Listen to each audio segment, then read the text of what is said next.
The Committee on Oversight and Government Reform will come to order. I want to welcome everyone here today. Without objection, the chair may declare a recess at any time. I now recognize myself for the purpose of delivering an opening statement.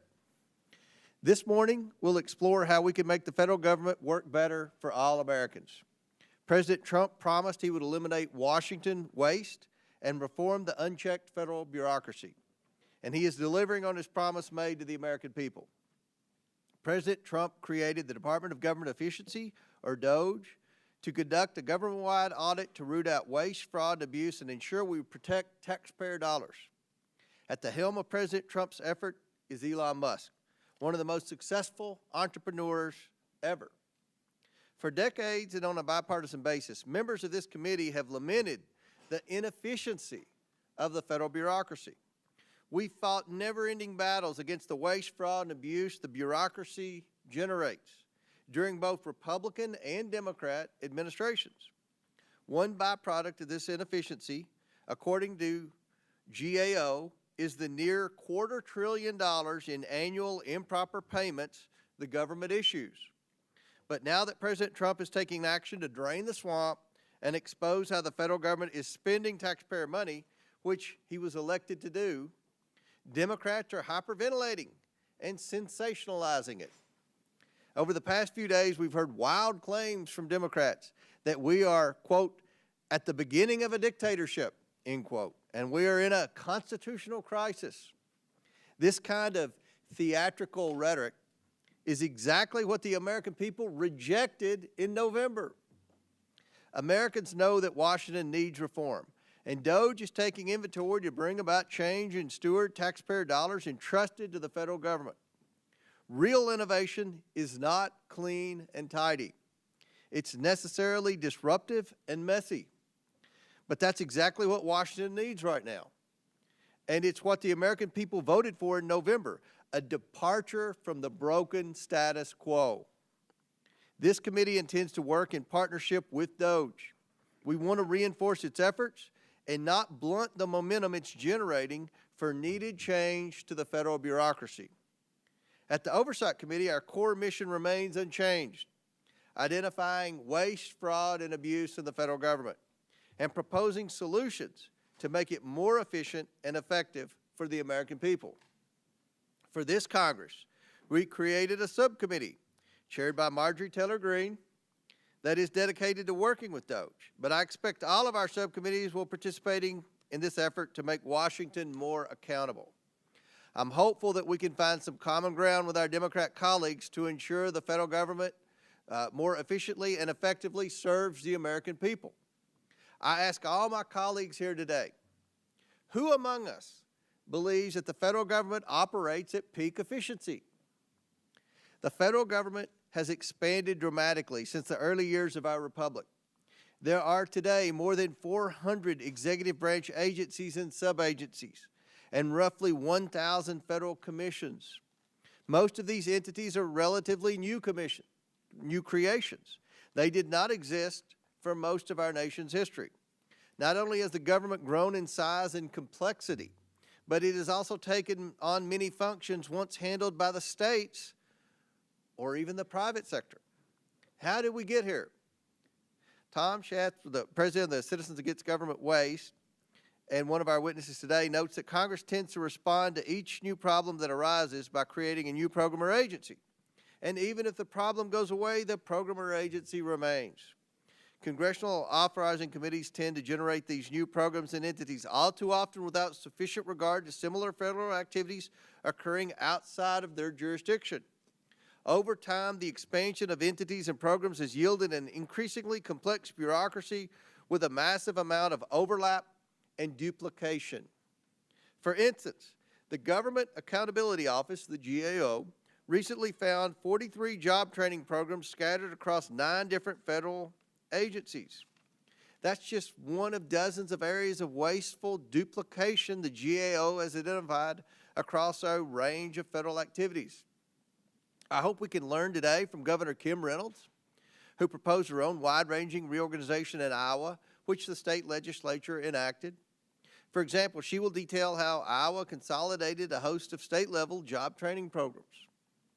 Iowa's reorganization also eliminated or consolidated a slew of state agencies, commissions, and vacant job positions.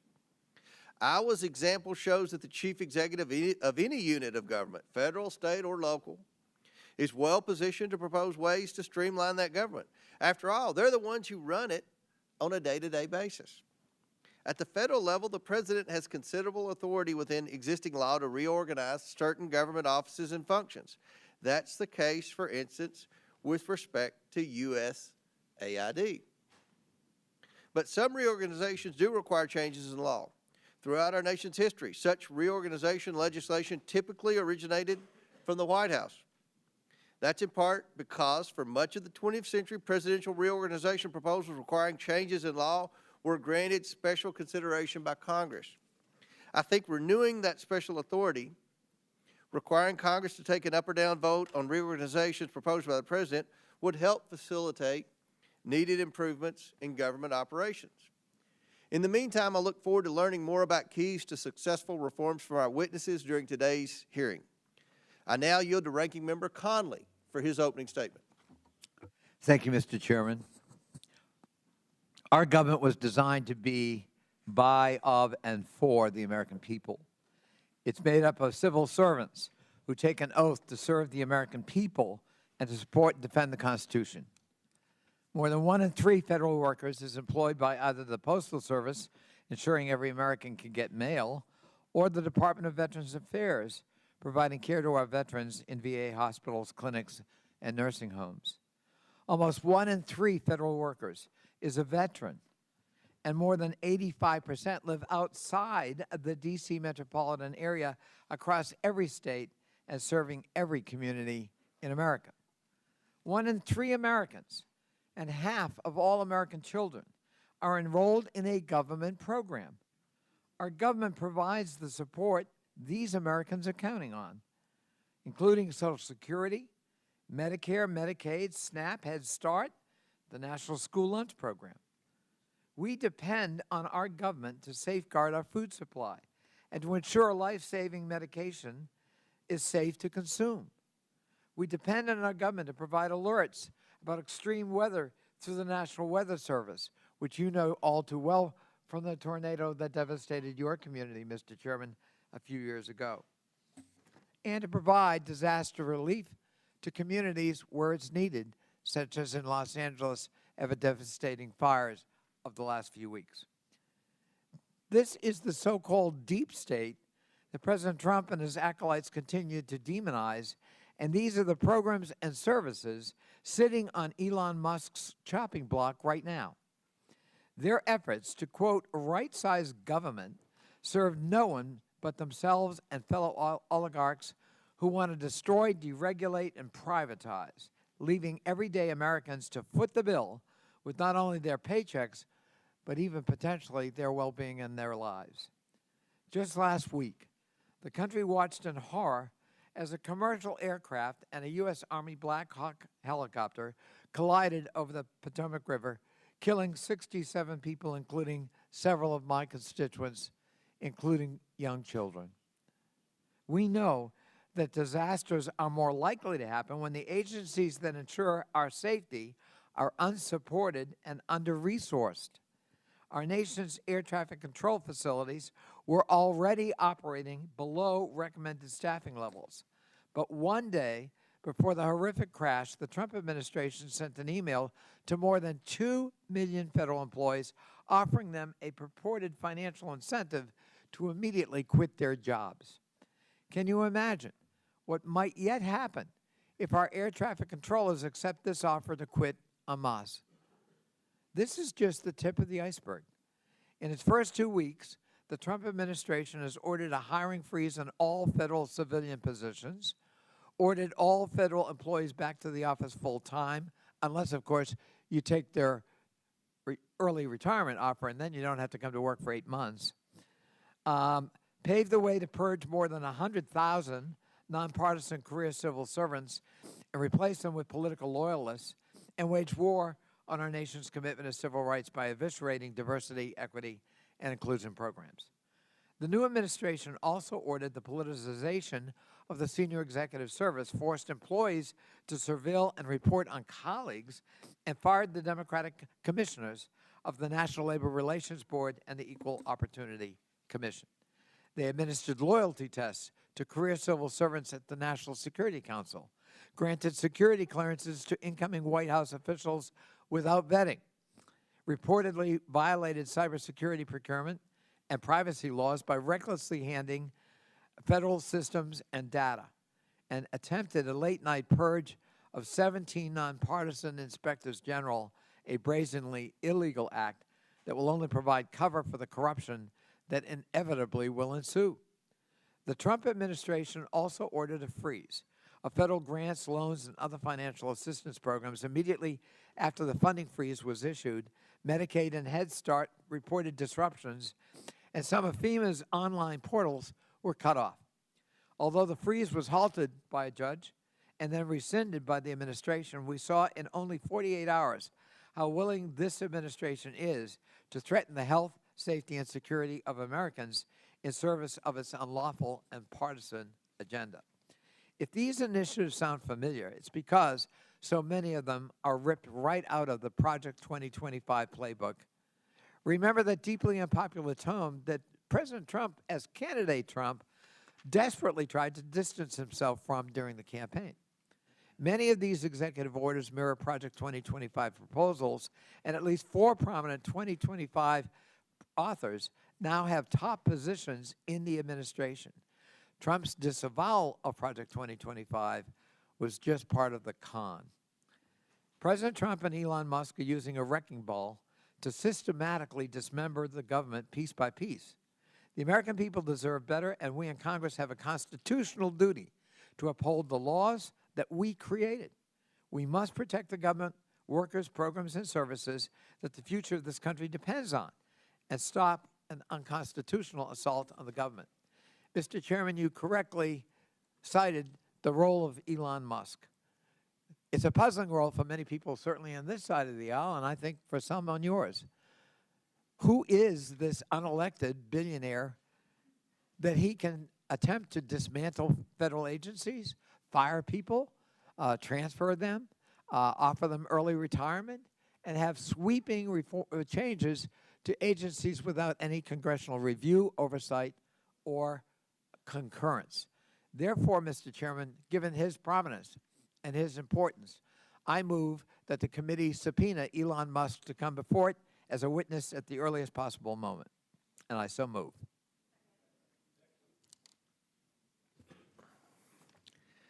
There's been a motion and second. The motion is not debatable. Mr. Chairman, why is it not debatable? Point of order. It is debatable.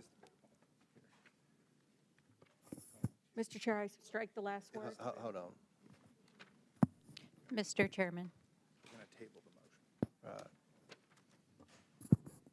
Right. Okay. Mr. Chairman, why don't we want to debate Elon Musk coming in and talking to us about his work and how he's enriched himself for $64 billion? Mr. Chairman. Mr. Chairman. Chair recognizes Dr. Fox. Thank you, Mr. Chairman. I move to table the motion. There's I a second. motion to table. Is there a Mr. second? Chairman, Second by point of Mr. order. Higgins. Point of order. Now, Mr. the Chairman. motion is not debatable, as many Point of order, as Mr. are in Chairman. favor of tabling. Point of order. State your point. Mr. Chairman, I think it's outrageous that this committee will not even entertain a No, motion. no, you state your. Chairman, that's not a point of order. Somebody You know, who's breaking the law agree. Point and of order. dismantling our federal Mr. agencies Chairman, and I call- You're hiring We're out of federal order. employees No, and we don't listen to hacking demagogues. data, Out of and order. you will not Out of order. even Out of order. entertain a motion The to motion bring is this adjourned. in This is front of the demagoguery. This is Oversight out of order. Any Committee. as are in favor of tabling. Yes, signify. let's have order in this Mr. country. Stansberry, you're out of order. You know you're out of order. You know the rules of this committee. There's been a motion Mr. and a Elon second to Musk is table. out of No. order and dismantling. He's out of Oh, my order. God. I call the question. Mr. Elon Musk. There's been a motion and second. Motion by Dr. Fox, second by Mr. Higgins to table. All those in favor of tabling signify by saying aye. Aye. All those opposed signify by saying no. No. In the opinion of the chair, the ayes have it and the motion Mr. is Chairman, tabled. I ask for a recorded A vote. recorded vote is ordered. We will set up for the clerk to call the roll.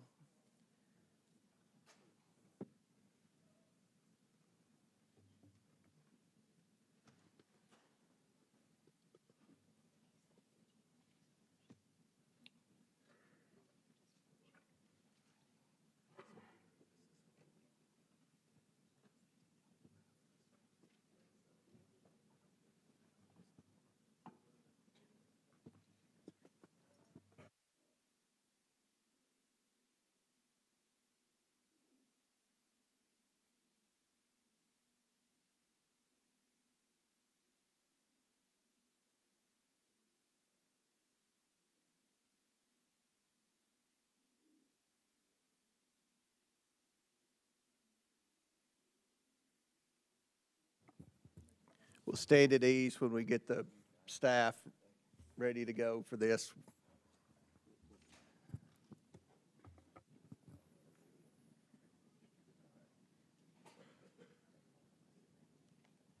For those watching at home, they don't have the votes in the room.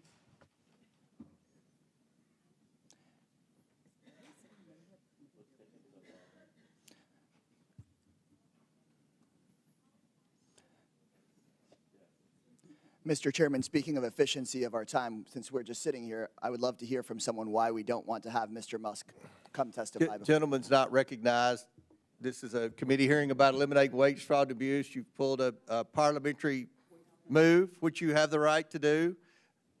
This wasn't expected. It wasn't in the agenda. We're trying to print everything and get it ready to have the roll call vote. Well, speaking of abuse, we have someone who Mr. is Chairman, he's shutting out of down order. federal You're out of programs order. You're out of order. benefiting billions of Chairman, dollars. he's out of for order. This is himself. just a Mr. mock Chairman. demagoguery again. Can you control the other side? They're out of control. I'm trying. Hashtag irony.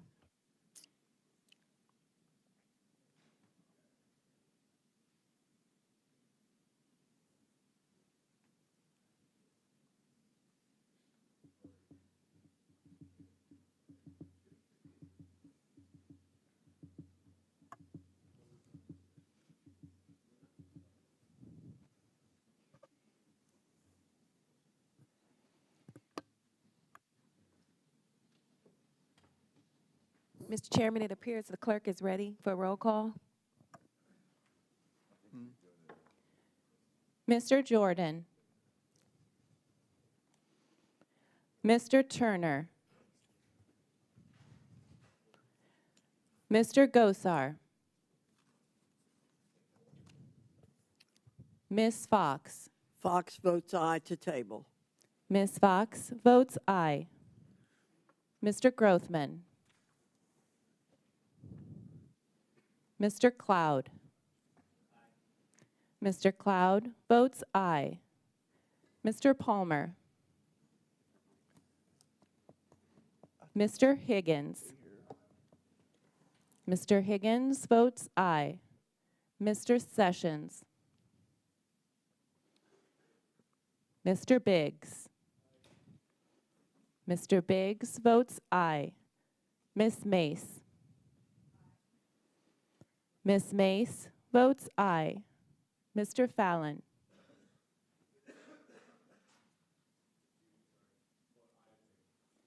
Mr. Fallon votes aye. Mr. Donalds. Mr. Perry. Mr. Timmons.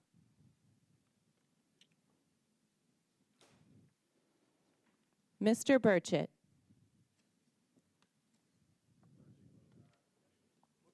Mr. Burchett votes aye. Ms. Green. Ms. Green votes aye. Ms. Boebert. Ms. Luna. Mr. Langworthy. Mr. Burleson. Mr. Crane. Mr. Crane votes aye. Mr. Jack. Mr. McGuire. Mr. McGuire votes aye. Mr. Gill. Mr. Gill votes aye. Mr. Connolly. Nay. Mr. Connolly votes nay. Ms. Norton. No. Ms. Norton votes no. Mr. Lynch. Mr. Lynch votes no. Mr. Krishnamurthy. Mr. Krishnamurthy votes no. Mr. Khanna. Mr. Mfume. Ms. Brown. Brown votes no. I'm sorry. Yes. Yeah. Yes, voting no to table. Ms. Brown votes no. Ms. Stansbury. I vote no to a motion that would table a subpoena for Elon Musk. More demagoguery. It's out of order to discuss what the motion is? Okay, guys. It's out of order. All right, order. All right, let's go. Keep Ms. Stansbury votes no. Mr. Garcia. Mr. Garcia votes no. Mr. Frost. Mr. Frost votes no. Ms. Lee. Ms. Lee votes no. Mr. Kassar. No on the motion to table our motion to have Elon Musk at this committee. Mr. Kassar votes no. Ms. Crockett. No on giving the American people the transparency that they deserve by bringing this Demagoguery oligarch again. before More of us. this. Nope. Ms. Crockett votes no. Ms. Randall. Ms. Randall votes no. Mr. Subramaniam. No. Mr. Subramaniam votes no. Ms. Ansari. No.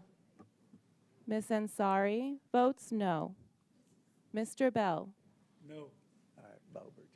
Mr. Bell votes no. Ms. Simon. No. Ms. Simon votes no. Mr. Min. Min is a hard no. Mr. Min votes no. Ms. Presley. Yeah. Ms. Presley votes no. Ms. Tlaib. I decided to put my residents before Elon Musk, and I'm voting no. Ms. Tlaib votes no. Mr. Chairman. I vote yes, and Mr. Chairman votes yes. Mr. Chairman, how am I recorded? yeah. Who recognized? Mr. Chairman, how am I recorded? Oh, has Mr. Timmons been recorded? Mr. Timmons is not recorded. Aye. Mr. Timmons votes aye. Mr. Chairman, how am I recorded? Representative Perry? Mr. Perry is not recorded. Representative Perry votes aye. Mr. Chairman, how is Mr. Boebert? Perry votes aye. Mr. Chairman, how is Boebert recorded? Ms. Boebert is not recorded. Boebert votes aye. Ms. Boebert votes aye. Mr. Chairman, how is Burleson recorded? Mr. Burleson is not recorded. Votes aye. Mr. Burleson votes aye. How is Mr. Grothman recorded? Mr. Grothman is not recorded. I'll vote aye. Mr. Grothman votes aye. Mr. Chairman, how is Mr. Gosar recorded? Mr. Gosar is not recorded. Aye. Mr. Gosar votes aye.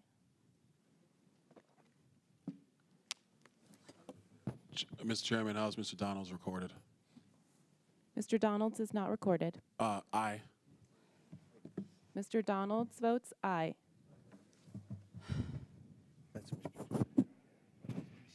How has Mr.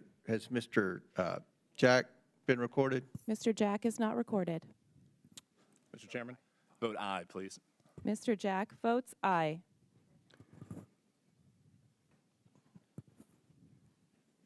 Are there any other members who have not been recorded? Any members who wish to change their votes?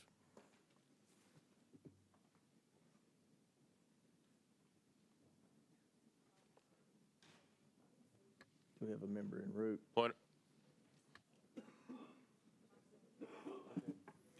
Will the clerk please tally the report? the roll call. Mr. Chairman, on this vote, the ayes are 20, the nays are 19. The ayes have it, and the motion fails. And I might add, Mr. Ranking Member, you all could have invited Mr. Musk to be your minority witness, but you all chose to have a college professor, which is what you normally choose to have as a witness at any hearing, and that's fine. But you all had an opportunity to invite Elon Musk, and you chose not to. So, Mr. Chairman, could I just Yes. respond? Thank you. You make a point, but from our point of view, given the prominence Mr. Musk has been given by President Trump in this administration, sweeping unprecedented powers, from our point of view, he is not a minority witness. He ought to be a full committee witness because of the prominence and the role he's playing, and subject to the oversight and scrutiny of this committee. Thank you. I ask unanimous consent that Representative Nunn from Iowa be waived on to the committee for today's hearing for the purpose of asking questions. Without objection, so ordered. The next order of business is ratifying the subcommittee roster for the 119th Congress. The clerks have distributed the roster electronically. I ask unanimous consent that the committee approve the appointments and assignments as shown on the roster. Without objection, so the subcommittee roster is approved. I'm pleased to welcome an expert panel of witnesses who each bring experience and expertise that will be valuable to today's discussion. I'd first like to welcome the 43rd governor of the great state of Iowa, Governor Kim Reynolds. Since assuming office in 2017, Governor Reynolds has instituted numerous reforms to reorganize state-level operations to better serve the people of Iowa. I'd now like to recognize Representative Nunn from Iowa to welcome the governor here. Well, thank you, Chairman, and thank you very much for this committee for having the governor of Iowa join us today. When President Trump was elected, he asked for three things: secure our community, unleash our natural energy, and make sure that we reform government to put money back in taxpayers' pocket. They need look no further than what Governor Reynolds has done with our state legislature when I served as a senator in Iowa. During Governor Reynolds' time, she has helped lead us out of a massive Democrat-caused debt to be able to balance the state's budget, to be able to provide fiscal responsibility that right-sized our community, and provide tax cuts that put more of Iowans' hard-earned tax dollars right back in their britches. So with this, Iowa is now one of the most well-managed citizen-led democracies, Mr. Chairman, in the world. It has resulted in a balanced budget of over $9 billion in our general fund, as well as a $1 billion rainy day fund, with more tax returns on the way, after she led the 3 largest tax cuts in state history. Governor Reynolds, we want to say thank you very much as a citizen of Iowa. Not only are you a great governor, but your examples help us lead to real solutions that could address a $36 trillion debt right here at the national level. All it takes is one hero from the heartland to be able to come here and show Washington how business can get done. So with that, Governor Reynolds, thank you for making government efficient again in Iowa. It's a best practice we can take in a playbook right here in D.C. We welcome you to the committee. Very good. Next we have Tom Schatz, president of the Citizens Against Government Waste. Tom has spent over 36 years at Citizens Against Government Waste, identifying areas of waste, fraud, abuse, and mismanagement in government, and has helped save taxpayers hundreds of billions of dollars. Finally, we have William G. Resch, who is an associate professor at the University of Southern California. Saul Price School of Public Policy, has been a member of the USC faculty since 2014. I want to thank each of the witnesses for being here today, and I'll look forward to your all's testimony. Pursuant to Committee Rule 9G, the witnesses will please stand and raise their right hand. Do you solemnly swear or affirm that the testimony you are about to give is the truth, the whole truth, and nothing but the truth, so help you God? Let the record show that the witness has answered in the affirmative. Thank you all. You may take a seat. We appreciate you all being here today and look forward to your testimony. Let me remind the witnesses that we have read your written statement and it will appear in full in the hearing record. Please limit your oral statement to 5 minutes. As a reminder, please press the button on the microphone in front of you so that it is on and the members can hear you. When you begin to speak, the light in front of you will turn green. After 4 minutes, the light will turn yellow. When the red light comes on, your 5 minutes have expired, and we would ask that you please wrap up. I now recognize Governor Reynolds for her opening statement. First, let me thank Congressman Nunn for your kind words, and thank you for your service.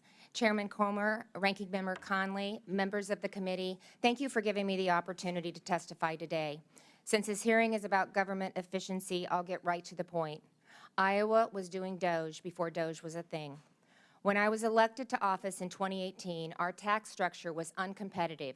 Our top income tax rate was 8.98%, one of the highest in the nation, as was our 12% corporate rate. Antiquated state policies made our tax code complex and hard to reform. Soon after President Trump signed TCJA into law, I signed legislation that eliminated federal deductibility, cut rates across the board, provided for additional reductions in future years, and reduced the number of income tax brackets.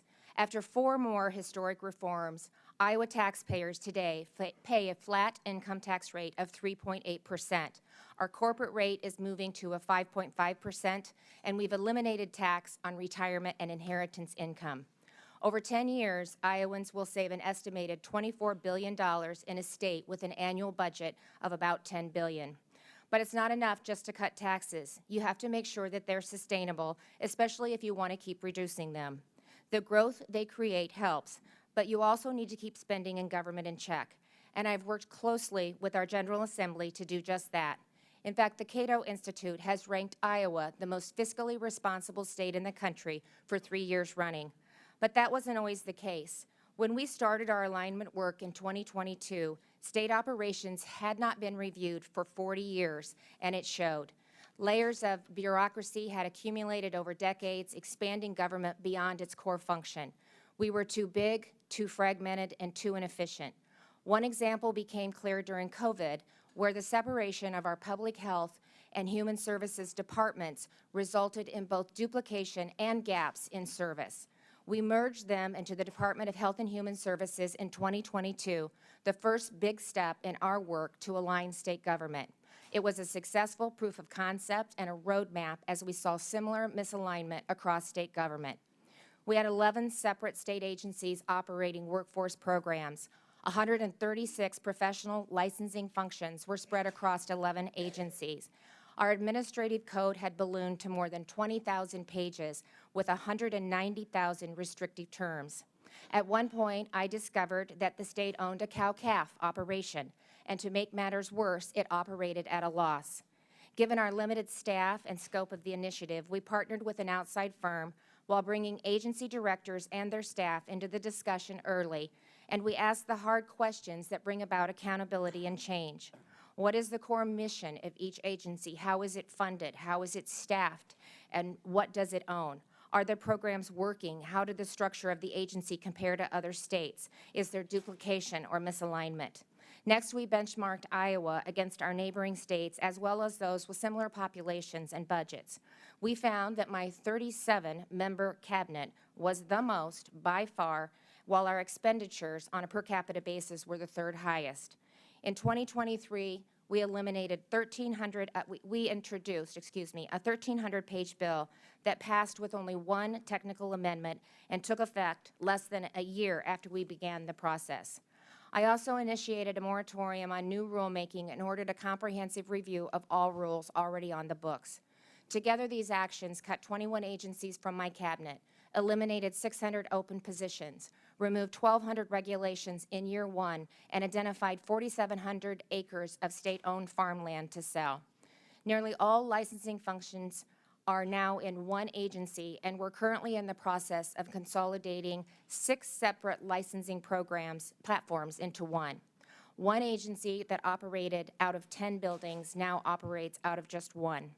Altogether, we've saved taxpayers $217 million in just 18 months, surpassing our initial projections for the first 4 years. And our government isn't just smaller, it's better. Getting your medical license recognized used to take 65 days, now it takes 3. Unemployment case rulings used to take 3 months, now it takes 11 days. Moving our motor vehicle enforcement unit into the Department of Public Safety put 100 more state troopers on the road. After aligning agencies, we then streamlined our system of boards and commissions cutting 83 boards, about a third of the boards and commissions.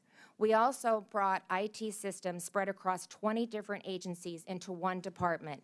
And last year, we consolidated 32 substance use and mental health regions into 7 unified behavioral health regions, resulting in greater investment on the ground and treatment delivered to Iowans when and where they need it. And now we're taking yet another step. I recently announced my intention to launch an Iowa DOGE to continue reducing the cost of government, maximizing the return on taxpayers' investment. Like most Americans, I'm thrilled by the priority that President Trump is placing on shrinking government and making it work better. Not only do I believe as Iowa is a model, but I'm committed to doing everything I can to help in the months ahead, and I look forward to working with you and the Trump administration to do just that. Thank you. Thank you, Governor. I now recognize Mr. Schatz for his opening statement. Thank you, Mr. Chairman and Ranking Member Connolly, for the opportunity to testify today. Citizens Against Government Waste was founded following the report of the Grace Commission under President Ronald Reagan, the last time there was a comprehensive review of the federal government by the private sector. The Commission made 2,478 recommendations that would save $424.4 billion over 3 years. Since CAGW was created to follow up on the Grace Commission recommendations, we have helped save taxpayers $2.4 trillion through the implementation of Grace Commission and other cost-saving recommendations. The taxpayers' hard-earned money should be spent in the most effective manner possible, following the objectives set forth in statutes enacted by Congress and carried out by the executive branch. Success should be measured by whether the intended results are being achieved. If that does not occur, the program should be reevaluated to determine if it needs to be modified, consolidated, or terminated. The solution should not be to spend more money on that program, create another program, or duplicate what the private sector is already doing. The proper size of government can be determined after those actions are taken, but that is unfortunately not how it works now. Despite the availability of recommendations from both within the government, including the Congressional Budget Office, Government Accountability Office, and Inspectors General, as well as non-governmental sources like CAGW's Prime Cuts, which would save $5.1 trillion over 5 years, not enough is being done. There is no lack of ideas, just a lack of action by Congress to determine which programs are most effective and efficient, leading to the appropriate size and scope of the federal government. President Trump campaigned on a platform of making the government more efficient, including his promise to create a Department of Government Efficiency. The establishment of DOGE, along with the DOGE subcommittee and House and Senate DOGE caucuses, should lead to the adoption of policies that will establish more effective use of taxpayer dollars and more efficient delivery of government services. Another method to drive efficiency would be to give the President greater reorganization authority, as the Chairman has noted. This was first provided in 1947 when Congress established what became known as the Hoover Commission to develop recommendations to increase efficiency and improve the organizational structure of the government after World War II. And comparing the debt to a GDP ratio then and now, it's fairly close, so it is certainly time to do this again. According to a 2012 Congressional Research Service report, presidents use this authority regularly, submitting more than 100 plans between 1932 and 1984. The last president to receive reorganization authority was Ronald Reagan, and the last one to use it was Jimmy Carter. In May 2024, GAO released its annual report on ways to reduce duplication, overlap, and fragmentation of programs.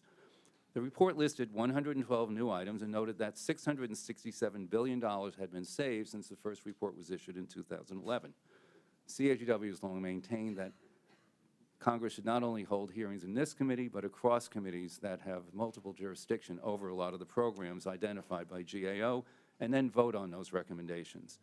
And GAO reports about duplicative spending provide other opportunities to improve efficiencies. A May 10th, 2023 GAO report found 133 federal programs across 15 agencies that have the goal of increasing broadband access and bridging the digital divide. These programs should be assessed to determine which are inefficient and ineffective, and funds should then be directed to those programs that can deploy broadband to every remaining unserved and underserved business and household across the country that wishes to be connected to the Internet. And broadband is one of many programs included in CAGW's Critical Waste Issues for the 119th Congress, which was released this morning. The report contains 12 policy areas, including greater accountability and transparency, budget reform, earmarks, health care, privacy, technology, and telecommunications. I want to also remind the committee of CAGW's concerns about the U.S. Postal Service, which we provided in testimony submitted for the record for the December 10, 2024 oversight hearing. Right-sizing government is an objective on which all members of Congress should agree. It requires constant vigilance and oversight to determine if federal tax dollars are being spent in the most effective and efficient manner and achieving intended objectives. Increased efficiency will go a long way to restore the public's confidence in the ability of the federal government to avoid as much waste, fraud, abuse, and mismanagement as possible. Thank you again for the opportunity to appear before you today. I look forward to answering your questions. Thank you.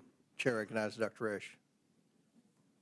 Mr. Chairman, Ranking Member Connolly, And make sure your microphone's on. okay, sorry.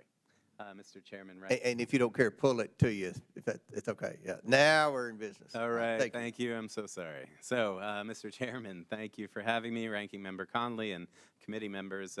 Thanks for the opportunity to address you today on the critical issue of right-sizing government that takes place amongst recent administrative actions that I find somewhat troubling, not just myself, but according to the literature, the scholarship, and observations through history that show that these types of actions threaten integrity, effectiveness, and stability of our federal workforce.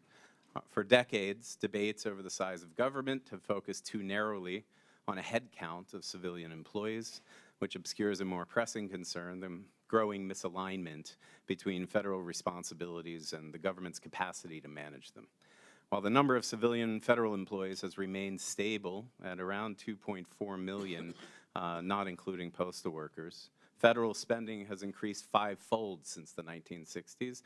More than $759 billion was spent on contracts in 2023 alone, and this is relatively small in comparison to the last year of the first Trump administration, where estimates were as high as $1.2 trillion in contracts, meaning that much of what government does today is carried through private firms rather than through career civil servants.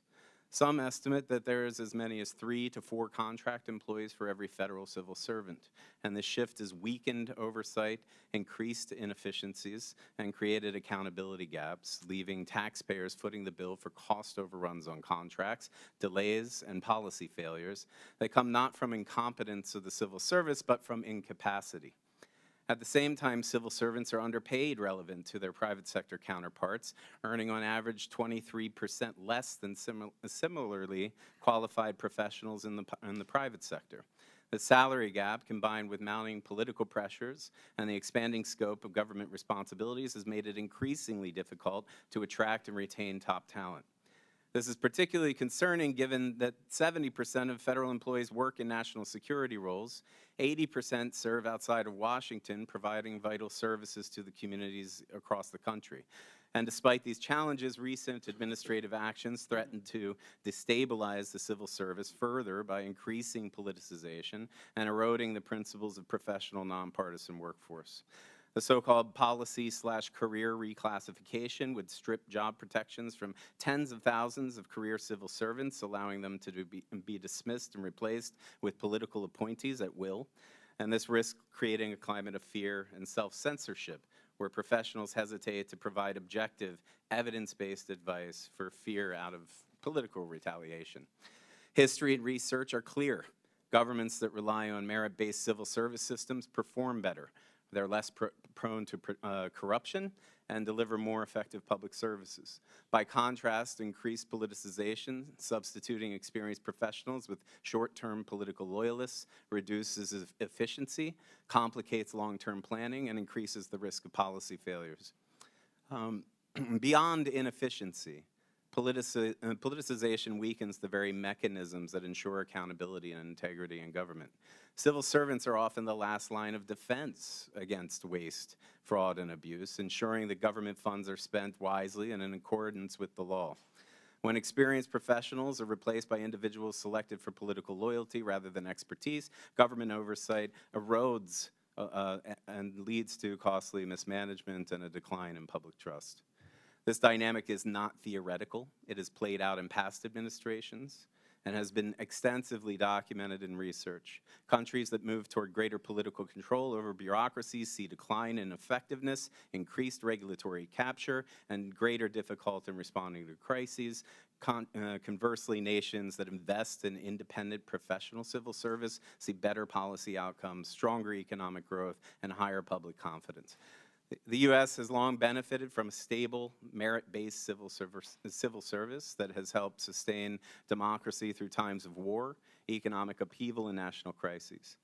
Attempts to weaken the system, rather than whether it's through mass firings, loyalty-based appointments, or the dismantling of institutional safeguards, do not lead to a more effective government. Instead, they result in greater instability, inefficiency, and governance failures that harm all Americans.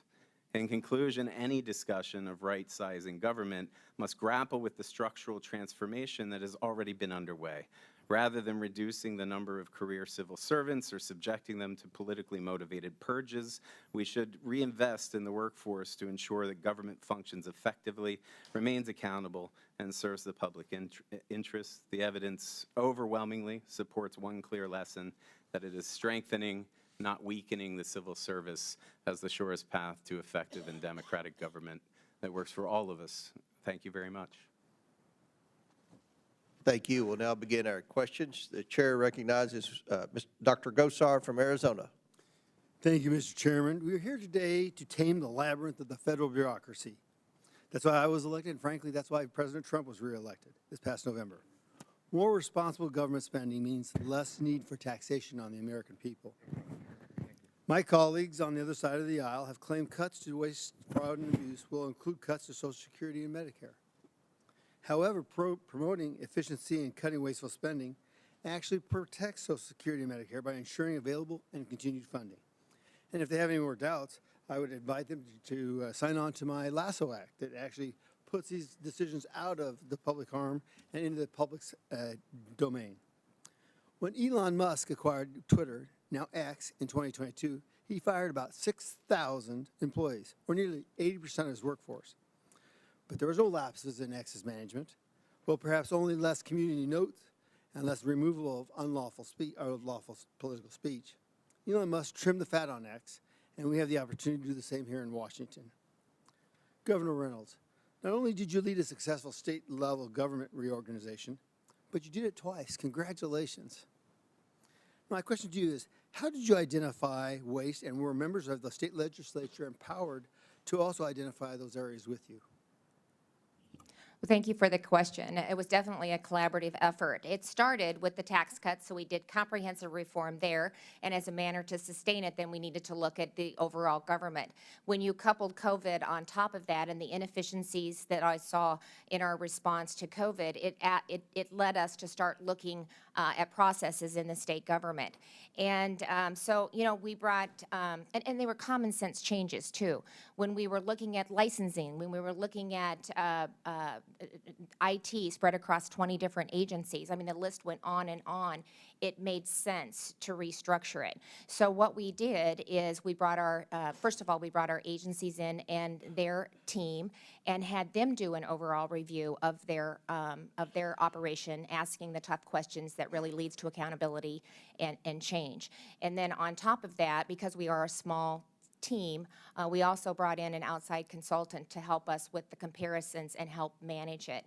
And then we worked closely with the legislature for any ideas that they may have. We spent a lot of time walking through the bill in its entirety. We put, when we were working with our agencies, that gave us an opportunity to understand where some of the pushback might be, so we could also get in front of that with the answers to the questions that might be posed from realigning state government. But it's made us more efficient, it's made us more effective, it is common sense. I think the data is proving out, we're seeing it every day, so we'll have data to actually point to on how we are more efficient and more effective, and we're taking dollars from the administration and from the bureaucracy, and we're actually putting it into programs, getting it on the ground, and putting it into people. So it's been very efficient from that perspective as well. Well, and I noticed you sold state-owned land to eliminate waste and generate revenue. Is that correct? Yeah, we had about, I think it was about 5,400 acres that we were able to sell. I had a cow-calf operation with the Department of Corrections. We were not aware of that. Then to come to find out we were operating at a loss, that's, you know, we need to get back to the core function of government. And as the bureaucracy continues to grow, the scope also grows with it. And that's when we start to see the inefficiencies. Well, I tell you what, that is music to my soul because, you know, I've got a HERD Act because it mimics what Harry Reid did in southern Nevada. He found out that Las Vegas was surrounded by BLM. He couldn't grow it. Yeah. And so what they did is they found out that the federal government has the propriety to look at what the land's used for. Does it have a purpose? And if not, it has to be sold. So I think there's great opportunity there. Mr. Schatz, I want to touch base with you in regards to the 2024 Prime Cuts Report recommends that the National Park Service, Forest Service, and BLM suspend federal land purchases until they effectively manage their currently owned land. I agree with you wholeheartedly. Do you generally agree that selling public land to states and local communities would eliminate unused assets, generate revenue, and provide an overall benefit to the federal government and to local communities? Yes, Congressman, and it would generate about $15 billion over 5 years. Sorry, 3 years. So there's a lot of land out there. In fact, the government probably doesn't even know what it owns. Yes. Now, and it needs to get done. The one thing I really want to make note of, and I get running out of time here, is the National Emergencies Act. We have spent $12 trillion over the last, since Bill Clinton, and it's 1/3 of our national debt. I would love to work with you in regards to cleaning these up, cleaning them out, and getting some aspects and assets back to the people. Thank you. I yield back. Gentleman yields back. Chair now recognizes ranking member for 6 minutes. Thank you, Mr. Chairman, and thank you for your consideration. Governor Reynolds, welcome, and your story is a very impressive one. I was the chairman of a county of 1.2 million people, 1/3 your population, and what you talk about resonates with somebody like me, hands-on, trying to make sure things work. Right. Iowa has a population, as I understand it, of 3.24 million people, and you've got a state workforce of 16,700 full-time employees. Is that correct? That's correct? Yes. Now, of course, with respect to the federal government, we're talking about 2.4 million. So it's not only a matter of scale. I mean, we're just talking about very different kinds of entities.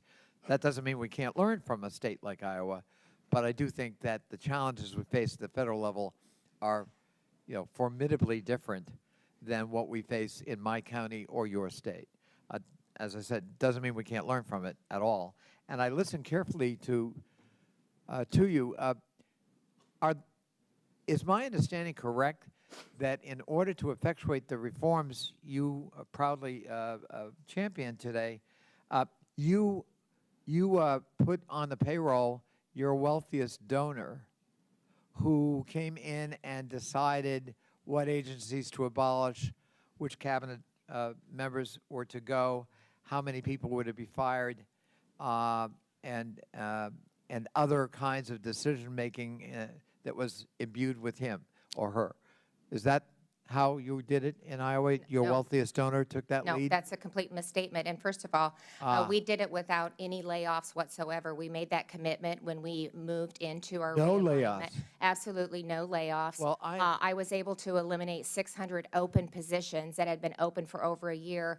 But through the transition process and what we've been able to accomplish, we did that right now without laying off any state employees. Excuse me, because my time is limited, Governor, I don't mean to be interrupting you, but so the idea that your wealthiest donor kind of shepherded all of this is false. That is false. That's false. And you didn't lay off people. You tried, in fact, to move people around, or No, we made that commitment at the beginning you of made the a process. commitment to that. Because first of all, these were common sense changes. It was a realignment. It was Got it. highlighting the cabinet members that I thought should be in the cabinet, I think and that- making government operate more efficiently, I think reducing that's the amount of a time. very Iowan concept, too, common sense. Yes. And I like it. It's a non-ideological approach to governance. Professor Resch, would it be fair to say that what you've heard from Governor Reynolds is distinctly different from what we are experiencing in the first 15 days of the Trump administration with Elon Musk allegedly at the helm? And please speak loudly into that microphone so we can hear you. Yes. Yes. Quite simply, yes. Very different. It seems different, yes. And would you say that it is unprecedented, unusual, and maybe even of dubious legality that so much authority and power has been vested in one individual who is a outside billionaire with no government experience other than benefiting from government contracts to wield this kind of power and influence and be firing people, laying off people, threatening to dismantle whole agencies, something that apparently Governor Reynolds actually actively tried to avoid to get political buy-in and to try to create a spirit of cooperation? It seems to me that the actions that are being promulgated by DOGE lack legal authority. I am not a legal scholar. I am a scholar of executive politics and public management. But from what I can tell, this violates several legal authorities that are granted by Congress, not unilaterally by the president. Governor Reynolds made a point of saying she worked with the legislature to effectuate the reforms, which always sounds to me like a pretty good idea. You want to work with your legislators.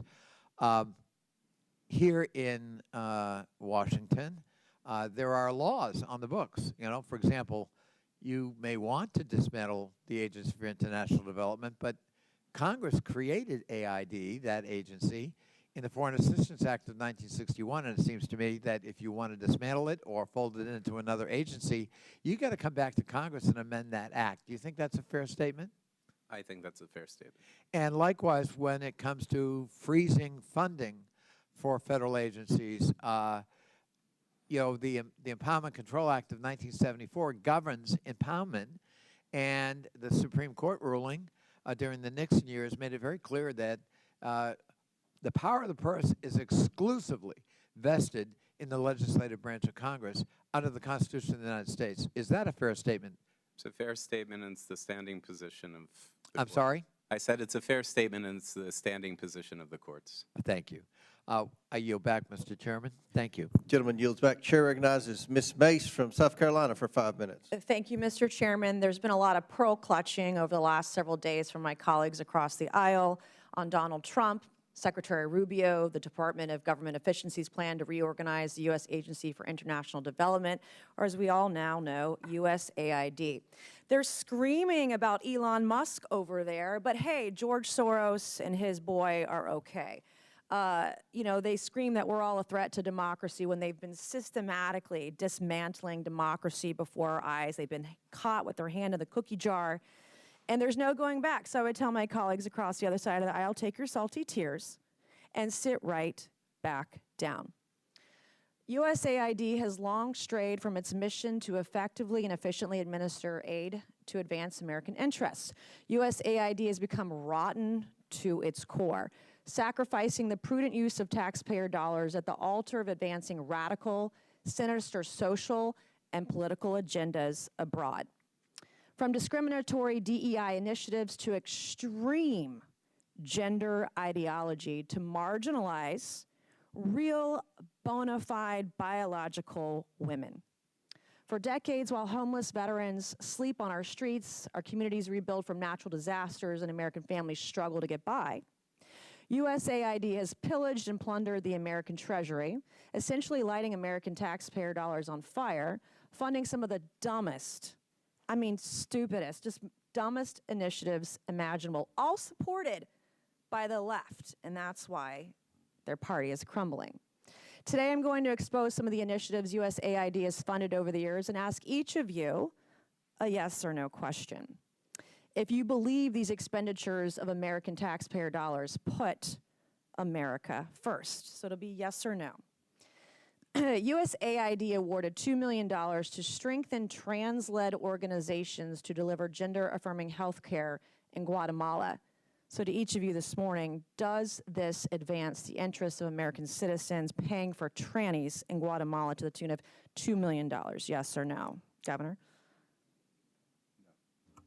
I have no position. Of course you don't. Okay, USAID awarded over $750,000 to fund alleviating loneliness among migrant garment workers in India. Does this advance America's interests, Governor? No. No. I have no position. USAID awarded $1.5 million for providing a gender-sensitive response to migration at the Venezuelan border. Does this advance America's interests, Governor? No. No. I have no position. Does this advance the interest? Okay, so USAID awarded $4.3 million on October 1st, 2023 to a group to fund comprehensive health services for men having sex with other men in South Africa. Does this advance the interests of American citizens, Governor? No. No. I have no position. I bet you don't. Okay. USAID awarded $1.5 million to advance diversity, equity, and inclusion in Serbia's workplaces and business communities by promoting economic empowerment and opportunity for LGBTQI plus people in Serbia. Does this advance America's interests? No. No. Nope. You have no idea, right? Okay. USAID awarded over $70,000 to a group to deliver a live musical event to promote the U.S. and Irish shared values of diversity, equity, inclusion, and accessibility. Does this advance the interests of America? No. No. No position. No position or no clue. Okay, USAID awarded $1.5 million to fund strengthening community support structures to upscale LGBT rights advocacy in Jamaica. Does this advance our interests? No. No. No position. USAID awarded $28 million to a group to facilitate the economic insertion of Venezuelan migrants and refugees in Peru and Ecuador. Does this advance our interests? No. No. No position. Okay, USAID awarded $17.5 million to fund voluntary medical male circumcision overseas. Does this advance America's interests? No. No. No position. I don't know what circumcision overseas has to do with America First either. USAID awarded nearly $150,000 to fund HIV prevention services targeting men who have sex with men and transgender. Does this advance America's interests? No. No. No position. Yeah, unfortunately, I'm limited to 5 minutes, but these are the programs Democrats are so desperate to save. Our foreign assistance system is badly broken, and this ends now. Thank you, Mr. Chairman, and I yield back. Gentlelady yields back. Mr. Chairman, parliamentary inquiry. Yes, sir. The gentlelady has used a phrase that is considered a slur in the LGBTQ community and the transgender community. And let me please finish without interruption. And tranny, tranny, tranny. I don't really care. You want penises in women's bathrooms, and I'm not going to have it. Okay. No, thank you. It's disgusting. Let the gentleman state his parliamentary inquiry. To me, a slur is a slur, and here in the committee, a level of decorum requires us to try consciously to avoid slurs. You just heard the gentlelady actually actively, robustly repeat it, and I would just ask the chairman that she be counseled that we ought not to be engaged. We can have debate and policy discussion without offending human beings who are our fellow citizens. And so I would ask, as a parliamentary inquiry, whether the use of that phrase is not, in fact, a violation of the decorum rules. Mr. Chairman, I'm not going to be counseled by a man over men and women's spaces or men who have mental health issues dressing as women. I'm not being counseled by some guy. My inquiry is to the this. chairman, Okay. Mr. Chairman. Order. The inquiry is about decorum. Decorum is at the discretion of the chair. That's I will be mansplaining, honest, Mr. Chairman. with the ranking member. I'm not up to date on my politically correct LGBTQ terminology. We'll look into that and get back with you on that. I don't know what's offensive and what's not. I don't know much about pronouns or I appreciate that, offensive Mr. Chairman. terms. Mr. Chairman, we don't have to community. anymore.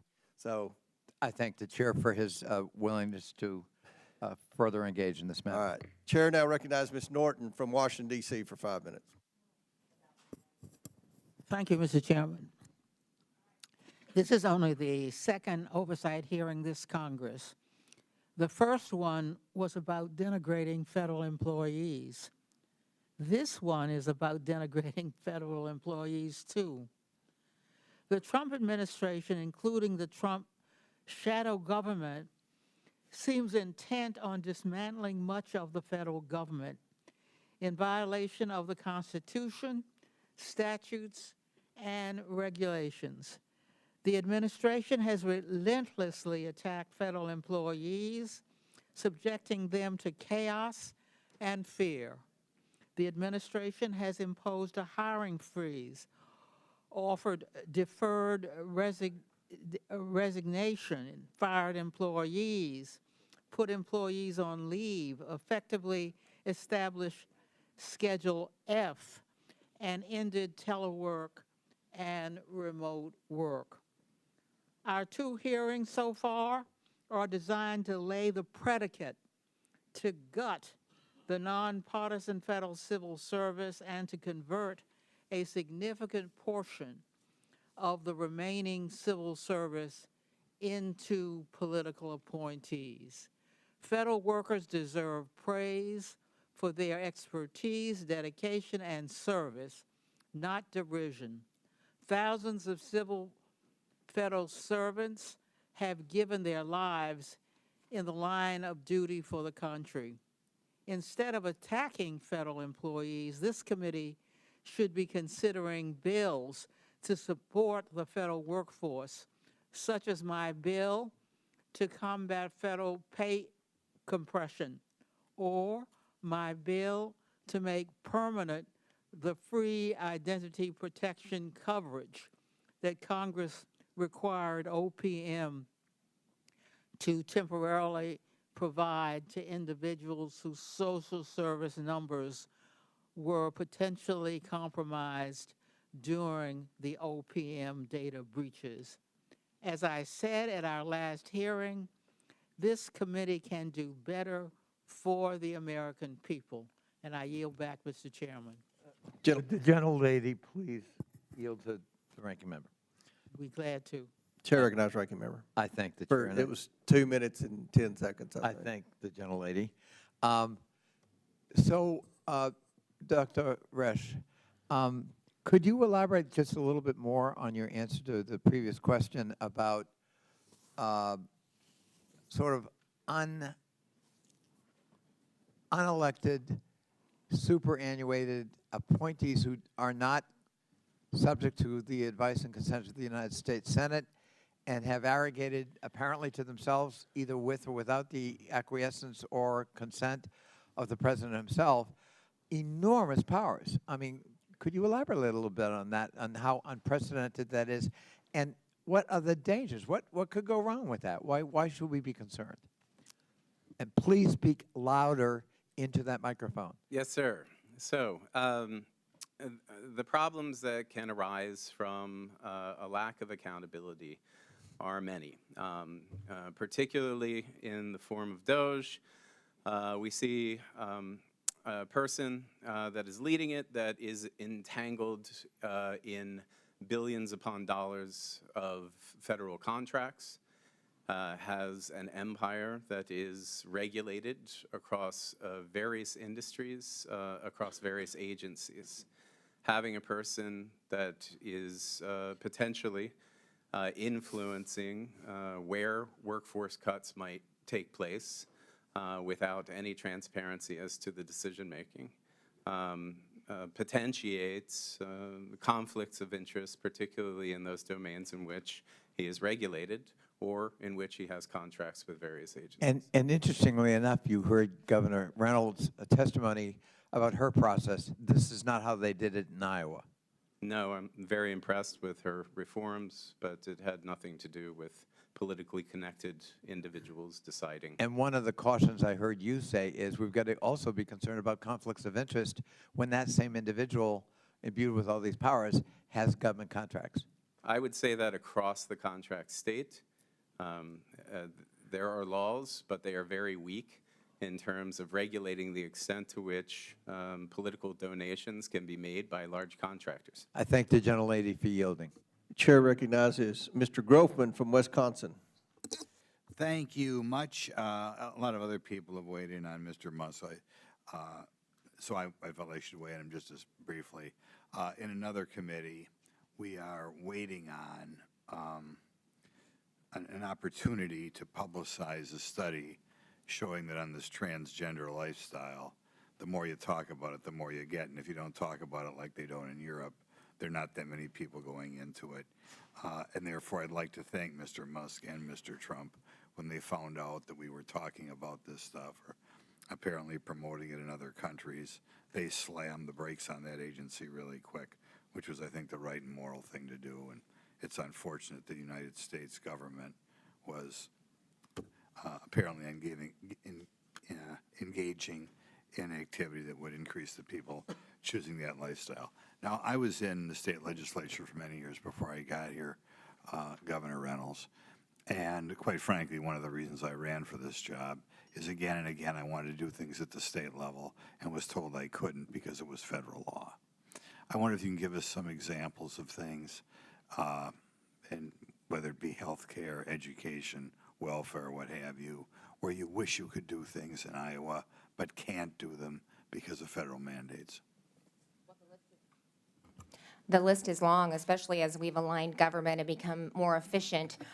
You know, I would say the lack of accountability was what I saw in the incomplete review that we did. We reviewed over 800 agency programs in which there was not one KPI, there was not one metric, there was not one accountability measure tied to any of it whatsoever with the existing programs. And so nothing comes before me now from my agency, my cabinet, without a KPI and a metric tied to it if they want to, you know, continue the program or if they want to add to it. But I can talk about a couple different things. SNAP would be one example. You know, we have an antiquated system, as does a lot of the governments, especially the federal government. And right now we have about 500 workers that are doing eligibility manually, validating it from a dozen different points. And we have, of course, have a fairly high error rate, of which there are fines attached to a delay, a timely delay, timeliness and error rate. I have asked FNS for just the opportunity to issue an RFP so I can get a system that would allow me to use technology to collect all of the different data points, reduce the timeline and the error rate and the fines that my state is being charged. And I have been waiting for over a year to get an approval just on an RFP to go out and select a vendor to be able to offer that. And then it has to go back to them for a sign-off on that. CMS is just another nightmare. We've waited up to 3 years to get managed care rate approvals. I have a Thrive platform that I'm trying to put in place, which is a public-private partnership, which would allow faith-based organizations and nonprofits to help Iowans in need to partner with what we're doing at the government, at the state level.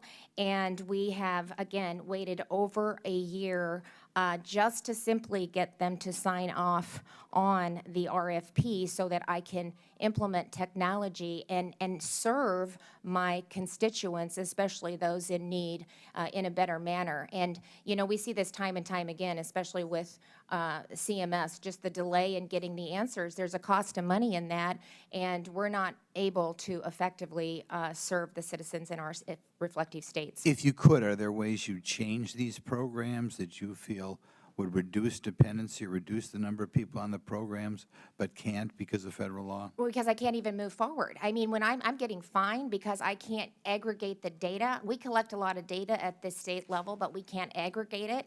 And I'm trying to stand up a system that would allow us to do that, and they're preventing us from doing that by simply signing off on an RFP so that we can move forward. Okay, I'll give you another. A block grant would be another example. Department of Education is a great example of how we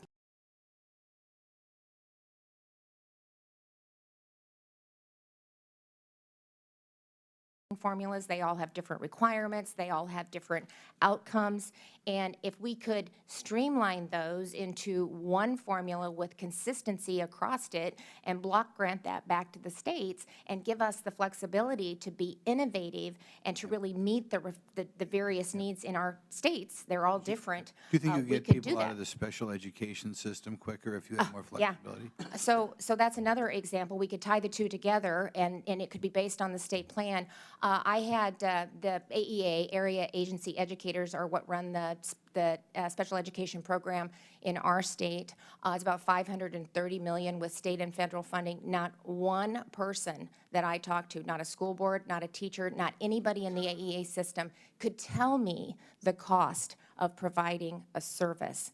You know, I mean, so when you continue to grow government, those types of questions, those types of analysis aren't even taking place. They just need more money, or they want to know if they've spent all of it. There's never an evaluation that's done. There's never an accountability. There's no transparency, and that's why we're getting the results that we're getting. Our scores are horrible. And when I tried to bring some accountability to the system, shut down. I mean, so it's happening at the state and federal level, but if we can work collectively together, I think we can get the results.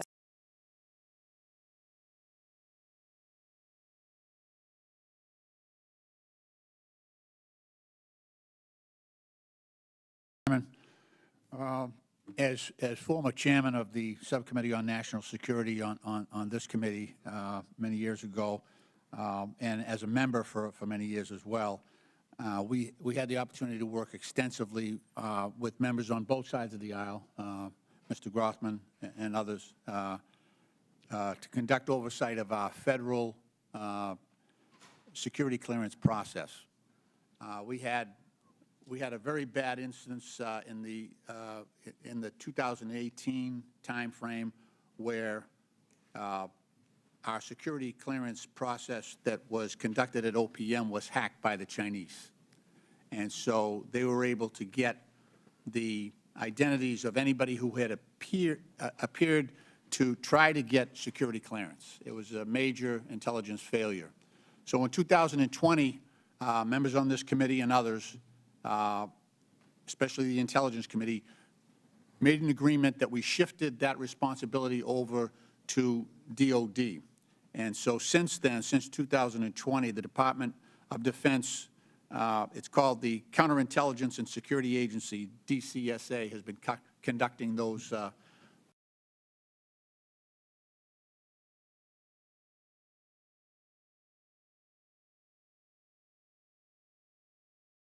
The problem is this, that on day one of his new term, President Trump took an end run around our entire national security apparatus by allowing White House counsel to grant new White House officials immediate security clearance at the top secret and sensitive compartmental information level, even though many of those individuals were not treated with the traditional vetting by the FBI. So top secret SCI security clearance allows individuals to access classified intelligence sources and methods. So these are some of our nation's most sensitive pieces of information, which could cause exceptionally grave damage to U.S. national security and to our intelligence personnel and others who cooperate with them if it was exposed. Dr. Resch, to make matters worse, Mr. Trump has now given Elon Musk and his so-called DOGE team unfettered access to Treasury Department and Office of Personnel Management and other federal agencies and systems that manage personnel files, confidential payment systems, and highly classified information. What are the risks?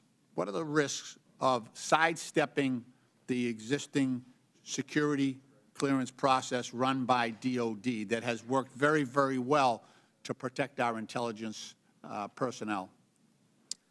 I think some of the risks are substantial, particularly given the extent to which this data could be used in training foundational models that Mr. Musk and his team could use to do this data analysis. I have no idea, actually no one has any idea exactly what servers are being used with the access to this data. There is privileged information that the DOGE team could use to position themselves or their private interests as players in government contracts for satellite deployment, defense technology, even orbital logistics. He could leverage his ties to Trump to position his own foundational model, XAI, to have exclusive access to protected individual government data to train the models that are really black boxed. Could wield the advantage to undercut competition, shape the AI landscape in fairly frightening ways if this private individual information and government protected data is being used to train those models. Now this is speculation, pure speculation, because I don't know and neither do you. And frankly, no one does. But beyond creating better performing models, exclusive access to government data would give significant edge in securing long-term contracts. But Dr. Resch, yes. Beyond the speculation, why is it important that sensitive information is only handled by those who have been vetted and granted access to that information?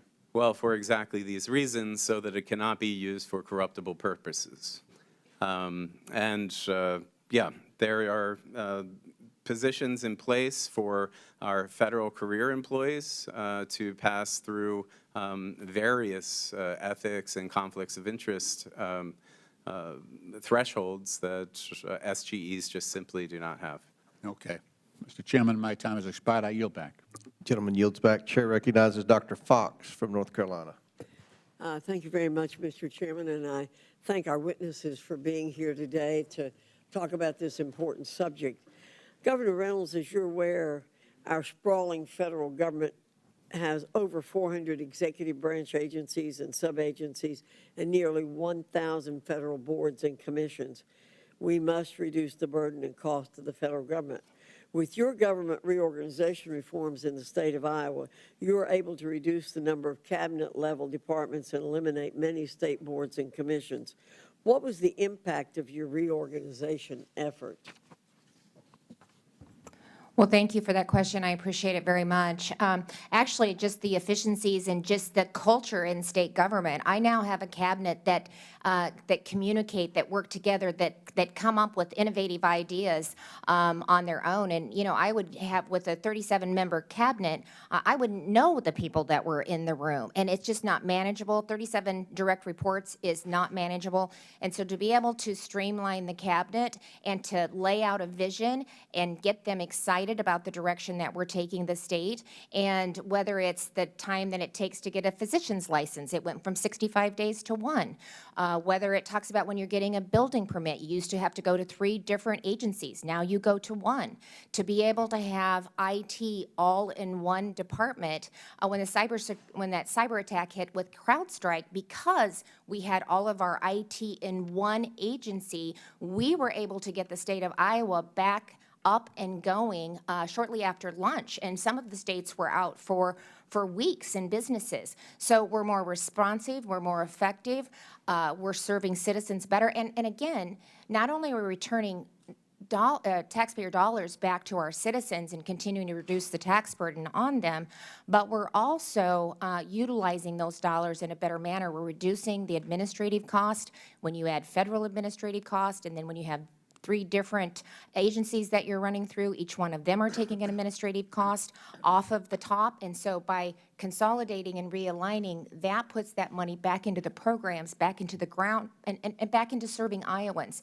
And it also gives me the visibility now that I have into the various agencies because of the reduction. We can continue to get better, and we're continuing to make changes. And we will, and a lot of those are coming directly from the cabinet. Let me follow up a little bit. Given your successful reorganization, what advice do you have for the Trump administration to reduce the cost and size of the government? And what advice do you have for Congress to work with the Trump administration to do this? Well, don't buy into the fact that you can't do it. You can do it, and it needs to be done. There's just so much waste at all levels of government, at the federal, at the state, and at the local levels, and we're all serving the same constituency. We need to do it better. Every time there's a duplication, that's a cost to the taxpayer. So we need to think about it holistically, and we need to think about how we can streamline the way in which we're providing these services. I'm a big advocate for block grants back to the states. Again, I think that, reduces a lot of the overhead, a lot of the bureaucracy. It streamlines. It takes an army of people to manage the federal programs that are coming in, especially with the Department of Education, and then the school districts also have to take people off their line of sight on really educating our students, and they're doing compliance instead of working on instruction. So it makes us all better. Thank you, Governor, for being a shining light for us. Mr. Schatz, the Grace Commission created by President Reagan in 1982 claimed that if its recommendations were followed, the national debt would have been $1.9 trillion by the year 2000.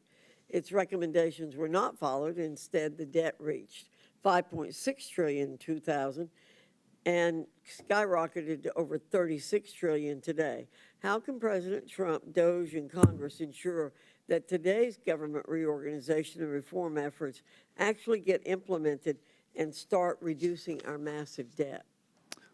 Thank you, Representative Fox. The Grace Commission did save money. President Reagan had $100 billion immediately by executive action. In 10 years, $240 billion, and again, over time, $2.4 trillion from the Grace Commission and other cost-saving recommendations by CIGW. It takes Congress and the executive branch working together. 400 agencies, 1,000 commissions, that's far too much. The budget has only been balanced 5 times in the last 50 years. Think about that. If you're a family and you only balance your budget 5 times in 50 years, you're pretty much broke. And whatever and however it gets done, something needs to be done.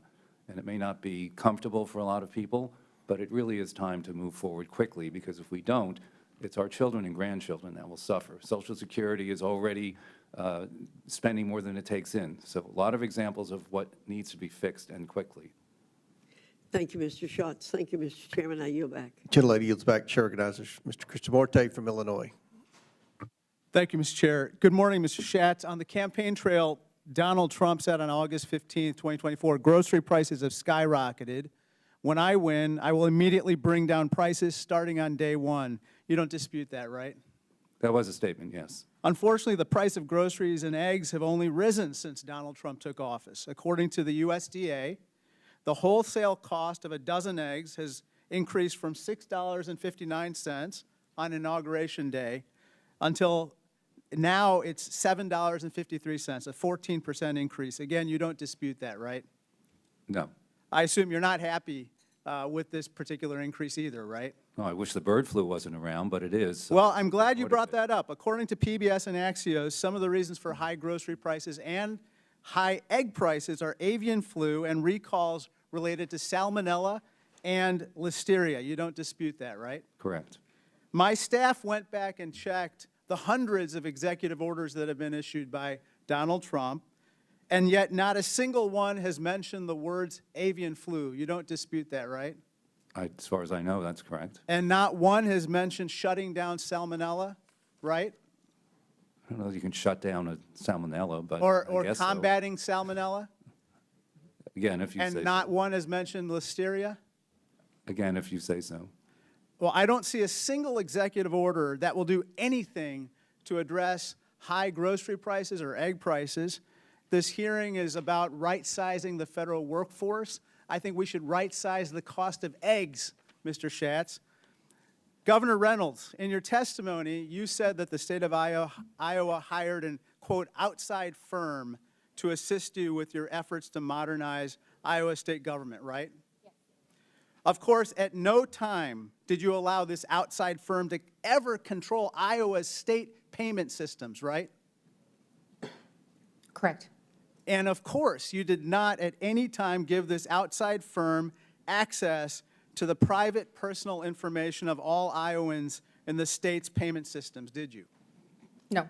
Of course not. Let's talk about what has happened with DOGE for a moment.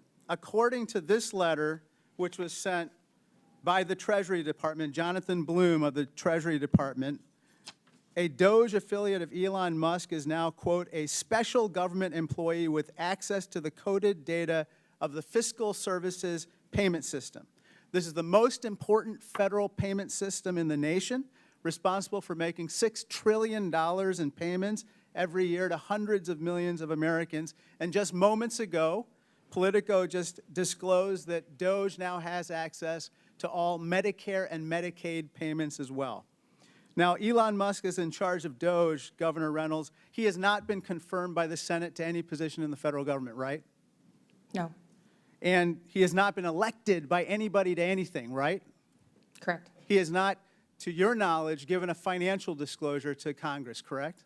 Not that I'm aware of. Ma'am, I want to bring your attention to something very disturbing that Musk just recently tweeted out. As we see at this visual, he said, the DOGE team is rapidly shutting down illegal payments to Lutheran Family Services.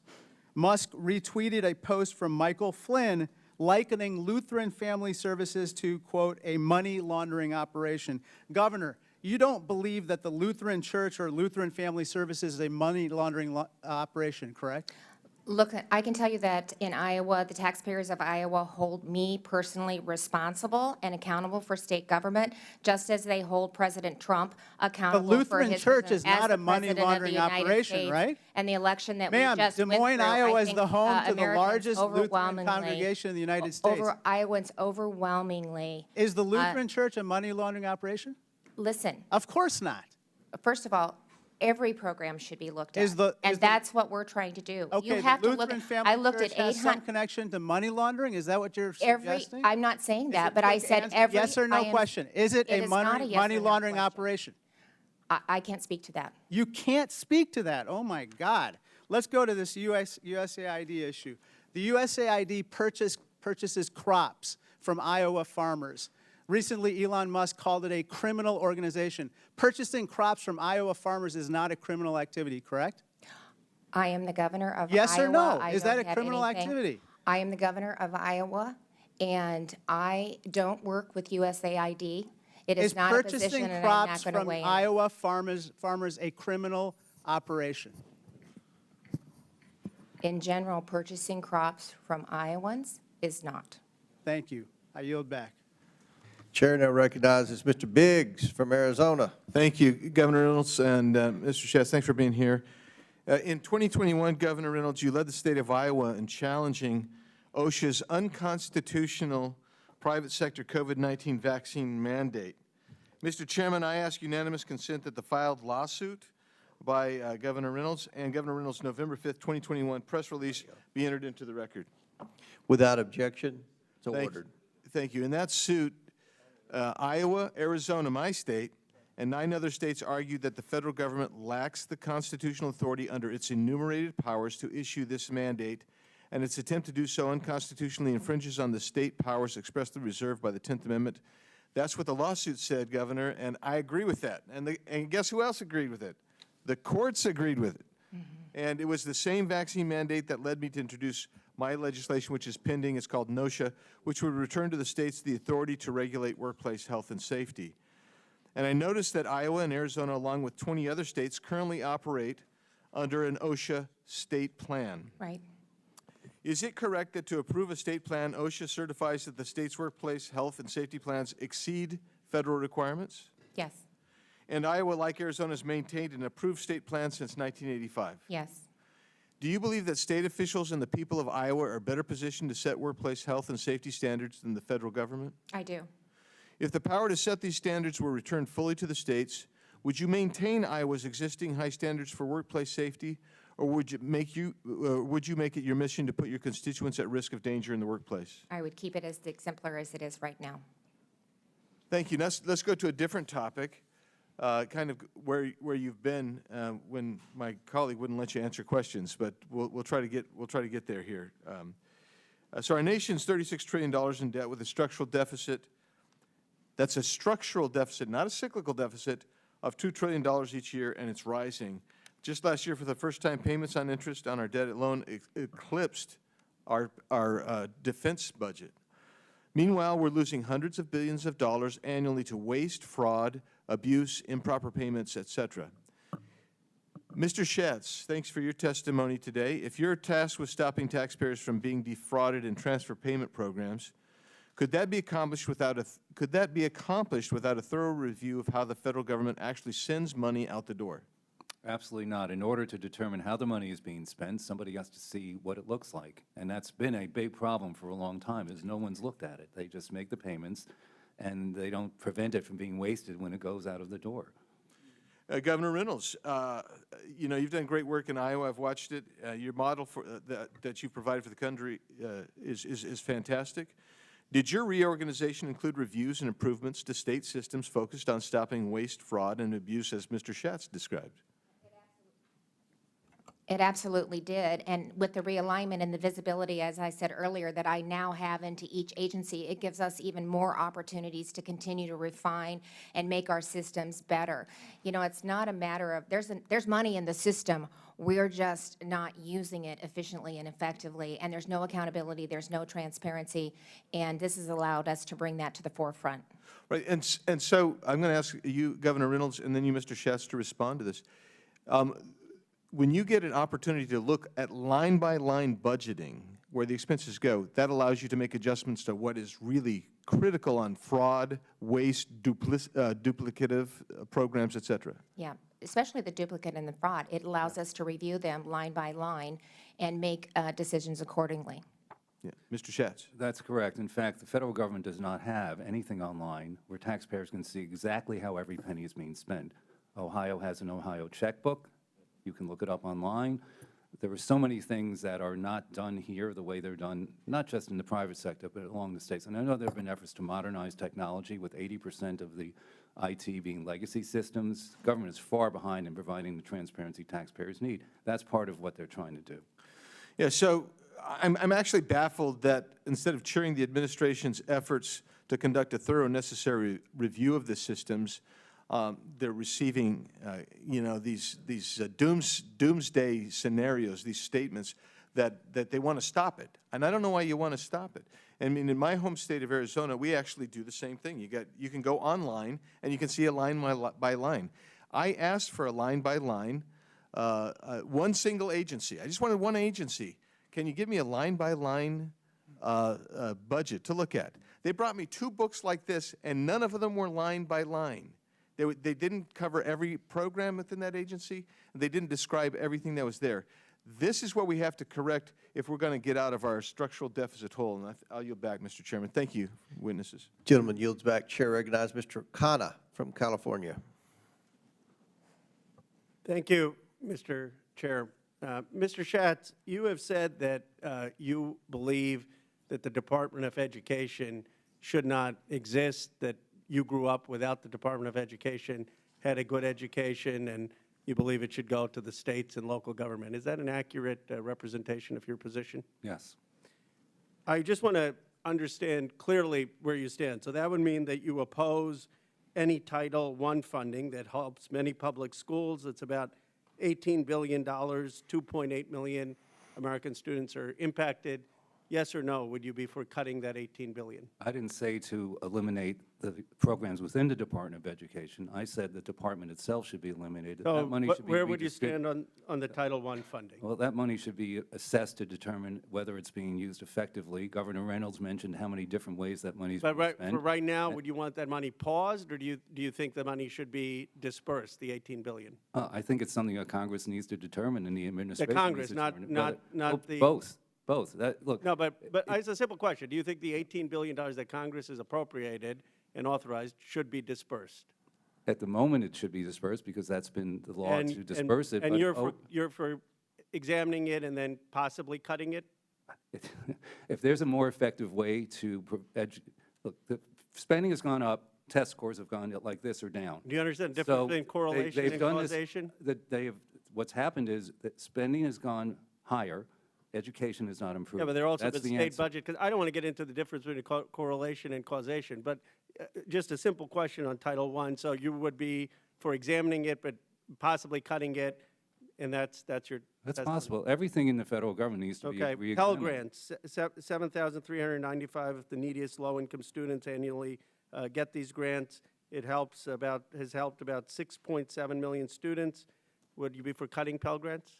I think, again, it needs to be looked at and examined to determine So if it's possibly effective. cutting them?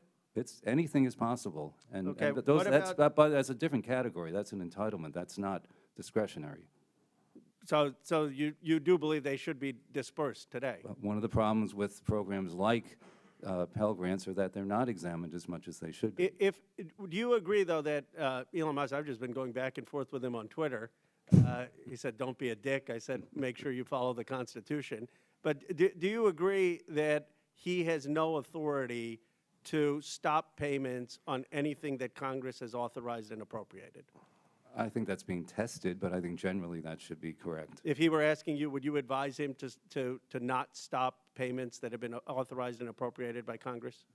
Well, my statement said that Congress has appropriated money or provided money, and there should be an examination of the results of how that money is being spent. That's what I think should be done. I missed the earlier procedural vote. I just want to make clear, I think that Mr. Musk should come and testify before this committee to explain that he is not going to stop payments at all for money that Congress has authorized and appropriated. Now, the IDEA program, that's about $14.2 billion. Would you stop the funding or cut the funding for the IDEA program that helps kids with disabilities?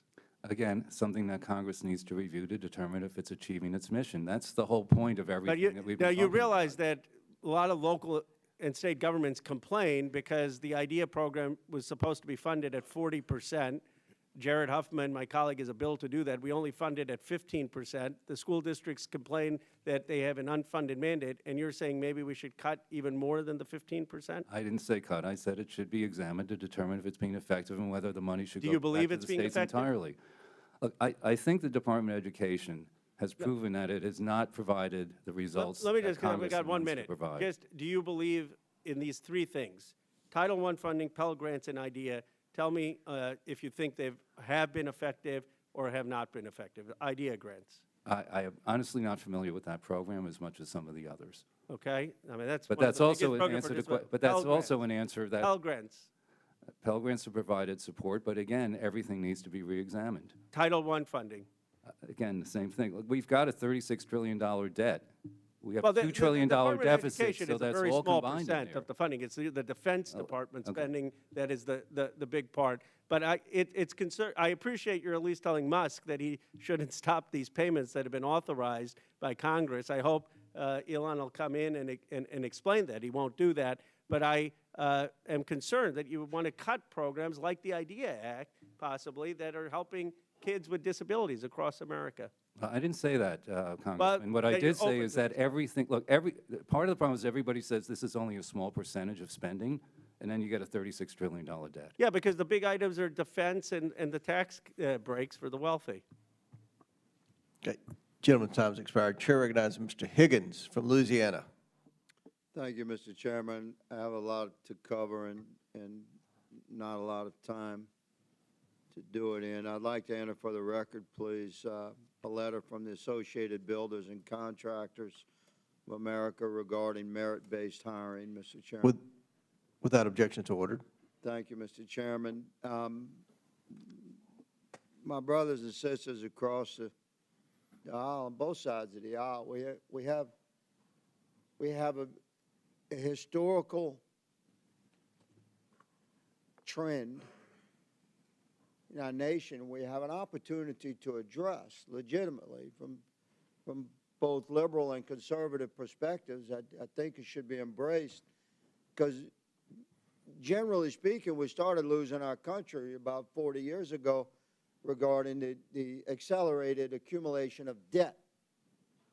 And this coincides, of course, with the massive growth of the federal government. And this coincides, of course, with the ongoing increasing infringement upon individual liberties, rights, and freedoms, and movement away from the sovereignty of our states regarding their ability to handle their business, reflective of the 10th Amendment might I add, which reserves to the states all authorities not specifically enumerated to the federal government or prohibited to the states by Congress or the Constitution. So, I mean, ladies and gentlemen, President Clinton, when you have a unified government, when you have either party in majority control in the House, the Senate, and the White House, that's opportunity to really address the trajectory that we're on in our country. President Clinton wasn't going to reduce the size and scope of the federal government. President Bush wasn't going to reduce the size and scope of the federal government. President Obama wasn't going to do that. You have a unique moment in history right now. We have an obligation to address the trajectory that has been established over the last 4 decades. This is a trajectory towards doom for our country. It's unsustainable. So we have an executive branch that's pumping the brakes. And this is something that this town is very uncomfortable with, and quite frankly, it's new territory. It's a new exercise for our country in modern history. So there's going to be maybe some wild steering, shall we say, when you're applying the brakes for the first time in modern history. But I encourage my colleagues on both sides of the aisle to grasp what's going on here. We're trying to save our republic from itself. Governor Reynolds, I would like to ask you about your role, your beautiful work, reducing your own executive branch from 37 cabinet-level departments to 16. It's exactly the kind of thing we're trying to do. You saved your state a lot of money. You changed your trajectory of spending. You reestablished financial stability and economic prosperity because of your conservative approach. It's what we're trying to do. And the President Trump and Mr. Musk is as an ambassador of common sense for President Trump to look hard at the practices of our executive branches and to reduce their size and scope. Governor Reynolds, I have a formula essentially that transitions federal service back to the sovereign states. We can save a lot of money doing this.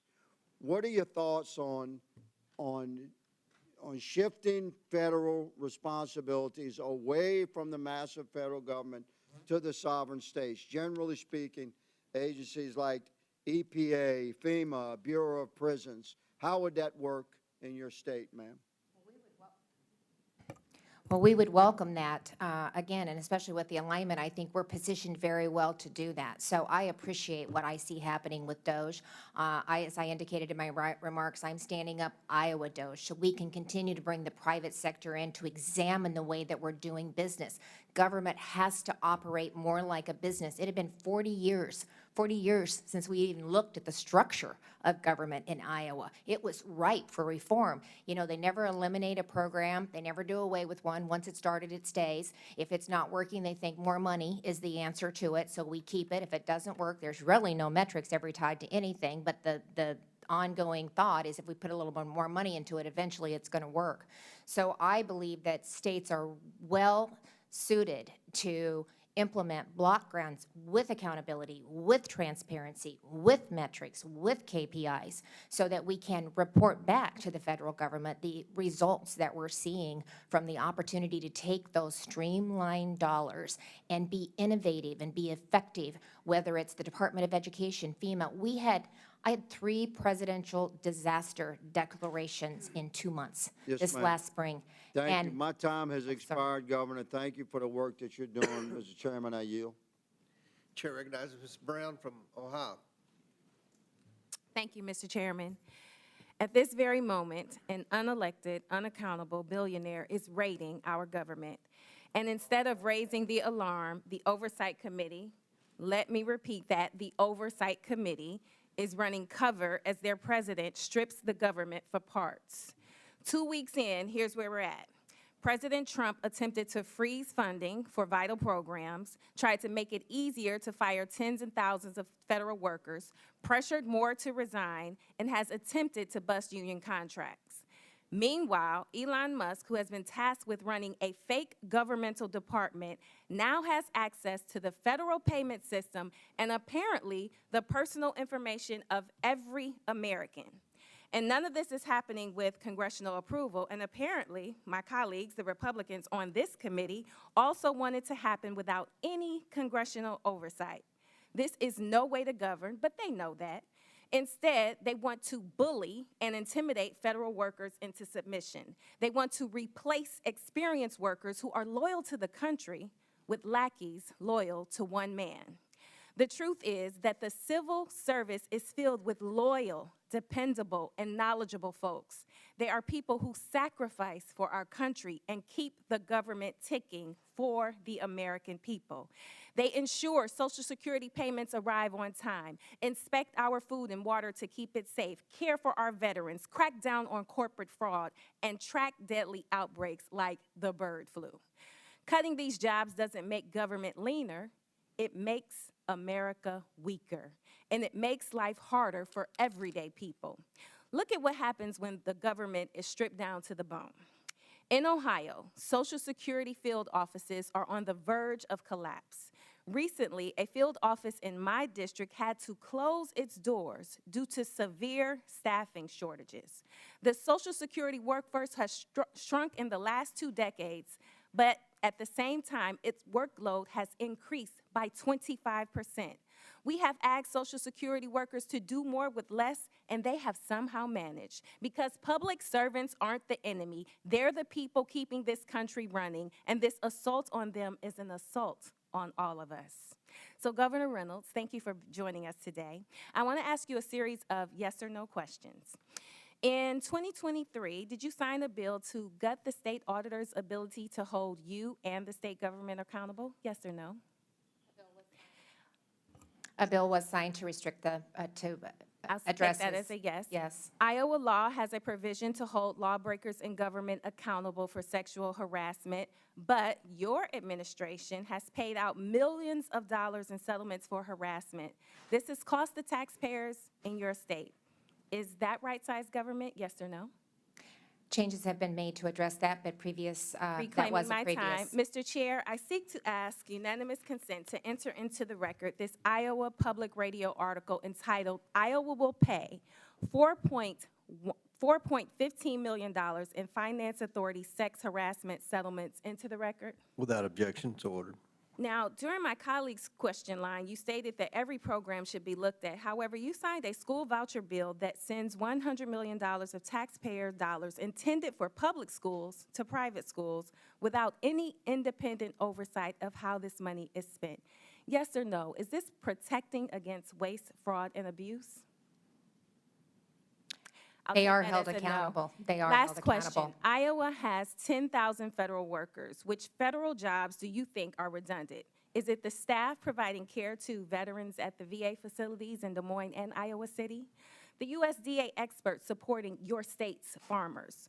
Or the Social Security staff ensuring payments reach seniors? Let's be clear about what's happening here.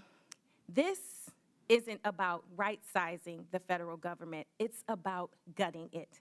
And it's about weakening our government's ability to serve the American people.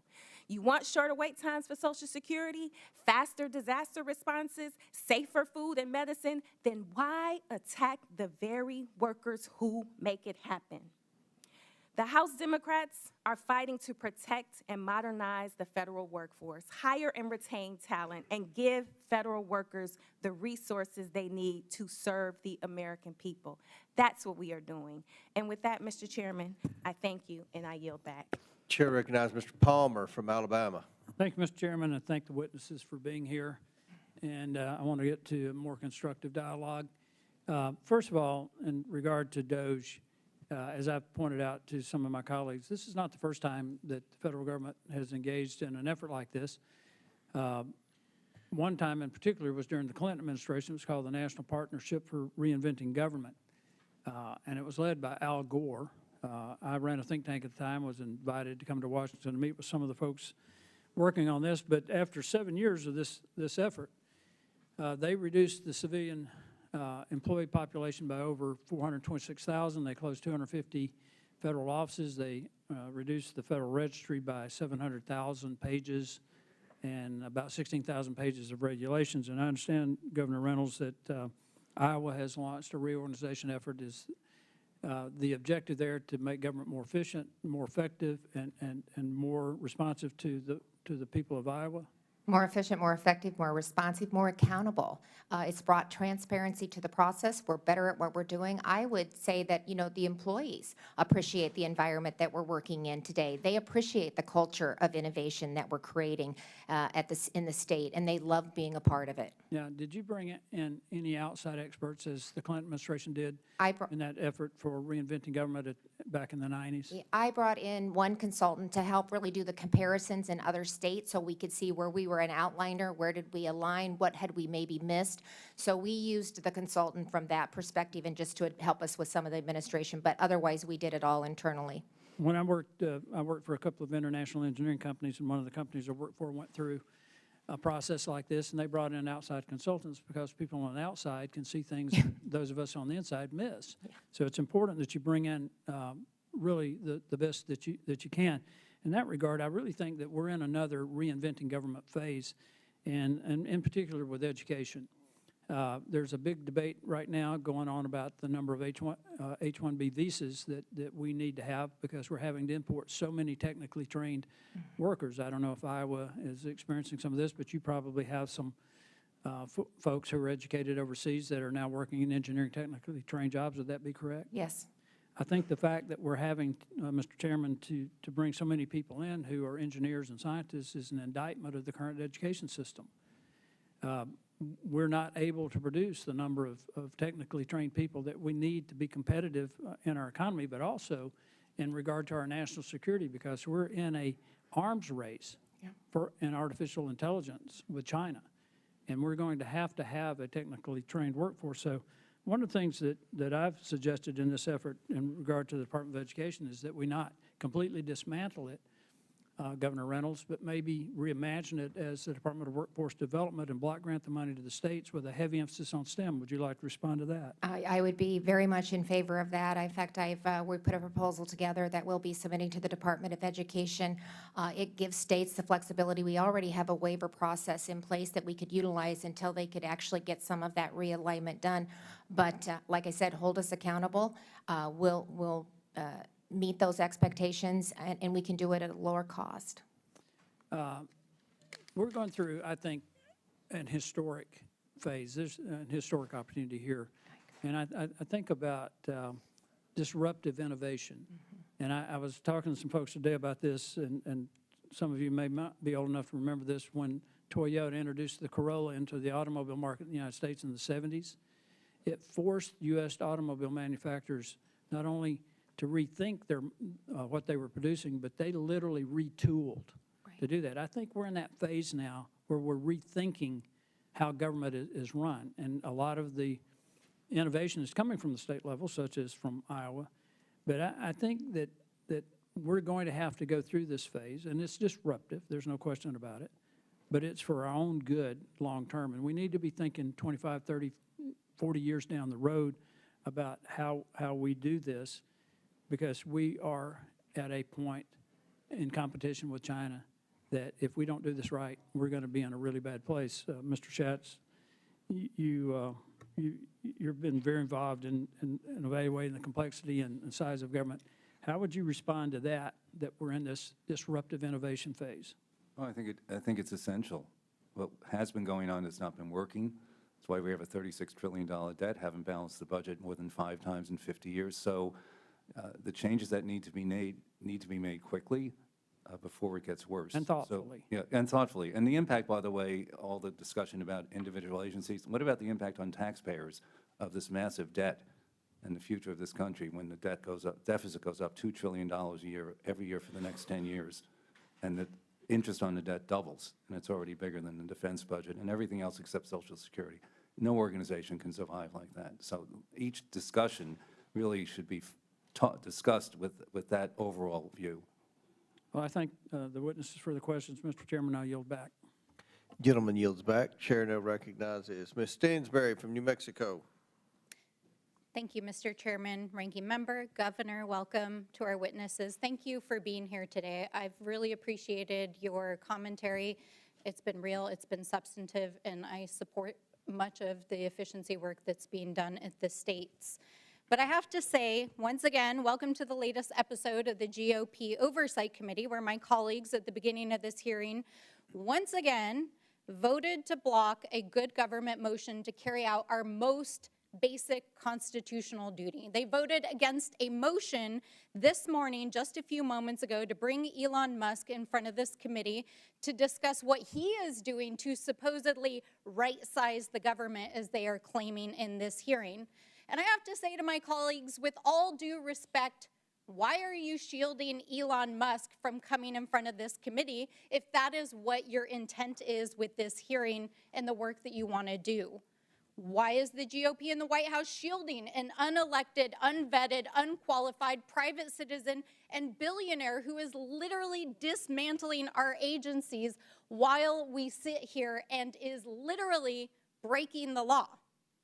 Maybe it's because while we're sitting here, he and his team are working across town here in Washington, D.C., entering federal agencies and federal buildings, hacking their data systems, firing federal employees, intimidating them, trying to force them to leave, shutting down vital programs, closing the Department of Education, the CIA, the DOJ, and threatening our domestic and international security, and downloading the private and sensitive data of Americans at the Department of Treasury.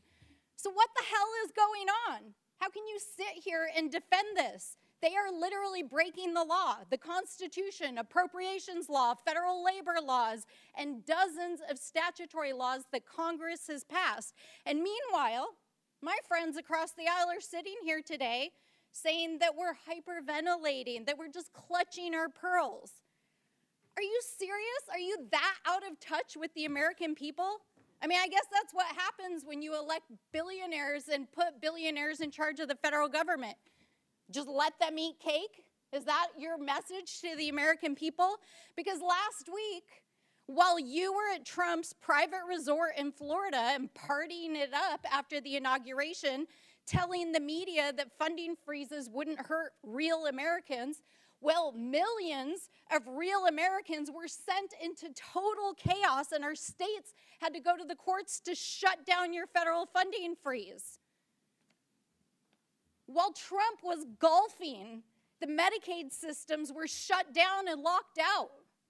Hospitals and clinics were wondering if they were going to be able to keep their doors open. Food assistance and homeless programs across New Mexico were shut out of their grant programs that keep families literally fed and off the streets. Head Starts, preschools, and children's programs were wondering if they were going to be able to make payroll the next day or by the end of the week. And while Elon Musk and a group of teenage software engineers were hacking your personal data at the Treasury Department, shutting down DOJ, the CIA, USAID, and ending diversity initiatives in the military, saying that the United States military could not honor Dr. Martin Luther King, our proud military personnel and veterans who put their lives on the line every day for this country were wondering if they were going to get their paychecks and veterans benefits. So, colleagues, we are not clutching our pearls or hyperventilating. We are defending the millions of Americans who are under attack, the federal employees, the mothers, the fathers, the grandfathers, being put out on leave, advocating for the people of color, the women, the members of our LGBTQ+, and yes, our trans community, who are under fire right now, under the guise of canceling DEI programs, under the guise of so-called undoing social engineering after years of progress in this country. We are defending the proud federal service members who defend our national security, who serve our communities and keep our economy running. because I want to tell you something. The American people are terrified, and if you are that out of touch with your people, then you should talk to your constituents. We had a town hall 2 days ago, and 12,000 New Mexicans got on our call because the people are terrified in this country, and that is why we are fighting back. That is why we are trying to bring Elon Musk to this committee, and that is why we are fighting against this agenda. And with that, I yield back. Gentlelady yields. The chair recognizes the gentleman from Texas, Mr. Cloud, for 5 minutes. Thank you, Chairman, and thank you, witnesses, for being here. And I apologize that you have to sit here and listen to the same sort of ideological rants that lost our friends across the aisle the election in a public survey just a couple months ago, where the hearts and minds of the American people spoke very loud and clearly for what they wanted. One of the things that's been puzzling about this whole conversation is the obsession on Elon Musk. When President Trump campaigned, he was very clear in what he wanted to do. And the talking is like this DOGE idea was some secret thing that just popped up on the radar in the last week, when in the actuality is it's something that President Trump said he was going to do. He said Elon Musk would be involved with it, and the American people spoke loud and clearly that this is what they want. And so the only thing that's really surprising about what we've seen over the last 2 weeks is the fact that we have a president doing exactly what he said he would do. And, you know, the need to bring in and to rein in our federal agencies could not be clearer than it has been. We've always known and have known quite for some time that the federal bureaucracy has a tendency to grow. Ronald Reagan once said the closest thing to eternal life we have on earth is a federal agency. And we've seen time and time again throughout our oversight capacities the attitude among much of our federal agencies that they're here permanently and we as elected officials are here temporarily, and that they will do whatever they feel, and if they don't like the policies handed down by the elected executive, that they will ignore it, obfuscate, do everything they can, even to shield data from us. And so it's been refreshing that many of the suspicions we've seen have become quite transparent as we brought transparency tools to the table over the last several weeks. But, you know, there's this idea in Washington that anytime we have an agency who's underperforming, they'll come before us, and the thing that they'll always ask for is more money, more power to fix the problem, oftentimes that they created. This is a paradigm that we have to change.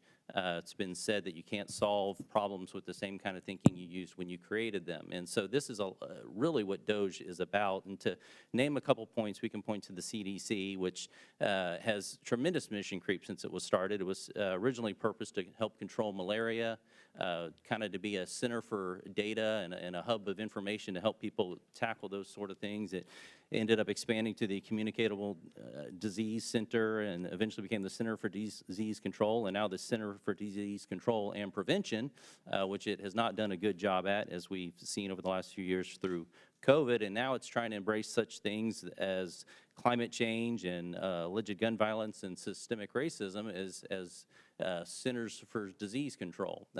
Meanwhile, their basic core function of being able to collect and share data to help the American people, they epically failed at during COVID, when a first-year PhD student from Johns Hopkins created a better tool than the CDC could provide. We could also look at the Department of Education, which has gotten a lot of discussion lately and interest in looking at what's going on, because our schools are failing our kids. That's just the status quo of where we're at in America. And what we can see here is this education funding from the federal government has gone up, student performance has been flat, and compared to other nations has actually gone down. Meanwhile, employment of the education workforce has gone up. So we end up having less people actually teaching teaching in the classroom, and more people administrating, and so we've created an education bureaucracy. Now, Mr.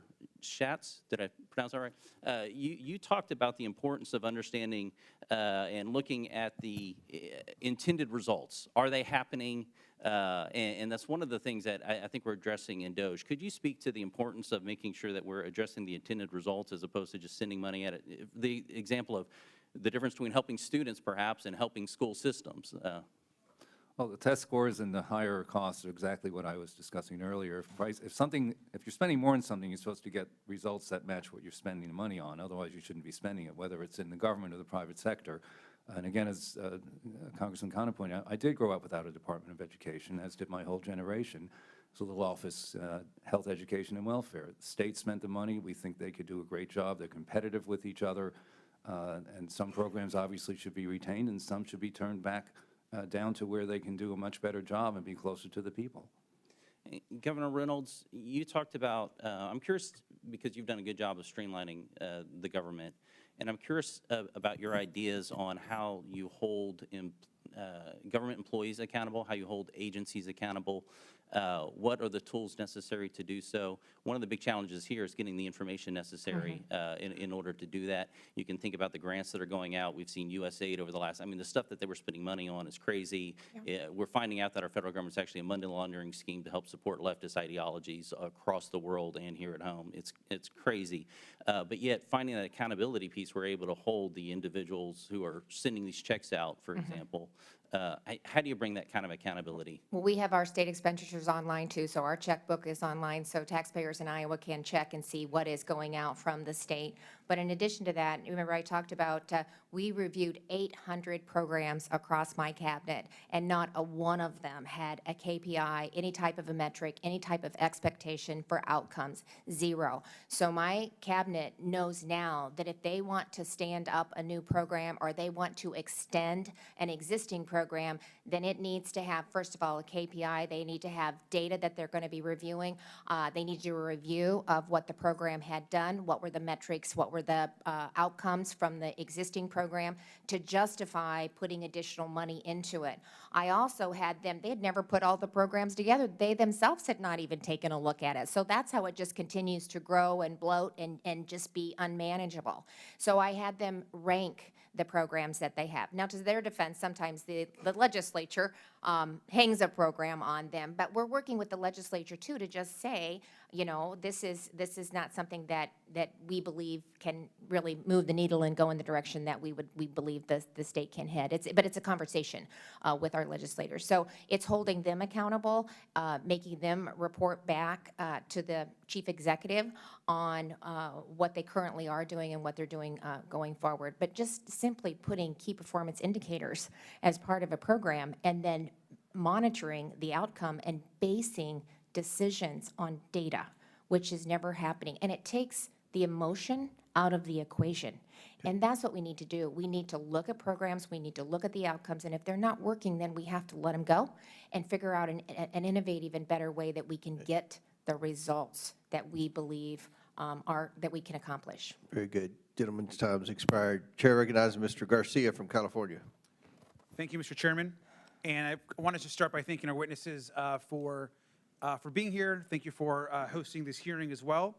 And I wanted to start by just starting with Dr. Resch. It's a very simple question. You can see here an article from the Washington Post. Can you just quickly, so we can take one step back, just mention how much did Elon Musk donate to Republicans in the 2024 election? To Republicans in the last election. To Republicans overall, I do not know.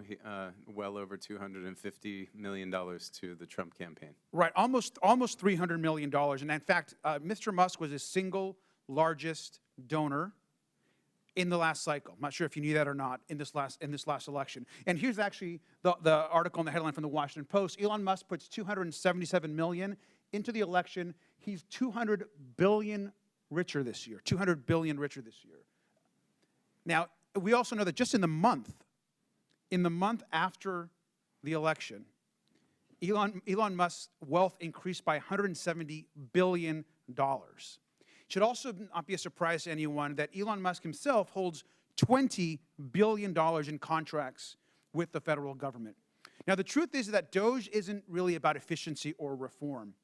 What Donald Trump and Elon Musk are actually engineering is the single largest wealth transfer in history. And to pay for the enormous tax cut that's about to come to this Congress in the months ahead, they need to slash spending by trillions of dollars. In fact, Elon Musk himself has said that he wants to slash $2 trillion, $1 trillion from the actual budget. Now, in Trump's first term, we know that he already had a huge tax cut for the richest Americans and corporations. Now he wants to slash it by 1/3 more. But here's the truth. In order to actually get more funds for their tax cut program, they need to slash trillions. And where are they going to do that? Well, they've started. The Department of Education, the Department of Labor, Veterans Benefits, USAID, and eventually Social Security, Medicare, and Medicaid. Right now, as we know, Elon Musk, the richest man on the planet, is trying to destroy USAID with his DOGE team. Now, this is the agency we know that distributes foreign aid, but that's just step one of their plan. Now, of course, we know they're going after the Department of Education. And here's an article from the Washington Post as well. Trump preps order to dismantle the Department of Education as DOGE probes data. Now, let me just begin by saying that their mission is to destroy federal agencies like the Department of Ed, to then save money and then transfer that wealth to Elon Musk, his companies, and their billionaire friends through a massive tax cut. Eliminating the Department of Ed would be catastrophic for children all over this country. I'm a longtime educator. I spent 10 years in the classroom teaching and as an administrator. The funding provided by the Department of Ed is critical to children with disabilities, student loans for colleges, and ensuring that students are protected across this country. The Department of Ed has $160 billion to help kids pay for college, $18 billion for low-income kids at K-12 schools, $15 billion for kids with disabilities, and in most cases, most schools are reliant on the Department of Ed to ensure that students with disabilities or that have additional needs get the education that they deserve. And now all of that is on the line because billionaires and corporations in this country need and want a larger tax cut. So let's be crystal clear about what Elon Musk is actually doing right now. It's a wealth transfer to himself and his billionaire friends. I also just want to note that just recently, and yesterday, in fact, the New York Times reported that now they are accessing the control centers for Medicare and Medicaid services. This can be catastrophic to people across this country. And so this committee, rightly so, has asked and demanded that Elon Musk testify under oath in front of this committee. We know that the law is on the side. We know that what he's doing is unconstitutional. And we demand that he come here and provide answers not just to us, but to the American public. And with that, I yield back. Thank you. Gentleman yields back. Chair recognizes Mr. Crane from Arizona. Thank you, Mr. Chairman. Mr. Chairman, would it be possible to get some therapy dogs in here for my colleagues on the other side of the aisle? We could ask Mr. Raskin Shrink to... I'm worried about their mental stability. You know, I think it's funny, Mr. Chairman, when I hear my colleagues on the other side of the aisle whining and complaining. I mean, those are insults, to be clear. Elon Musk. Excuse me, this is my time. Thanks. Elon Musk and, you know, how much money he donated to President Trump. Yet I don't recall the same outrage when, you know, billionaires on their side of the aisle like Mark Zuckerberg, George Soros, you know, or any of the other ones that were donating massive sums of money to their side of the aisle. Mr. Resch, I want to start with you real quick. I read something you stated in your testimony. You said, rather than a bloated bureaucracy, we face a workforce stretched too thin, forced to oversee an increasingly complex web of outsourced operation with limited personnel and resources. Is that correct? Did you say that in your testimony, sir? Yes, sir. I'd like to read you a list of priorities over at USAID right now, one of the agencies that Elon Musk, who's triggered my colleagues on the left so much, the Agency for International Development, which had a budget of over $40 billion in fiscal year 2023. This is not a exhaustive list. It's a very small list, but $1.5 million to advance diversity, equity, and inclusion in Serbia's workplaces and business communities. $2.5 million for electric vehicles in Vietnam. $2 million for sex changes and LGBT activism in Guatemala. $6 million to fund tourism in Egypt. Hundreds of thousands of dollars for a nonprofit linked to designated terror organizations, even after an inspector general launched an investigation. Do you still stand by your comments, sir?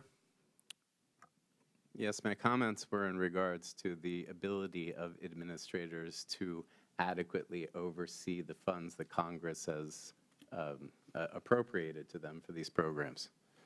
Yeah, so you don't think this is a bloated workforce when we're spending money overseas like that? Sir, are you aware that we're over $36 trillion in debt, Mr. Resch? Yes, I certainly am. Okay, so you still stand by your comments that this isn't a bloated federal workforce? The federal workforce represents 4% of the entire budget. For every Sir, do you know how much? Do you know what the annual deficit is every year? Please. It's over $2 trillion. I understand that. Okay, so you still stand by your comments that it's not a bloated workforce? $2 trillion is not reflective of the workforce that is the federal employee. Oh, it's not? We're not spending money on the workforce? Your entire copy. your entire budget, 4%. If you cut the entire workforce, 4% would be reflected. Do you know why often we use private companies and contractors in the federal government, sir? Because you can actually fire them. It's a lot easier to fire them if they're not performing. Sir, have you ever ran a large organization or a small business? No, I have not. I just find it interesting that we bring in a governor of one of the United States who has actually run a state to talk about all the cuts, the elimination of fraud, waste, and abuse, and how she's got her state high-performing and made a bunch of changes so that they actually have a surplus. And my Democrat colleagues bring in a professor who's never run a large organization, never run a small business, and therefore has really no idea what it's like to deal with the consequences of out-of-control spending and inefficiencies. Does that strike anybody else in the room as odd? What about you, Mr. Schatz? Who are you going to take advice from on efficiency? Somebody who's actually run a large organization or business or maybe a state? And I'm not trying to throw shade at Dr. Resch and his profession. There's been a lot of professors in my life that have brought me a lot of value. But when we're talking about trying to add efficiencies to the largest government in the history of the world that's operating at $36 trillion national debt, $2 trillion annual deficit, Mr. Schatz, who are you going to take counsel and advice from? Well, I think anyone who has an idea about how to cut spending should be welcome, and that could include academics, it can include nonprofit groups, governors. So the point is to get the job done, not to keep talking about it. That's right. And the last thing I'll say is, because my Democrat colleagues are losing their mind with Elon Musk, don't forget that Elon Musk campaigned with the president. The American people were very excited about Elon Musk using all of the tools and experience that he has and that he's used in the private sector to come in and streamline this federal government. Thank you, Mr. Chairman. I yield back. Thank you. Chair recognizes Mr. Frost from Florida. Thank you. Governor Reynolds, thank you so much for being here today. I've been to Iowa. I've spent a lot of time in Iowa. It's a beautiful state. So thank you for being here. Medicaid covers almost 700,000 Iowans, over a third of Iowa's children. In 2013, I believe, Iowa expanded Medicaid. I have a few questions for you. If Medicaid funding were to disappear, what would that mean for the people of Iowa? Well, I don't think it will disappear. Simply looking at a system and seeing if we can enhance it and make it better doesn't. That's not my question, though, Governor. My question is, if it were to disappear, what would that mean for your? Well, I don't think that's the intent of anybody, but we need to do it better, and we need to help these If it kids were to be disappear, successful. Governor, what would that mean for the? Well, I can't speculate on that because I don't believe that that would happen. So you, as the governor of your state, can't say what it would mean to lose Medicaid for your people? Okay, we'll move on. How would people across Iowa react to rural and community health centers having to suddenly close?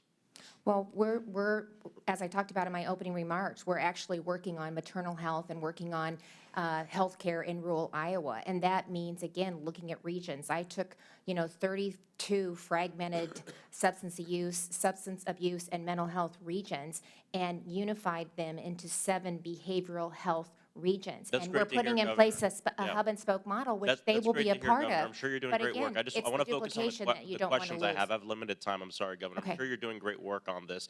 My question is about rural and community health centers. Yep. Community health centers that receive a huge amount of federal funding, including programs that help Iowans afford medication and prescription drugs. What would that mean for And rural they're a part of our solution, and we're taking that to account. But we don't That's want good to hear. duplication Community of, health we centers don't are want part of the duplication of solution. services so That's that we good to can hear. get I'm those going to move on, dollars on Governor. the I'm going to ground. move on. That's Yep. good to hear.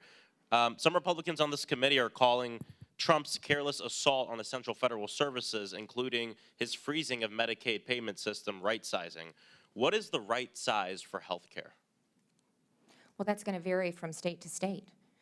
So, you know, I mean, Would you be okay with Elon Musk or Trump right-sizing Medicaid in Iowa? I don't think we should be afraid of having the private sector step in and take a look at how we're providing these services. We can No learn one's from just them. taking a look, Governor. It's both. Decisions are being made. Well, they're looking at the system and making recommendations, freezing and the we Medicaid shouldn't be payment system? we shouldn't be afraid of that. So I think that No one, Governor, no one is we afraid. Governor, had to sorry, I'm going to look at- reclaim my time. Okay, thank No one is afraid of opening, taking a look at what's going on. But what we are afraid of is our services, the things that people depend on being ripped away from us. I'm worried about Iowans losing the Medicaid that they voted to expand. 700,000 Iowans are on Medicaid.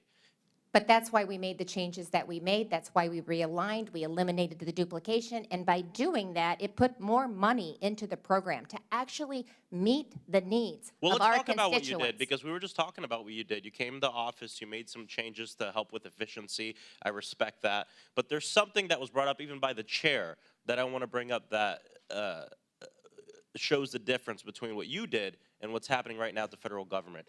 You worked with the legislature and passed legislation in your state legislature to make the broadest changes you wanted to make.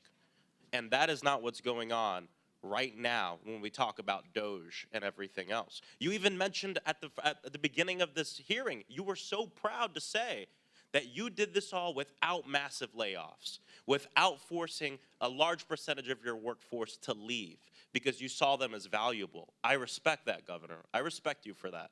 That's not what's going on here at the federal level. But let's move on to FEMA really quickly. Okay. Trump has said that he wants FEMA to go away. He would like to see the states take care of the disasters on their own. I come from Florida. We work very closely with FEMA. Do you think most Iowans would agree with President Trump that FEMA should suddenly stop existing? I don't think he's eliminating, and I think what I had understood was he was thinking that maybe it should go back to the states, which that's something I think we should take a look at. Sorry, Governor, a reclaim. The president was very clear in this. He believes that the agency, FEMA, should be completely eliminated. Do you agree with that, or do you not agree with that? I mean, it's okay to disagree sometimes with, Well, I'm not afraid to disagree. I'm just thinking, do you disagree with FEMA, with his assessment of FEMA? It's bureaucratic. It's a nightmare to work with. They can only do one thing at a time. I have impacted individuals. There are huge. But do you agree with him that we should eliminate it? We could have a whole nother hearing. Governor, on sorry, that. I'm going to reclaim my comment. Do you agree with him that we should eliminate FEMA? Yes or no? I think we need to take a look at it and how those services are delivered. But you don't think we should eliminate it? I think we should take a look at it and see how those services are delivered. Okay, but it sounds like you don't think we should we shouldn't get rid of it, which I agree with. In the past 10 years, your state has been granted FEMA support 10 times. President Trump in 2018 denied you a claim after flooding and horrible weather patterns that happened in Iowa. You said you were extremely disappointed and that the people of Iowa needed FEMA's help. That was your quote. And so thank you. I'm glad you're here to talk about the things you did in Iowa. I hope President Trump can look at the way you did things and working with your legislature the way it's supposed to work to make the changes instead of letting a wealthy billionaire donor go in and make the changes himself. I yield back. Chair recognizes Chairwoman Green from the state of Georgia. Thank you, Mr. Chairman. My Democrat colleagues are reacting with manufactured outrage over Elon Musk and the DOGE team going in and cleaning up the federal government. They're saying the American people did not vote for this, but I would like to correct that record. On July 13th, when President Trump was shot in Butler, Pennsylvania, Elon Musk got behind President Trump and he endorsed him. And then on August 19th of 2024, this is before the election, Elon Musk posted on his own account, "I am willing to serve," and that right there says DOGE. This was not something that was created after the election. It is no surprise to the American people. As a matter of fact, the Department of Government Efficiency was a key part of President Trump's campaign, and President Trump campaigned over and over again on DOGE and Elon Musk helping him. As a matter of fact, right here on Rolling Stones, which is very far left, by the way, Trump says he would give Elon Musk a top role in his administration. Again, this was on August 20th, 2024, well before the election. This was no surprise to the American people. The American people love DOGE so much. They love the concept of saving the federal government, saving Americans, and putting America first, cutting the waste and the spending, cutting down the size of the federal government. They love it so much, they voted for President Trump and elected him with an overwhelming victory. He won the popular vote, 312 Electoral College votes. It's the Democrats that are the ones that are still lost on their message, and their message is a failure, and the American people spoke out about it.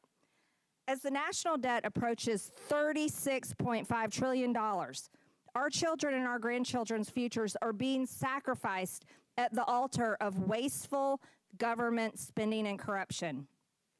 With my new subcommittee on DOGE this Congress, we are going to dig deep on the wasteful spending and corrupt bureaucracies that have plagued our nation for far too long. We will make recommendations to address these problems, and we will make sure the American people know exactly what is being done with their hard-earned tax dollars. After all, this is what they voted for. Governor Reynolds, in Iowa, the state legislature passed a bill in 2023 that lowered the number of cabinet-level departments from 37 down to just 16. So I'd like to ask you, did this make the Iowa government more efficient or less efficient? More efficient. I'm not surprised. Is the Iowa government still able to provide all the services your constituents require of you? We're actually doing a better job of it and putting more money into the programs or returning it back to the taxpayers. Amazing. It sounds like DOGE has already worked in Iowa. Has your state lost money or saved money since reorganizing its government? $217 million, surpassing our 4-year projection in the first 18 months, and that's conservative. We're going to continue to see savings, and that's how I'm going to continue to reduce the tax burden on our taxpayers. That is incredible. That's what all of America wants. So how do you think the federal government can translate what Iowa has done to the national level? You've already achieved it in your state. How can we replicate that? You're doing it by bringing the private sector in, having them take a look at the inefficiencies in government, look at the systems, look at the duplication, look at the unaccountability. There's no transparency. There's no metrics. There's no data that they can point to. We're standing up Iowa DOGE. We want to be a partner in that because I think it's really important that the federal government and the state government and the local governments work together to really implement transformational change. This is an incredible opportunity. I have so much respect for President Trump to put this initiative forward. He received an undeniable mandate in this last election, as did we. We now have supermajorities in both the House and the Senate, the governor's office, and an entire Republican delegation that we've sent out to Washington, D.C. We did just what President Trump does. We told Iowans what we were going to do, and we followed through with it. And that is what Americans expect, and that is why 77 million people said that President Trump is who we want to restore America's greatness. I absolutely agree with you, Governor Reynolds. Thank you. Mr. Schatz, in all your years at your organization, can you give some of the most egregious examples of government spending you've seen? And I know that's hard to come up with a few because there's a lot. I talked earlier about broadband programs. It's not necessarily a wasteful expenditure, meaning something isn't trying to be. There were 133 broadband programs in 15 agencies. There are people that are still not connected, I am sure, also in Iowa. $42 billion for the BEAD program. Not a penny has been spent. We want people to be connected to the internet. It's critical for our future. But unless those programs are consolidated and someone figures out which ones are working best, we're not going to achieve that objective. It seems simple, but again, the problem here has been, as a usually is. Something isn't working, spend more money, create another program. Don't take the time to look at how it's working, and that's what DOGE and your subcommittee is going to do. We're happy to help any way we can, by the way. Thank you, Mr. Schatz. And you're right. Under the Biden administration, they actually canceled contracts with Starlink, which are far less expensive, and then never built out the infrastructure for broadband. True failure for the American people. Giant waste of money. Thank you, Mr. Chairman. I yield back. Gentlelady yields back. Chair recognizes Ms. Lee from Pennsylvania. Thank you, Mr. Chair. I am afraid that we are witnessing the biggest con in real time. Our federal government is being fleeced by a handful of billionaires at the expense of everyday people. They're what we call unelected billionaire oligarchs, and they are not trying to right-size the government. They're not trying to make things more efficient or improve services. They want to eliminate their competition and grow their private coffers. The collective net worth of the president's cabinet is over $460 billion. That is unprecedented in our country's history, even counting the days of the robber barons, or when the only folks who could serve in government were landowning wealthy white men. This isn't just government by the top 1%. It is government by the top 0.0001%. And these aren't just disinterested outsiders who are benevolent volunteers coming in to help us situate our government, right? These are people who have conflict of interests. They have financial stakes. They are even tied to litigation against the very agencies that they have been tasked to lead. Musk alone has nearly 100 government contracts across 17 federal agencies that total $3 billion. By all accounts, Musk is now running rampant through our federal agencies, accountable to no one, and doing what he pleases with federal systems and data with no transparency and no oversight. It's still unclear if he has security clearance or if he's passed a background check.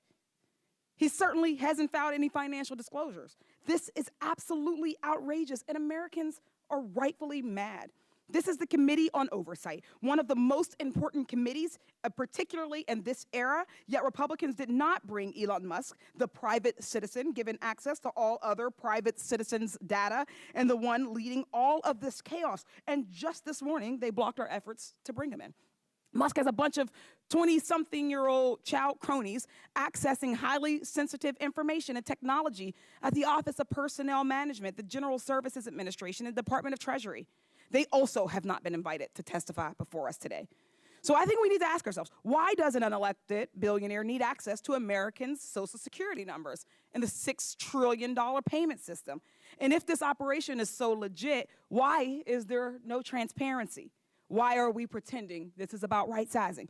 The only logical answer is greed and corruption. Dr. Resch, do you agree that there is a corruption risk with this level of unaccountable access, and that Musk could use this data to gain an advantage over his competitors? Whenever there is no security clearance, there is a corruption risk. Whenever there is entanglements in terms of being a contractor or a contracted entity and a regulated entity, but with access to data or unfettered access to protected government data, there is a risk of corruption. Thank you so much. Beyond Musk and the rest of the cabinet appointees, just look at the powerful tech CEOs who had front row seats to Trump's inauguration and also had financial stakes with the very agencies that Trump is now looking to fundamentally overhaul. Nearly every executive action taken so far has been designed to make corruption easier. In the first week alone, Trump fired 17 inspectors general across 18 agencies. These are nonpartisan watchdogs, and this includes the one from the Treasury Department, who could have served as a guardrail against Musk's efforts. The hiring freeze, stopping federal spending, and trying to strong-arm federal workers to leave their jobs are all actions designed to make our government fail and move things over to the private sector, further fattening the bank accounts of these billionaires, these unelected billionaires. They'll consistently tell you that private is better, but meanwhile, the poverty gap keeps growing, and they keep laying off people.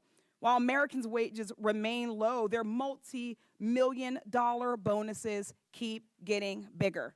Republicans are pushing these cost cuts so they can pay for their tax cuts. Working-class Americans will not be benefiting from those tax cuts.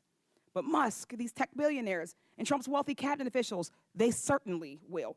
Meanwhile, working class Americans will be paying the price in jobs, in lack of regulations, and in the loss of government services like Medicare and Social Security. Instead of a federal government designed to serve all the people, Trump is doing everything he can to turn the government into a tool to serve just one group, the rich oligarchs he calls his friends. Thank you for your time. I thank you. Thanks to the panel, and I yield back. Gentlelady yields back. Chair recognizes Mr. Timmons from South Carolina. Thank you, Mr. Chairman. And I want to thank the witnesses for being here today. I do my best to work across the aisle whenever possible. And I think that that is how this place is supposed to work. I try to earn the respect and the trust of all of my colleagues.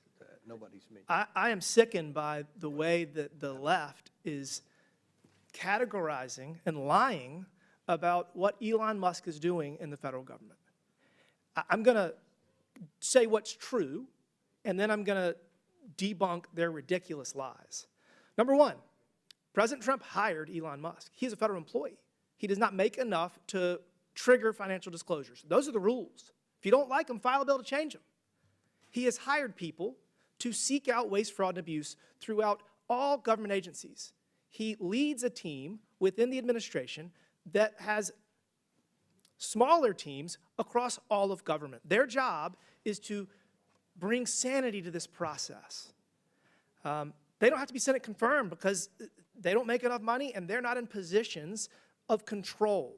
They are in advisory positions. Their objective is to give a menu of options to the President, to the Secretary of Treasury, to the Secretary of Defense, to all the different agency heads who are Senate confirmed, of ways to conserve taxpayer dollars.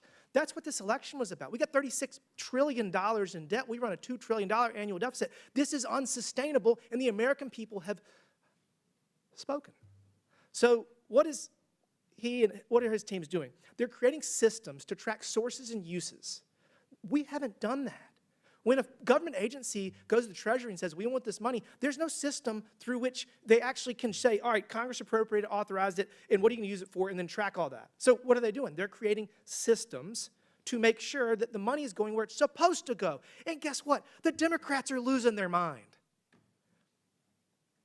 He's also creating systems to ensure accountability. All of this is going to be public.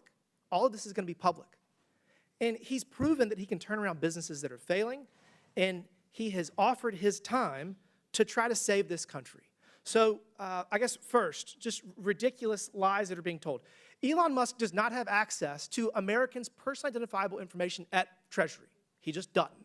You have career bureaucrats that are mad that they're losing their jobs because they're no longer useful in the future of this government because they've gotten us in this situation. I had dinner with Treasury Secretary Bessent, and he assured us that all that the DOGE employees at Treasury were doing was checking sources and uses to make sure that money authorized and appropriated by Congress is being spent on what it's supposed to be spent on. The fact that we haven't done that yet in 2025 is insane.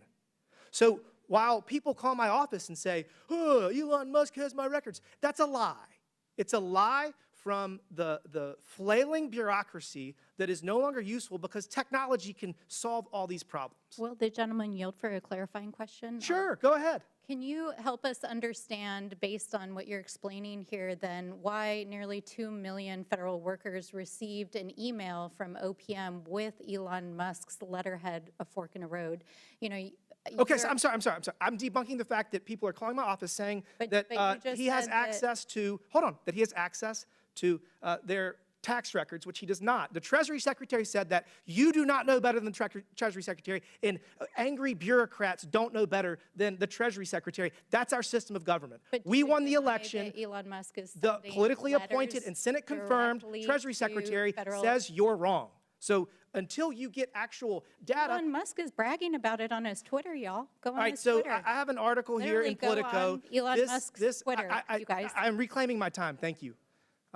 This is an article in Politico that was written after the dinner that we had Monday night with the Treasury Secretary, where he confirmed to the House Financial Services Committee that Elon Musk does not have access to American taxpayers' personal data. So I'm going to say it one more time. everybody that's calling my office, everybody's flipping out, the media that's lying about this. The DOGE employees do not have access to American citizens' personally identifiable information. Their only goal is to track sources and uses and make sure that the money that we're spending is going where it says it's supposed to go. This is shocking. It hasn't been done yet, but they're doing it now, and this is just the beginning. Again, I'd say buckle up, because this is going to keep going, and we're going to save this country, and we're going to get out of this ridiculous financial situation we're in. With that, Mr. Chairman, I yield back. Gentleman yields back. Chair recognizes Ms. Crockett. Thank you so much, Mr. Chair. It's the faux outrage for me. It's as faux news that I'm hearing, because somehow you guys, and when I say you guys, I am referring to my Republican colleagues, pretend as if you are the heroes of the story. But let me remind you who set the House on fire. It was y'all. So let me go ahead and handle these receipts, because I know that I always have to have proof, even though I guess our education system is failing us, because it seems like facts don't seem to faze people that vote for y'all. But I'm going to do it anyway. So when we talk about debt, I'd ask for unanimous consent to enter into a record this article that says Donald Trump built a national debt so big, even before the pandemic, that it'll weigh down the economy for years. Without objection, so ordered. Thank you so much. In fact, it talked about the fact that he ran up our debt almost $8 trillion. It was estimated to be $7.8 trillion at that time. And this is it's actually the third biggest increase ever under any presidential administration. So I don't understand how y'all gonna play the heroes. I also want to just kind of be clear about some basic level setting of civics, because it seems like civics is evading us. And listen, Governor, I actually appreciate you. I know that in today's times, for whatever reason, if you got a D or an R in front of your name, it has to be all hostile. Listen, I am a former business owner. If I was not sitting in this seat, I would still have my law firm, but you know, we have rules, right? So I'm not allowed to practice law. I'm not allowed to do a lot of other things, because ethics decides that that's not really a good thing, to make sure that the American people can trust that I don't have any divided interest. In fact, we do that for people that run our treasury typically. So I'm curious to know if you have an elected treasurer in your state. And you do, actually. We do. I know you do, because I looked him up. And I'm curious to know. So it's my guess that he's the one that actually controls all of the treasury systems that you have, correct? Some of the investments. He controls some of the investments, but also monies that need to be disseminated by the state, that's done by him, correct? Department of Management and the Treasurer's Office. Okay. In the Treasurer's Office. Two separate agencies. Okay. But you have an agency that does that, correct? Yes. Okay. And as you are having this agency do that, these are people that have some sort of ethics that they have to follow, I'm sure. I'm going out on a limb, because I don't know how anything works in Iowa. I'm just being honest with you. Yes. Okay. Here is the deal. I want the American people to understand that Democrats are not against efficiency. In fact, the last time that this country actually ran to the extent that there was a balanced budget and actually there was a surplus, it was a Democrat in the White House. His name was President Clinton. So we are not against this. What we are against is this idea that we will evade the Constitution, or we will evade our own constitutional.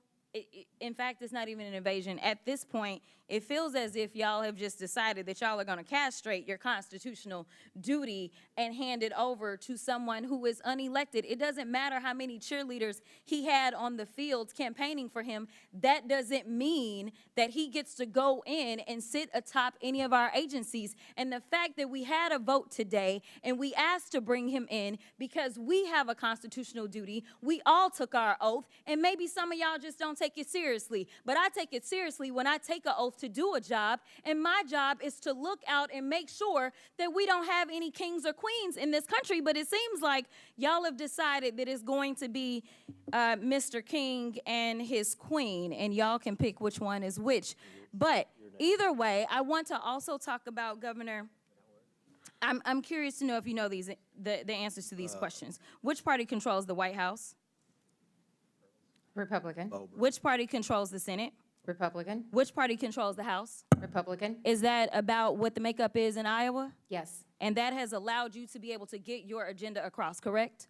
Yes. And you haven't had to bring in somebody to basically usurp any types of norms because you worked through the process, correct? Well, I did executive orders, Yes or no? 2080 Yes or agreements, no? and then Yes- went yes to the or no? Because legislature we've as only well. got It to wasn't all of the I'm above. gonna reclaim my time because I All of only the got above. so much time left. All of the I above. also want to point out that you specifically talked about that you recently had 3 national declarations for disasters, and I want to enter into the record a unanimous consent. Trump moves to abolish FEMA, shift disaster response to states. Without objection. And my so ordered. final unanimous consent I'd ask says that Mike Johnson's budget plan is at risk of collapse, even though we know that y'all control all 3 levers of government. So if this is what y'all want to do, then go ahead and clean it up and fix it and just go through the process. And honestly, there's nothing that we will be able to say about it. Order. And with that, I will yield.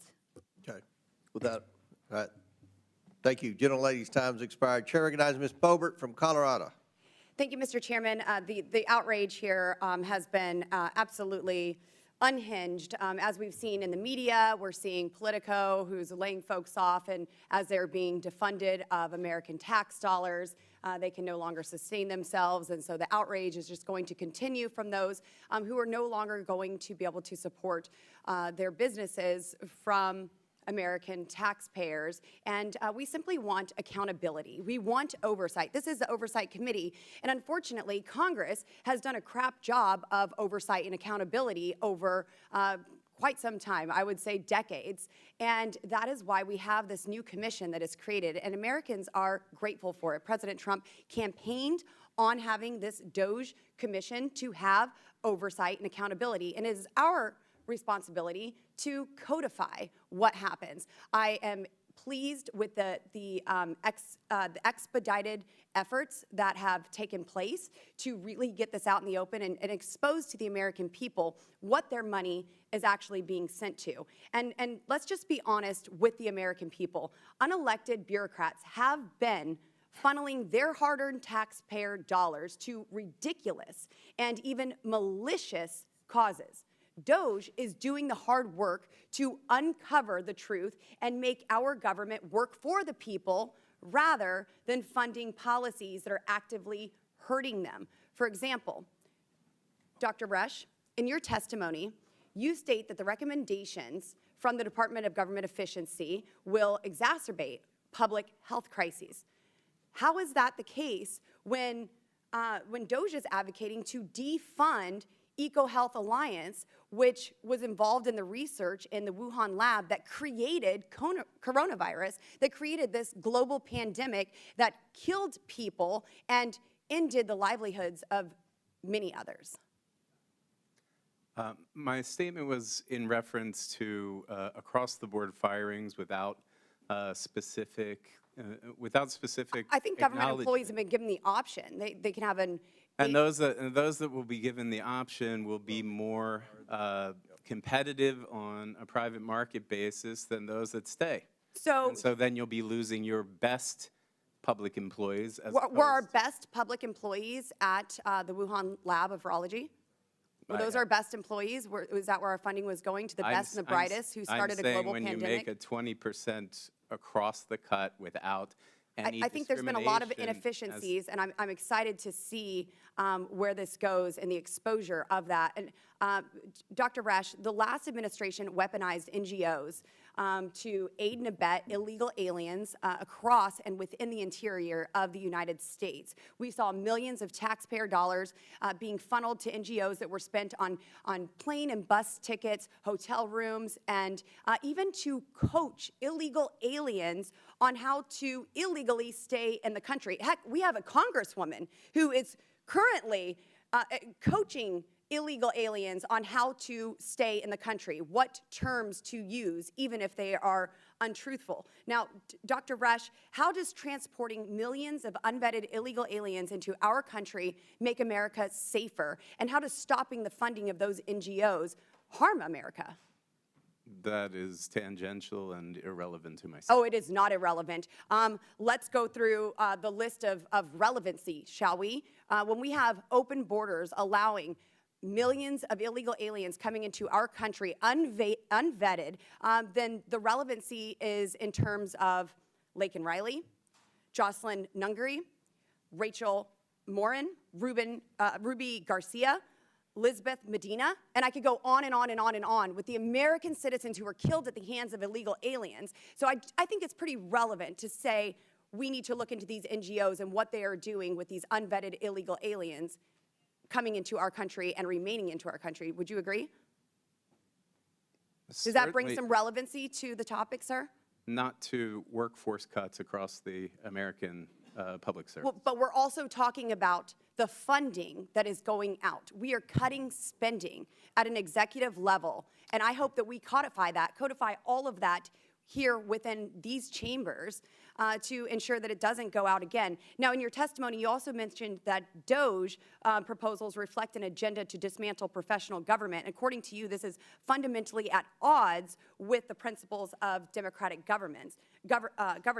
In November, President Trump won by a decisive mandate promising to maximize governmental efficiency and productivity. And how are actions, these actions fulfilling the president's campaign promises fundamentally at odds with the principles of democratic governance? And while my time is running out, I want you to answer that, sir. But we hear about unelected folks. Democrats didn't even get a chance to vote for their own presidential candidate in their primary. So don't talk to me about unelected people actually being involved in the decisions in this country. But I would like to hear how that's at odds, sir. I have no response to that. Well, that's kind of Chairman, the gentlelady. I yield. Thank you. Chair now recognizes Mr. Kassar. We're going to recognize Mr. Kassar, then Mr. Jordan, and then at the request of the witnesses, we're going to take a brief bathroom break. So Chair recognizes Mr. Kassar for 5 minutes, and then after him, it'll be Jordan, and then a brief 10-minute break. Chairman, I don't know why Republican members even show up to this committee or to Congress when it's clear who's really in charge of the federal government right now, and that's Elon Musk. And at the beginning of this hearing, when we asked our Republican colleagues if we could bring Mr. Musk to this committee, Republicans ran cover for him. They want him hiding in the White House tweeting, and they voted unanimously that they didn't want to hear from Elon Musk. Supposedly, this committee is supposed to be about rooting out waste, fraud, and abuse. And I agree. So let's talk about waste, fraud, and abuse.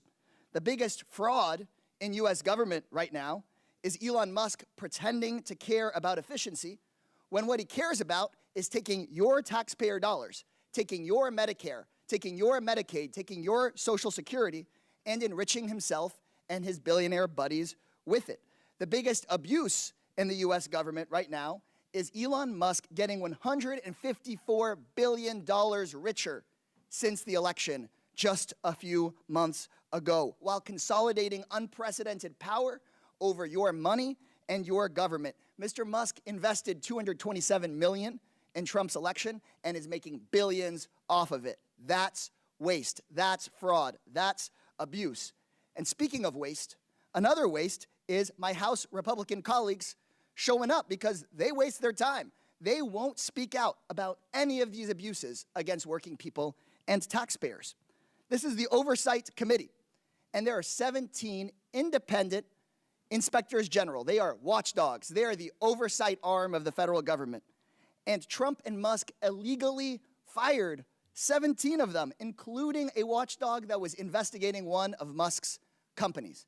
And what I've heard from House Republicans is either silence or defending that kind of behavior. You guys know that it's embarrassing and it's wrong, and that's why you voted to not have Musk here before us.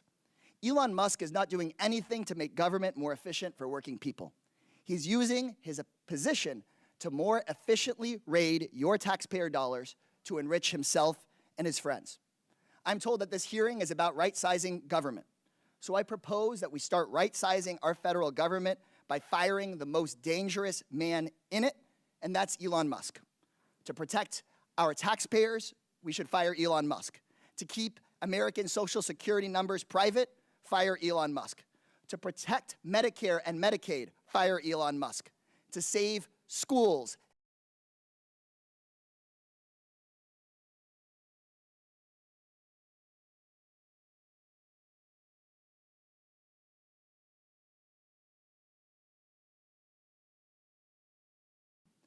Attacking working families is nothing new for him. Mr. Musk's biggest factory sits in my district.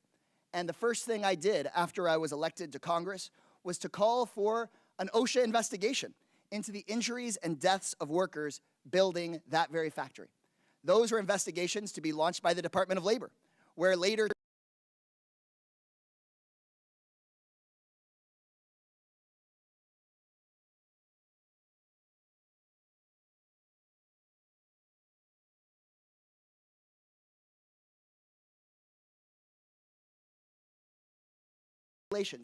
screwing over working people is just part of the game for him. He has been found liable for improperly giving not safety training to construction workers and withholding wages. OSHA fined Tesla for exposing workers to hazardous chemicals without proper training and monitoring. OSHA opened up investigation into deaths of workers at the Tesla Gigafactory in 2024. SpaceX, another one of Musk's companies, was found responsible for the deaths of one of their workers, Lonnie LeBlanc, due to head trauma that he got on the job. So now Musk has seemingly unlimited power to take advantage not just of his own employees, not just of American consumers, but of all Americans. Unlimited power to Americans' data. Unlimited power to choke off funding meant for Americans and the programs that people count on. Enough is enough. But thankfully, our country isn't one of Musk's companies. Our country is ours. A billionaire whose career is built on the abuse and exploitation of workers should not have unlimited power in this country. He should be before this committee, and when he comes before this committee, if somebody wants to do the right thing, all you got to do is turn on your mic and say, fire Elon Musk. Thank you, Mr. Chairman. I yield back. Gentleman yields back. Before I recognize Mr. Jordan, Ms. Boebert, did you have a... Yes, Mr. Chairman, I have a document I'd like to submit for the record. Proceed. So this is a press release from the White House at USAID. Waste and abuse runs deep, and just some examples: $2.5 million for electric vehicles in Vietnam, $47,000 for a transgender opera in Colombia, $32,000 for transgender comic books in Peru, $2 million for sex changes and LGBT activism in Guatemala, $6 million to fund tourism in Egypt, and these are just some of the many, many examples, and I would like to submit that to the record. Without objection. Thank you. So ordered. Chair now recognizes the chairman of the House Judiciary Committee for 5 minutes. Thank you, Chairman. Mr. Schatz, is the federal government too big? Yes, the expenditures certainly are, which makes the entity itself too big. $7 trillion in annual spending, 400 agencies and sub-agencies, 1,000 boards and commissions. I think anyone, maybe even the people on the other side of the aisle, I think anyone would say, almost everyone would say, that's too big. And when you have big government, does big government have a tendency to spend taxpayer money on stupid things? That's part of the reason that we're here, and it's one of the things that Citizens Against Government Waste has been documenting for many, many years. You've been highlighting this for like 100 years. I mean, I've known you for a long time. Organization, God bless you for persisting. Organization, 41 years. I've been there 39. And when you spend money, when you're the person spending money on something stupid, you just assume, you would just kind of hope that people don't really notice that, right? If you're in the government and you're spending, what did Ms. Boebert just say, $32,000 for a transgender comic in Peru, $16 million in gender development office. You're spending money on stuff like that. You just kind of hope that people probably don't notice that.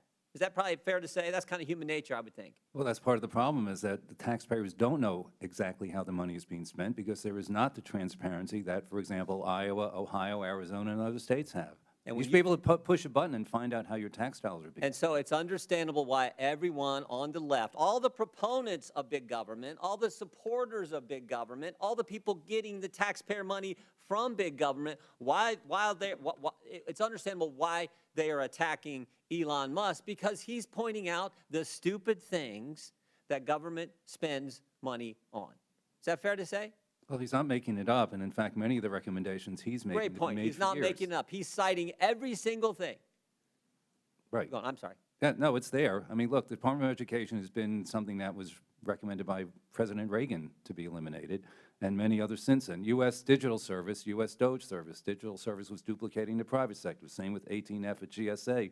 So he's already helped save money by doing that. So Democrats, instead of saying, yeah, we should probably not spend $32,000 for a transgender comic in Peru. Yeah, it's probably not a wise expenditure of taxpayer money to have Sesame Street played in Baghdad, Iraq.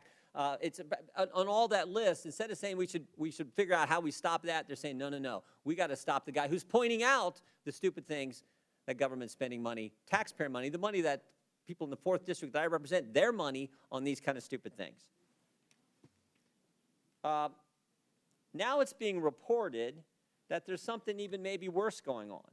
It's been reported today that media outlets were paid millions of dollars by USAID. Now, the media outlets are saying this is for subscriptions to their publication, but I find that interesting. And one of the particulars that's pointed out, the FDA paid Politico $517,000 for 37 subscriptions. That seems kind of high to me. Does that seem that way to you, Mr. Schatz? Doing the math quickly, that seems excessive, yes. Yeah, that seems a lot for now. Maybe there's some explanation here. Maybe this, maybe Politico is so darn important that it costs that much and taxpayer money should be spent for it. But I find that interesting, particularly $517,000 for 37 subscriptions when it's the press, the government paying the press. Does that in some way maybe jeopardize what the press, the free press that we're supposed to have in our great country? Well, it's certainly something that taxpayers probably didn't know until today. I didn't know that. Didn't know until today, and it's also government paying the press that kind of money. 37 subscriptions will give you $500,000. Might Politico write favorable things about the particular administration who's paying that money? I don't know. I'm not saying that happened, but you can sure look at some of the things that's been reported by some of the press, particularly Politico, and you can't help but ask that question. Governor Reynolds, I got like 50 seconds. You came all the way from the great state of Iowa. I'll give you a chance to comment on any of the things I raised there. But I do think stupid things the government spends money on, that's who gets attacked versus, no, let's fix the stupid things and not spend money on them.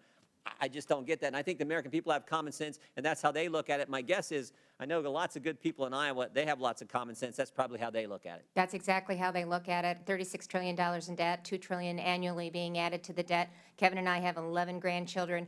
I want them to have the same opportunity I did growing up, and I appreciate President Trump trying to right-size this ship and get it back in line. And I don't hear any answers to the contrary. What are their answers except for leave everything the way it is? And that's not working, so thank you. That's not what you did in Iowa. You didn't leave everything the way it is, and you changed things, and taxpayers got more efficient government, which is exactly what we want. I yield back. Thank you. Gentleman yields back. Pursuant to the previous order, the committee will recess for 5 minutes to accommodate a witness request. This committee stands in recess.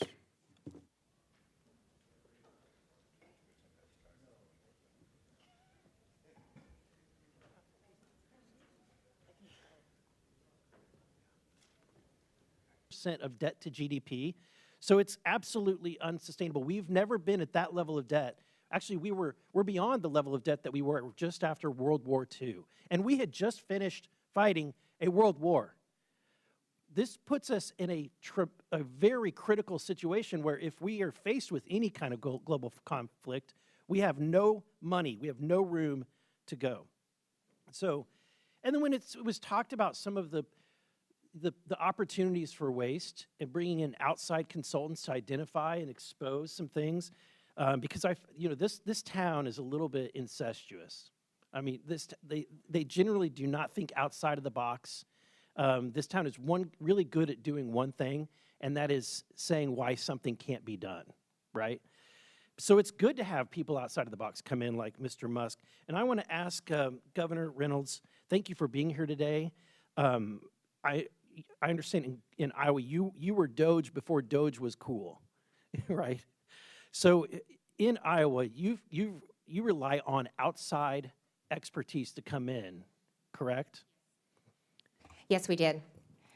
Because otherwise, I mean, when you're in it, you see it one way and you get accustomed to what you're doing. And I think it's beneficial to have somebody from the outside come in and take a look at some of the practices and some of the initiatives and how we're operating.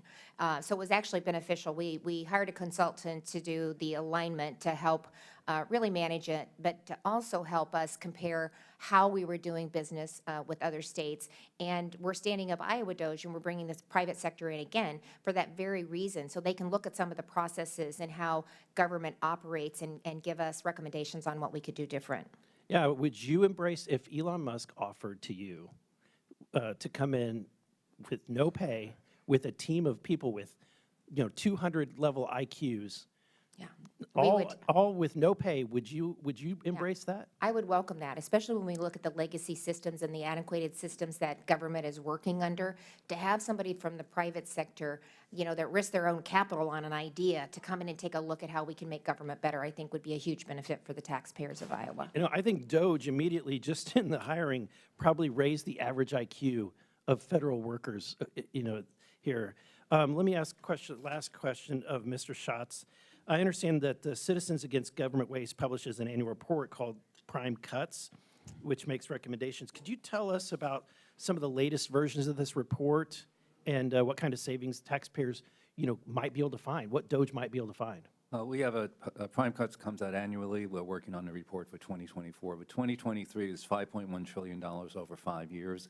It addresses things I've discussed already, technology, telecommunications, broadband, consolidation, sale of federal property, which saves $15 billion over 5 years. Some of them make perfect sense, and a lot of them are common sense, and that's something that I think is also in short supply in Washington, D.C. Thank you. Thank you. My time has expired. Chair now recognizes Ms. Presley from Massachusetts. Thank you, Mr. Chair. By the hour, Donald Trump, Elon Musk, and his enablers advance their extremist, anti-equity, un-American agenda, dismantling decades of civil rights progress, upending livelihoods, incomes, and lives, and adversely affecting something they claim to care about, the GDP. Because all data supports that diversity, equity, and inclusion is actually good business. Governor Reynolds, my Republican colleagues invited you here today to promote what they see as a model of governance. Simply put, Republicans' vision of America is to be more like Iowa. Governor Reynolds, let's learn more about the state.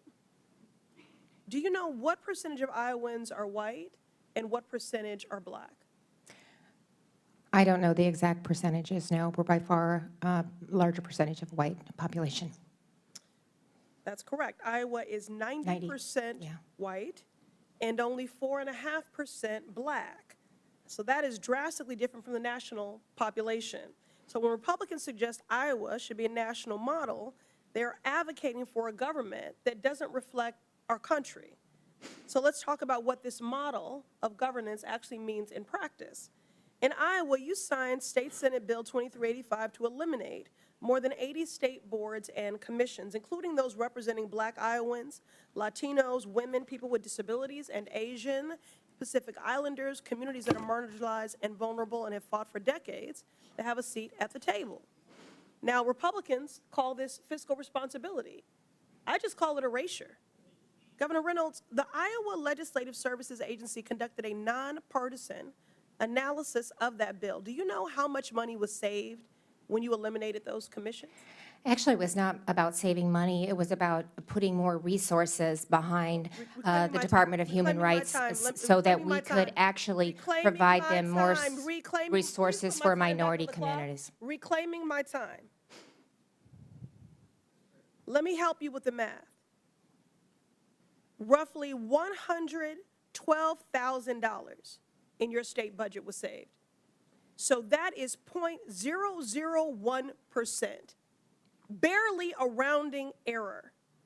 So honestly, given your current salary, Iowans would have saved more money just by eliminating your salary. Mr. Chair, I ask unanimous consent to enter the LSA fiscal note into the record. Without objection, it's ordered. In addition to cutting boards and commissions, Iowa started closing government agencies. Now, this is the same thing that Elon Musk and Donald Trump are trying to do at the national level. Now, Governor Reynolds, let's be clear. I have no problem with Iowans, but I do with your leadership. So let's look at the results, shall we? In Iowa, there have been skyrocketing maternal mortality rates. Mr. Chair, I ask unanimous consent to enter into the record this article titled, Iowa's Maternal Death Rates Rise as Birthing Units Close. Without objection, so ordered. In Iowa, students' test scores have been declining. Mr. Chair, I ask unanimous consent to enter into the record this article titled, Iowa Scores in 50 State Education Rankings Decline from Years Past. Without objection, so ordered. In Iowa, more kids are going hungry. Is this the kind of government efficiency y'all are talking about? Mr. Chair, I ask unanimous consent to enter into the record this article titled, Iowa's food pantries hit record high numbers this summer. Without objection, so ordered. So let's be clear about what Republicans are actually doing. You are making people poorer. You are making people hungrier, more vulnerable, and gutting their civil rights. These attacks on diversity, equity, and inclusion, they were never about efficiency. They certainly were never about merit.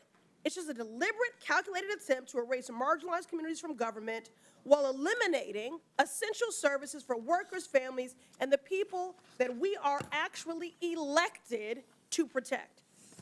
They want a country for and by millionaires that advances white supremacy, and that is the real agenda. And I will do everything I can to speak truth to power and to stand in the way of that. I yield back.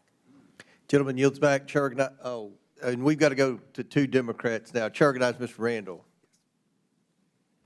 Thank you. Ms. Randall. Thank you so much, Mr. Chair, and thank you for our panelists for taking the time to come before committee and testify today. I think we have heard a lot of frustration from my Democratic colleagues in this committee today. And, you know, on my part, it is frustration that is reflected in the calls and the emails that we are getting from our neighbors who are scared at the attempts to come after programs that keep them alive. You know, a colleague, Republican colleague, equated this work to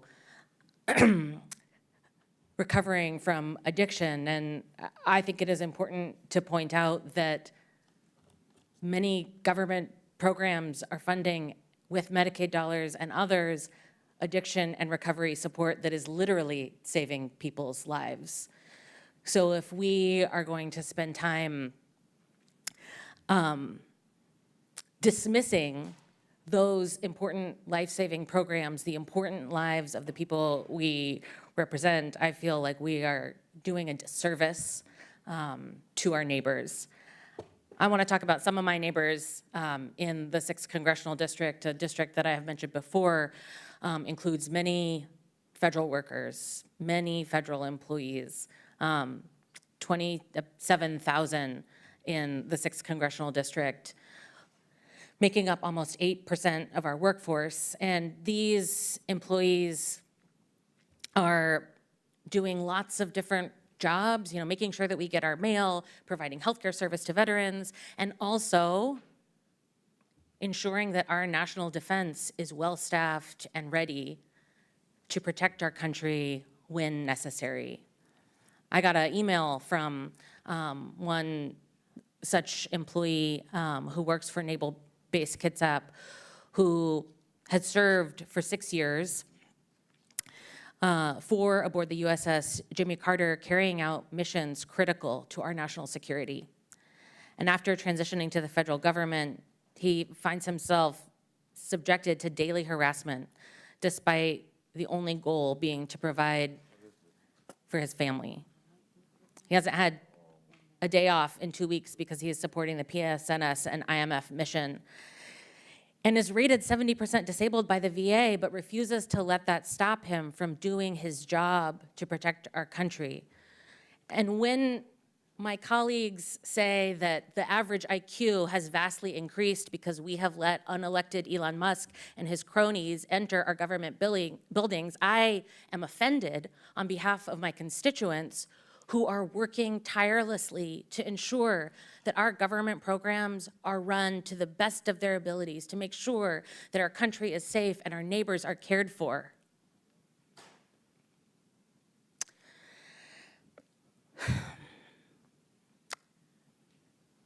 I believe in government accountability. I represented the people of Washington for 6 years in the state legislature, where we have one of the most transparent budgeting operations, and we have a AAA bond rating. We have good budgeting practices and good programs that invest in community. I believe that government can do both, can invest in our neighbors and be accountable.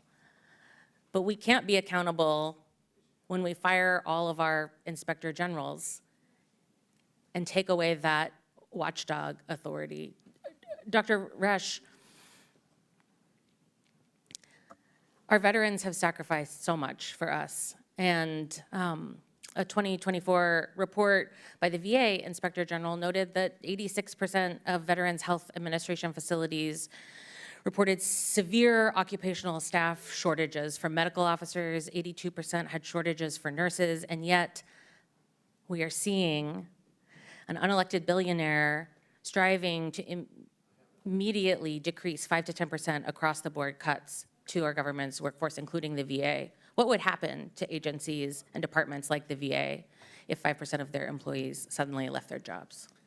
Well, again, when you're making broad cuts indiscriminately, you're not choosing, per se, poor performers, you're just making blanket cuts. Again, it's going to create an environment of fear, an environment of uncertainty, and you're certainly not going to be attracting the best people to public service under those conditions. Okay. And so what I would say to you is that what it will do is diminish the very capacity that you're looking for in government. It's almost as if by losing the best people that work for you, being a corporation, firing your accountants, and expecting profits. Chittle Lake's time's expired. Chair recognizes Mr. Fallon from Texas. Thank you, Mr. Chairman. You know, you hear a lot of interesting things when you sit on the Oversight Committee. DOGE. It's curious that it seems to me that that's like a dirty word for many Democrats. They recoil when they hear it, DOGE. Or if they say the word DOGE, it leaves a bitter taste in their mouth, very acidic. They'll say, DOGE. But what does it stand for? I'll tell you what it doesn't stand for. It doesn't stand for oligarch. It doesn't stand for billionaire. It doesn't stand for unelected billionaire. It doesn't stand for Project 2025, and it sure as hell doesn't stand for Elon Musk. It's the Department of Government Efficiency. Who in their right mind would oppose our federal government operating with more, wait for it, efficiency? Who in their right mind believes that a 1.7 million strong civilian federal workforce operates currently at maximum efficiency? Of course it doesn't. But I figured I'd hear certain things, and our colleagues across the aisle didn't disappoint. They went to the tact of venerating the flawless federal worker without whom we would all see our lives disintegrate before our very eyes. How dare we even question these benevolent public servants? In far too many instances, federal bureaucrats have become not the public servants, but they've evolved into public masters. Now, do some federal workers do a fabulous job? Absolutely. Do some federal agencies provide critical services for Americans? Of course. But not all. And where there isn't value being provided, we need to trim the excess, we need to eliminate waste, we need to expose the abuse, and we need to streamline efficiency. Take, for instance, the Department of Education. When you say you want to eliminate the Department of Education, liberals' heads will explode. But it was formed in 1979. And when you look at the proficiency in math and reading from 1979 to current day, it's stagnant. It's a rounding error. It goes up a little, goes down a little bit. But when you look at adjusted for inflation, the spending per pupil on education, it was $9,615 in 1979. It's now just under $20,000. So we spent double the money, but it's not reaching classroom performance. Block grants would be a far better way rather than spending $79 billion on a Department of Education at the federal level. We went to the moon without a Department of Education.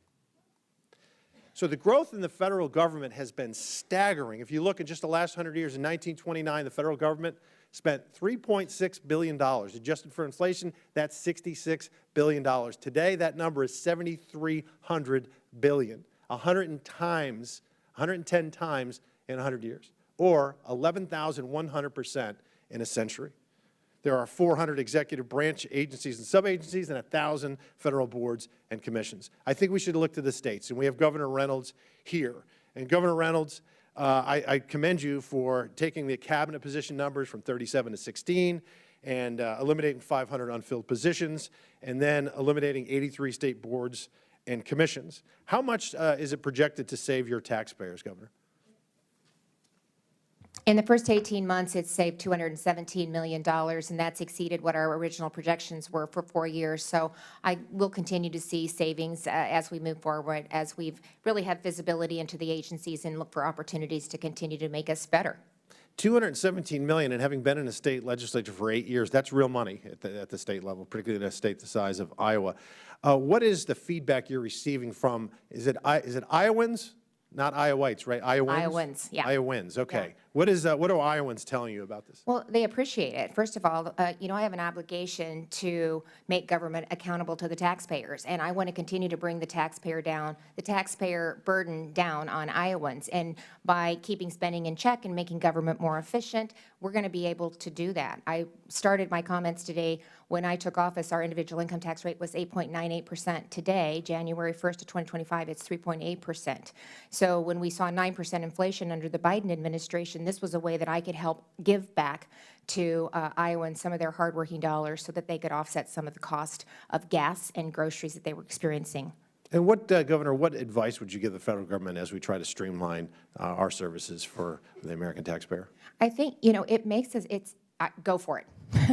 Everybody's going to tell you can't do it. I haven't heard any other suggestions on doing something different. In Iowa, it had been 40 years since we'd taken a look at the structure of government. That's ridiculous. It was bloated, it had grown, and we could do things better. And this has been an opportunity. It's changed the culture of our agencies, our cabinet, and most importantly, our employers. They feel like they're making a difference, and they're making a difference in how they're serving Iowans. Amen. Thank you. And coming from Texas and looking at the growth of Texas and Florida, people vote with their feet, and they're moving to the states like Iowa, Tennessee, Texas, Florida, because we're doing it the right way. And at the federal level, Mr. Chairman, we can and we must do better. And thank you, Governor, and thank you, Chairman. I yield back.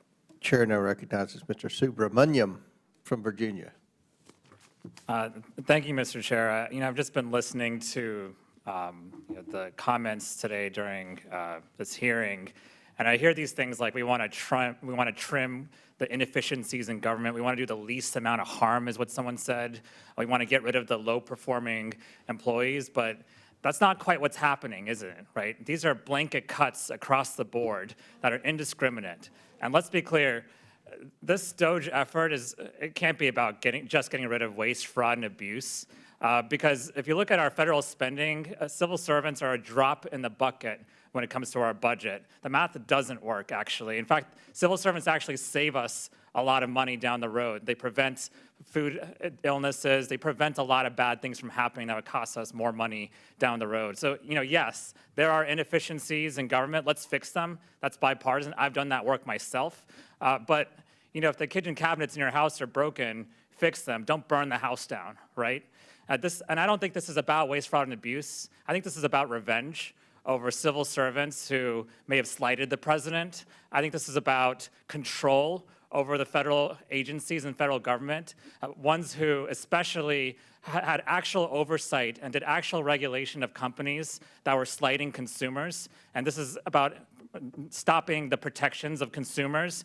And it's about having civil servants with a certain ideology. And this is not legal, and this is not constitutional. And I wish we had the DOGE folks in here today, but we don't. So we just have the governor of Iowa. And so I'll just ask Governor Reynolds, when you made DOGE reforms in Iowa, did you freeze all spending while you were doing your review? No, we did not. And when you brought in those consultants, did you let those consultants take over your payment systems and give access to every person's personal health information to them? We did not. And do you think it's okay for outside consultants with no security clearance to handle classified documents? No. And do you think it's okay for outside consultants to handle sensitive data haphazardly that could cause cybersecurity breaches? I'm just curious.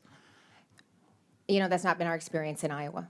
Yeah, we don't know who the people are. At least you knew who your consultants were, right?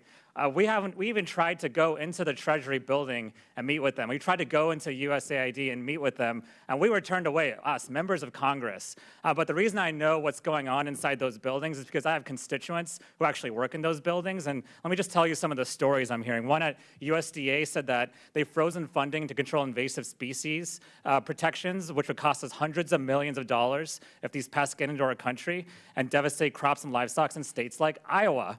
Or at one agency, they actually just came in, one of the DOGE employees came in and said, just cut 50% of the employees indiscriminately. And then the DOGE employee actually started living inside the building. So our federal agencies are now Airbnbs, apparently.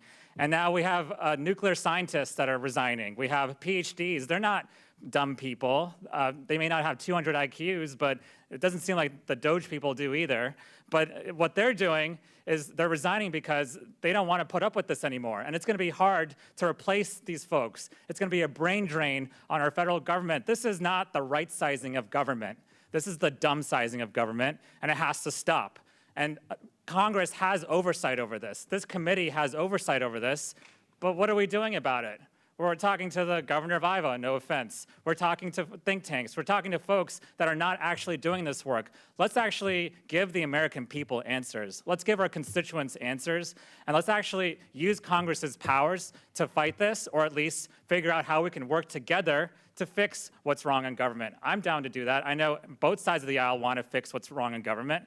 The American people deserve to know, though, what's going on right now, why it's happening, and how to fix this. But what's happening right now is way overstepping the bounds of executive power. It's overstepping Congress's power. We're getting rid of agencies that Congress authorized. We're going way over the line here, and this is unprecedented and needs to stop. And so we're going to continue to ask questions. We're going to continue to ask for hearings, and we're going to continue to ask for the people who are actually doing this, because we want answers. I yield my time to the ranking member.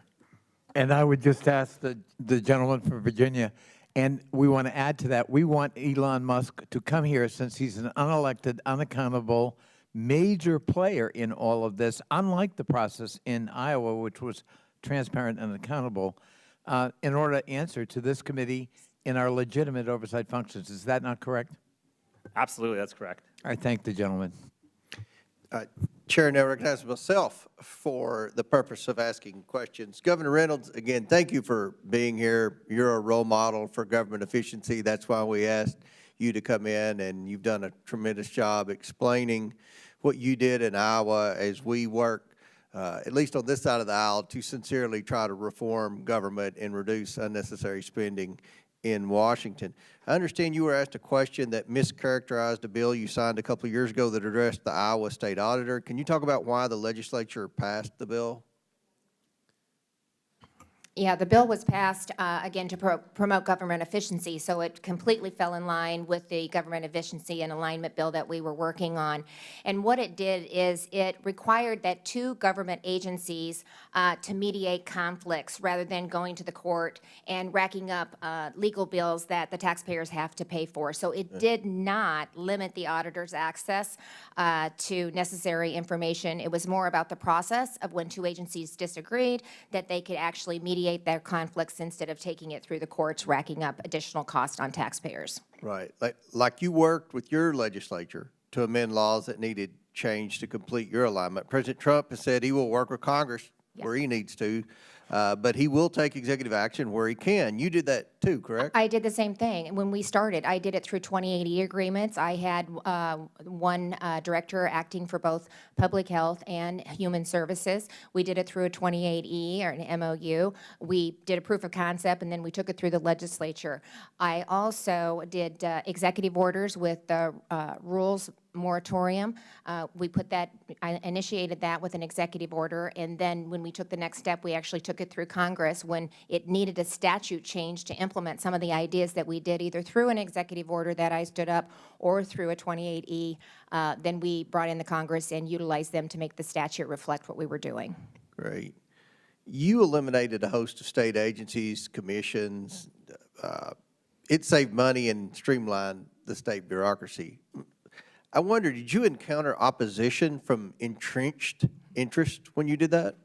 You know, we really didn't, but I will say we did a lot of the homework on the front end. And these were common sense changes, as I talked about. You can't have different functions spread about across multiple agencies and expect to be efficient. So we brought in the directors early, we brought in the leaders, we brought in the chairs, we reached out to stakeholders, but no. And the few incidents where there were some concerns that were raised, it never came to bear. So it sounds like people in Iowa were serious about reforming government. I don't get that feeling in Washington, D.C., at least with half of the Congress. What sort of blowback did these proposals get when they were first announced? Well, again, I mean, we hadn't looked at the government structure for 40 years, so I don't think they were surprised. I had done a complete tax overhaul. Again, I started with the merger between public health and with human services, and so I had a great proof of concept. So as we worked with the directors, we were also able to anticipate what some of the arguments might be, what some of the opposition would be, so we could do the research on the front end to be able to provide the answers to the individuals about why we were doing what we did, and it was very, very effective. But it's hard to argue that it doesn't make sense to not have licensing spread across 11 agencies, or to put 100 troopers back on the road by putting your motor vehicle enforcement unit in with the Department of Public Safety. That's 100 troopers that we were able to put on the road. Well, did some say that your proposals would disrupt government services and lead to other problems? A lot of it was the existing, maybe some of the agencies that we were moving off the cabinet. It was the agencies, not the individuals, not Iowans that had the most pushback. See, I think that's who's leading a lot of the agencies. Fear and the criticism of Elon Musk. I think it's some of the federal agencies and federal employees who are about to be disrupted. Yeah, that saw their kind of their territory being uprooted. So were their fears proven to be overblown? Was there damage, if any? There was not damage, and we haven't had really any pushback whatsoever. And I keep saying this, but even the employees and the agencies, they love the culture that we're creating. There's actually more upward mobility within the agencies because we've broadened their scope on what they can impact. And they love that. They like being a part of that. Were people in Iowa ever allowed to work from home for years after COVID? No, not for years. See, that's part of the problem. I think that's what set the ball rolling of fear and opposition among a lot of the federal employees. There's so many in this town that are still working from home because of COVID years later. So they've been brought back to work, and now we're talking about bringing agencies in and letting them justify their existence, and cutting agencies and cutting wasteful spending and eliminating duplicative services and eliminating duplicative agencies. And it's just created all this fear and mass hysteria with my colleagues across the aisle. But we're committed to work with this administration to reduce and eliminate unnecessary spending and wasteful spending, and hopefully we'll be able to do that like you did in Iowa. But thank you, Governor. Thank you, I appreciate that. Chair now recognizes Ms. Ansari. Thank you, Mr. Chairman, and thank you to the witnesses for being here today. This is an unprecedented moment in our nation's history. Donald Trump and an unelected billionaire, Elon Musk, are illegally dismantling our government agency by agency and illegally stealing your data, your money, and your services. I would love for Mr. Musk to come here and testify before this committee so we can understand his qualifications to do this, because last I checked, running a social media platform does not qualify you for understanding how the U.S. government works and making sure that it can operate and serve the American people. One of my Republican colleagues just went after the IQ of federal workers. They want us to think that federal workers are faceless, nameless bureaucrats roaming the halls of Washington, D.C., when the reality is that over 85% of federal employees live outside of Washington, D.C., and they're your neighbors, your friends, and your families. More than 34,000 federal employees live in Arizona, and about 7,000 live in my district. They make sure that your highways are running smoothly and safely so we can get to work on time. They make sure your grandparents get their Social Security checks on time so that they can afford food. In my district, we have multiple VA health centers to make sure our veterans get access to basic health care. Maricopa County, one of the largest counties in the United States, has over 245,000 veterans who do not know if they're going to keep getting their benefits. That is absurd and disrespectful to so many Arizonans who put their lives on the line for this country. Because of the Musk funding freezes, I had constituents calling my office panicking about whether they would be able to get urgent surgeries. Renters on subsidies are distressed about whether or not they will get aid or get evicted and end up on the streets. Even after Trump realized how disastrous his misguided freezes were and reversed some of them, there are healthcare clinics in my district that are laying off staff and cutting critical programs like STD prevention and substance abuse care because they were labeled as DEI. Republicans want to take a vote about fentanyl later today, and yet they're cutting care to get people off of fentanyl. I previously served as the vice mayor of Phoenix, Arizona, the 5th largest city in the country, and I can tell you firsthand how much federal funding and agencies matter to a city like Phoenix. It literally keeps your grandparents and your children fed, your streets safe, your public safety and police and fire running, make sure public transportation is operating, and that air conditioning is running during our extremely hot summers. While Trump and Musk are allegedly concerned about making our government more efficient, they want to lay off and dismantle the very people and departments who are keeping the country running. These loyal, dedicated employees are doing more and more with less and have been for decades. This graph shows the federal workforce. It has remained at nearly the same level for 50 years, while the U.S. population has grown by 100 million people. The bottom line is that Donald Trump and Elon Musk are lying to you, they're lying to the American people under the guise of efficiency. They are dismantling every department. That's not efficiency. They are breaking down the government illegally, from USAID, that's vital for national security, to the Department of Education, to the Department of Labor, to the Environmental Protection Agency. They are going after your health care, your schools, your safety, your data illegally and unvetted. And what is the ultimate aim for all of this? To distract the American people, to cut a little bit of money so that they can gift their billionaire buddies with massive tax cuts. Just watch them. Thank you. I yield back. Would you yield to the ranking member? I yield back to the ranking member. Thank you. Just real quickly, and does Elon Musk bring some specialty or some expertise in terms of ameliorating or cutting back or pruning or making qualitative judgments about the value of the programs you described that are being hurt right now? Does he bring some special expertise to that task? He does not. He has not shown any interest in the issues that affect Phoenix or any other city that I've heard of. And that would be quite different than the process that we saw unfold in the reform effort in Iowa, would it not? What I heard from the governor was very different than what I've seen thus far. There were no funding freezes. Programs were actually being evaluated. It sounds like what was happening in Iowa was actually about efficiency, where this is about illegally dismantling our government and taking away from the American people. I thank my colleague for yielding. Pursuant to the previous order, Governor Reynolds is excused. And Governor, thank you so much for appearing here today. Chair now recognizes Mr. McGuire. Ask the governor a question, but I understand you have to go, but I just can't tell you how much our country is grateful to what you've done in Iowa, and I'm so excited that you want to continue that type of efficiency and work with DOGE and with President Trump's administration. We have a great country, and it needs to make sense, and I love what you said. We need the best practices and the right people. Thank you. So my questions, I'll divert those questions a little bit, but first of all, I would say is that I don't think we can remind folks, especially folks on their side, enough is that through the grace of God, President Trump won a mandate on November 5th.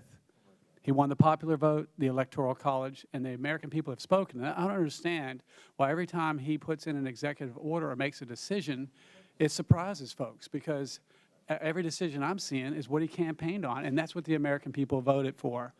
I would tell you this, there is a war on common sense, and it's really an effort for all of us to bring our country back to common sense.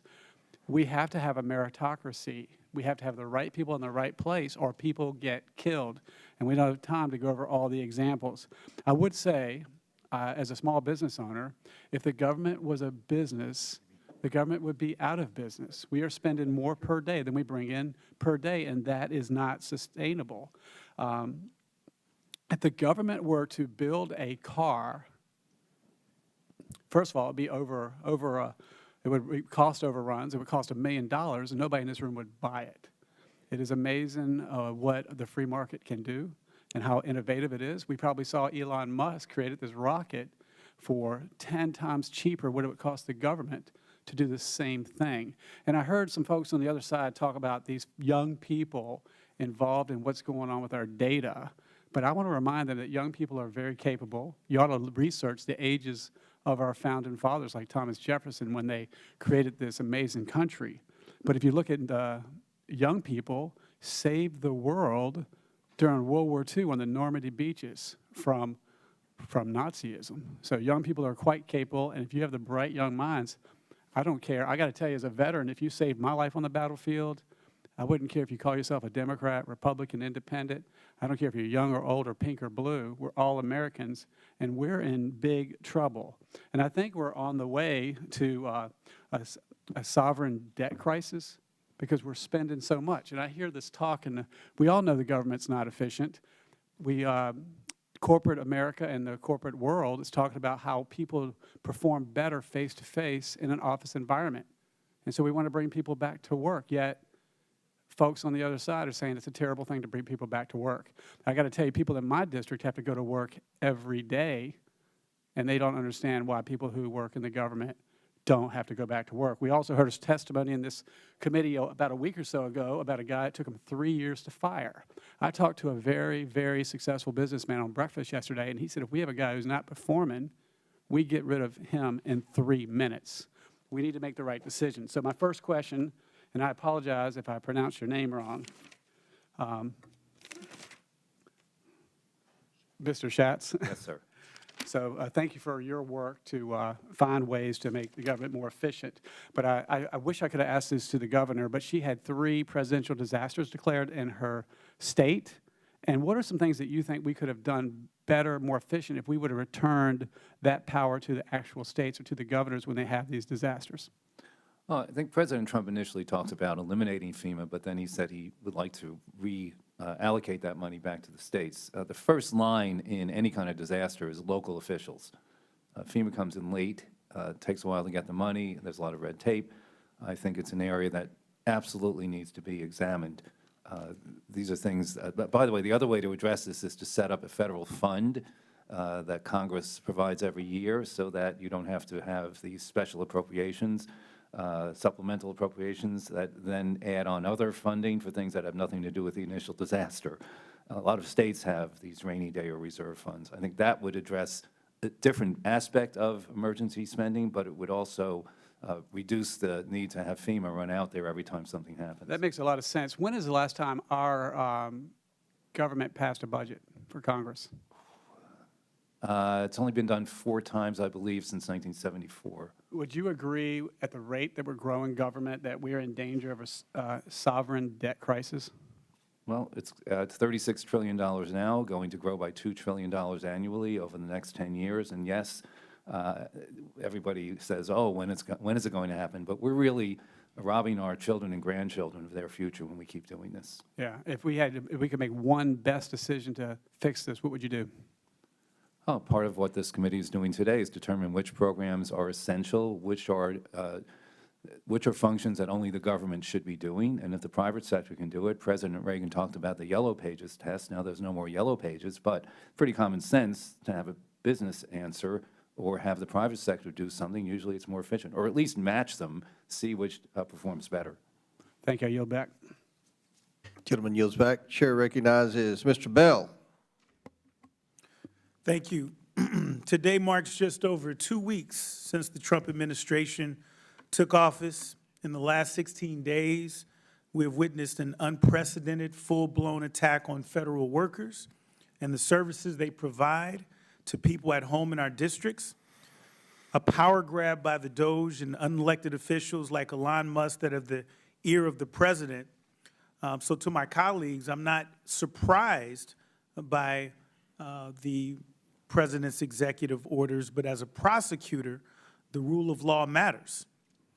I hear about telework and we need to get people back to work, but several of my colleagues and myself went to USAID, and the administration had told them to telework and to stay home. So I'm a bit confused on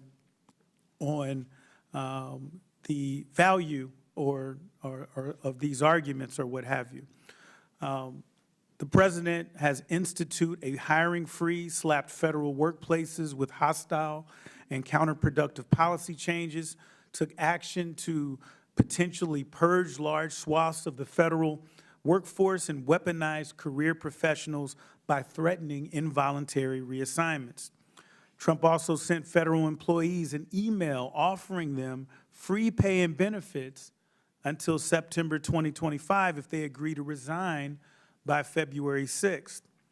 Dr. Resch, will this approach lead to the retention of our best and brightest federal workers? No, it will not.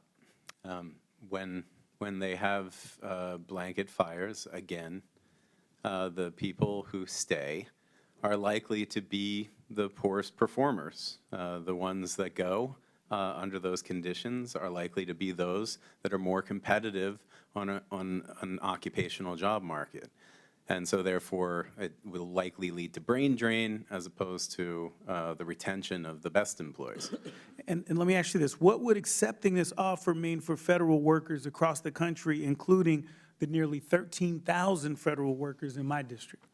Well, first of all, I'm not sure that accepting it is legal in terms of saying that if you don't do it by February 6th, but if you do it, that you will be put on administrative leave and paid through September 30th.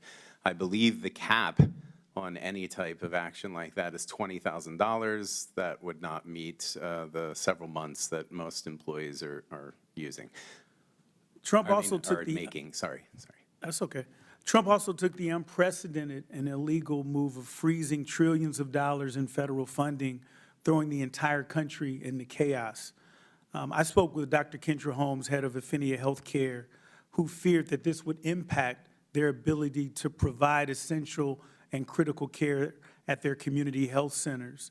I spoke with Dwayne Butler, the CEO of People's Health Centers in St. Louis, who said the action would have a significant adverse impact on not only healthcare centers, but so many other federally funded companies and programs. The Missouri Department of Elementary and Secondary Education had to pause payments to daycare providers, and school districts in St. Louis County were concerned about their ability to feed and support their students. Dr. Resch, do the administration's actions reflect standard operating procedure for right-sizing our government? No, they do not. In fact, they increase inefficiencies. Many of our partners, whether they be private sector partners, universities, nonprofits, first of all, have to also pause their operations. They have uncertainty in the reliability of the federal government as a partner. And yeah, I think that's enough to get the picture. Our federal workers go to work every day dedicated to serving the American people. They are the reason that communities across the country receive critical federal funds that support health care, safety, education, and infrastructure. They deliver congressionally mandated services and administer congressionally directed funds. The Trump administration should be supporting them in their mission to deliver the best possible services to the American people, not making that mission impossible. We cannot and will not allow a takeover of our government or our democracy. Thank you, and I yield my time to the ranking member. I thank the gentleman for what he just said, and I know that my constituents as well as his who work for the federal government appreciate it. Thank you. Chair recognizes Mr. Gill from Texas. Thank you, Mr. Chairman, and thank you for putting on this hearing. You know what? It's great to be on the side of the aisle after having won a massive mandate from the American people. President Trump, of course, winning not only the Electoral College, but the popular vote, delivering us a majority in the House and in the Senate. It's kind of funny to me because we've seen such outrage over DOGE as if this is something that's new. Whenever I've been talking to my constituents in North Texas for months and months and months about President Trump coming to the White House and getting Elon Musk involved in cleaning up waste in our federal government, it seems to me that leftists are apoplectic not because our tax dollars are being wasted on idiotic things, but because all of it is being exposed all of the sudden, which I think is certainly a beautiful thing. So much of this government waste has been operating in the shadows where the American people don't know about it and has been largely unaccounted for. And so many of these programs wouldn't exist and will not exist now that they're being exposed. I could give so many examples of wasteful spending, but I'd like to name just a few and get y'all's opinion on these. Just recently, the Department of Health and Human Services spent over $400,000 studying whether lonely rats seek cocaine more often than happy rats do. Mr. Schatz, thank you for being here. I'd like to ask you, do you think that that's a responsible use of taxpayer dollars? No, it's not. And those are the examples that get people interested in doing more about wasteful spending. They're silly, but it's where their money is going. That's exactly right. And Mr. Resch, let me ask you, do you think that it is responsible for the federal government to tax working class American citizens to pay for studies that cost over $400,000 asking whether lonely rats seek cocaine more often than happy rats do? I have no position on that particular policy. I would need to know more. You have no position on whether we should be spending taxpayer dollars getting rats high on cocaine? I know that addiction is an important problem, and if it leads to insights that lead to reductions in addiction, I'm sure that it has a multiplying effect. If that's the case, you would have to see the indicator. I agree, and I'm going to reclaim my time here. I agree that addiction is a very serious problem, but I doubt that the plumbers and electricians and working class citizens of North Texas that I represent are going to be very happy whenever they find out that they're paying to get rats high. Let me give you another example. We've recently spent $123,000 to teach youth in Kyrgyzstan how to go viral. Mr. Schatz, do you think that that's a good use of taxpayer dollars? No, I don't. I don't either. What about you, Mr. Resch? No position. No position. Okay. Got it. Let's do another one then. We've recently spent over $3 million from the Department of State for girl-centered climate action. Mr. Schatz, is that an appropriate use of our tax dollars? I don't think so. Mr. Resch? No position. No position. Got it. What about, over the past 4 years, the United States has had a grotesque border crisis that was created by the federal government in the Biden administration. Nevertheless, we spent over $2 million for border security in Paraguay. Mr. Schatz, let me ask you, do you think that that is an appropriate use given the context of American taxpayer dollars? Well, only if it impacted immigrants or whatever you want to call them, people coming to the United States illegally. That might have some merit, but depends on the purpose. I agree. What about you, Mr. Resch? Again, depends on the purpose and the outcome. Got it. I think that that's incredibly enlightening. Over the past couple weeks, really, we have seen all of the nonsensical areas that our tax dollars have gone to. We found that our taxpayer dollars, we just found out today, are being sent to left-wing media outlets like Politico and the BBC. We've known for a long time that our tax dollars are funding NPR and PBS. We've seen our tax dollars go to left-wing NGOs, and I think that the takeaway is that large portions of the left's institutional ecosystem are dependent upon taxpayer subsidies. And I think that that's a problem. I'm thrilled DOGE is here because we're going to get rid of it. Thank you, Mr. Chairman. I yield my time. Gentleman yields back. Chair recognizes Ms. Simon. Good afternoon, Mr. Chair and Ranking Member, and thank you, witnesses, for coming to speak with us today. I really appreciate the conversation, and like much of the testimony and conversations I'm hoping to have and hear during my time in oversight, I think that there are spaces where we should all agree government should be more efficient.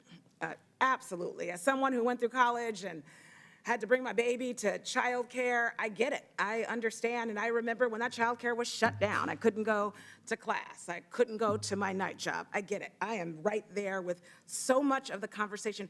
What's interesting, though, to me is last week when I returned to district, I went to go visit, like many members, organizations that are providing work on the ground for almost vulnerable populations. I was prepared to offer a check that an organization, East Bay Asian Local Development Corporation, had earned through a grant process to extend housing to elderly Asian Americans in the East Bay. Again, these are the descendants of the folks who built the West. Elderly folks seeking and needing low-income housing. Clearly, they're not going to get that money right now. Housing is on the line, as is childcare, as is Medicaid, as is Medicare. After this meeting, I will go and visit the president of a children's hospital. He's in my office right now, and I went to go literally sit with the folks in the NICU last week. Care is in jeopardy. There is a heart transplant that is in jeopardy. A small child, I would like for us to look at in the faces of that parent. What's really interesting to me, I actually have a question for you, Dr. Rush. Like you, I've had this amazing benefit to study government budgeting. I have an MPA with a focus on municipal and federal finance. I have a lot to learn, as we all do. But in understanding where we are in this push by DOGE and our colleagues to look at government spending, which I agree we got to figure it out, I'm curious, because this ripoff we're talking about, again, halting essential services for people to live in communities where there is waste, let's get rid of it, but by freezing basic services, I want to ask you this.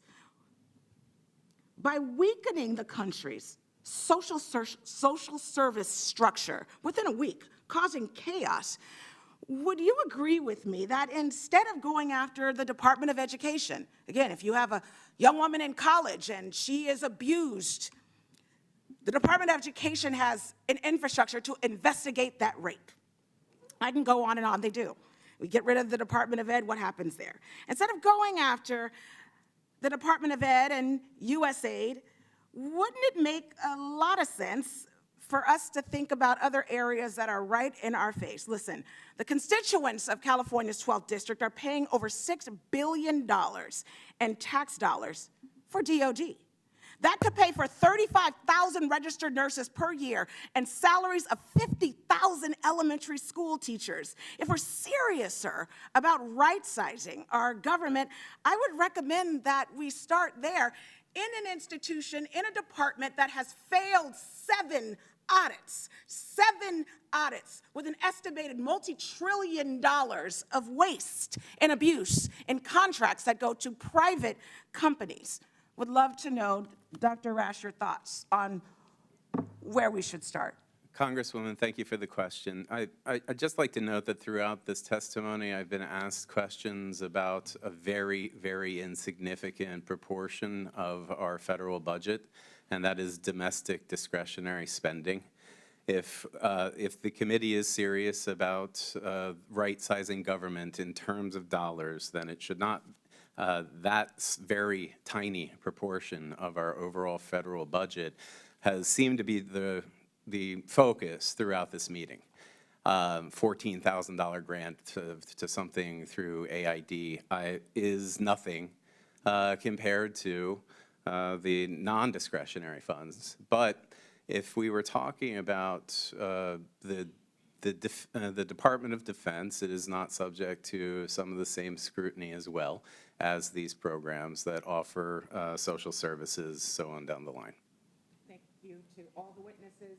Thank you to all the witnesses that came today, and thank you, Dr. Rash, for your answer. I yield back. Chair recognizes Mr. Jack from Georgia. Well, thank you, Mr. Chairman, and thank you for letting me get a little exercise this morning. I appreciate that. I want to start by saying, throughout this hearing, I've heard over and over and over again from our colleagues on the other side, Elon Musk's name invoked. And to me, it rings very similar to what I experienced over the last 9 years I've worked for President Trump.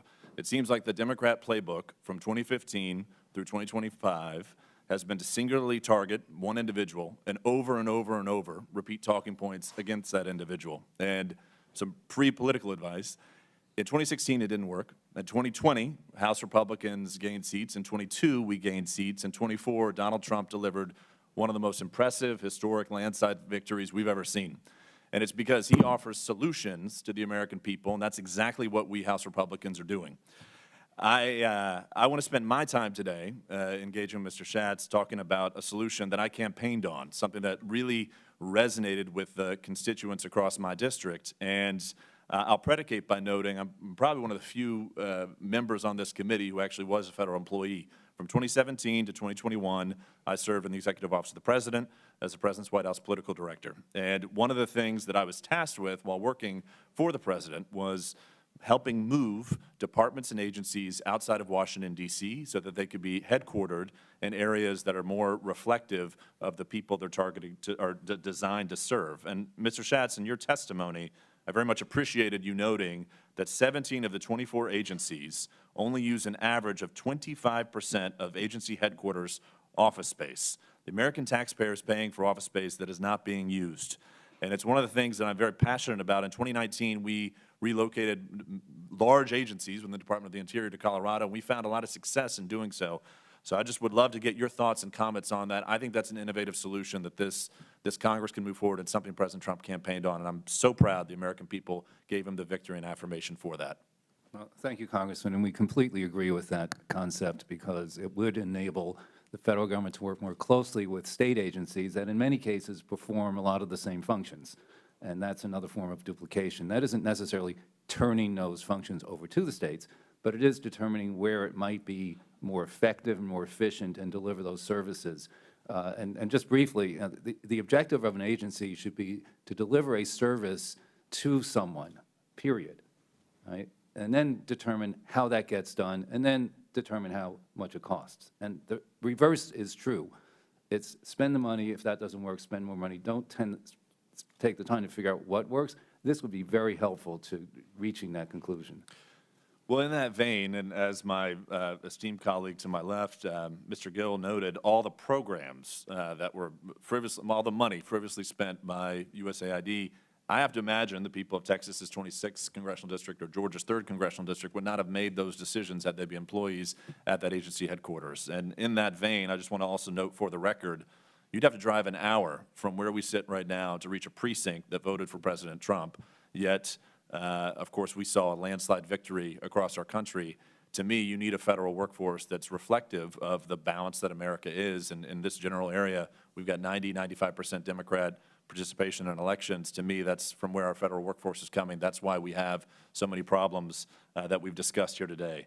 I also want to note, Mr. Schatz, your leadership at Citizens Against Government Waste has led to trillions of dollars of savings for Americans. You've done an incredible service to your country.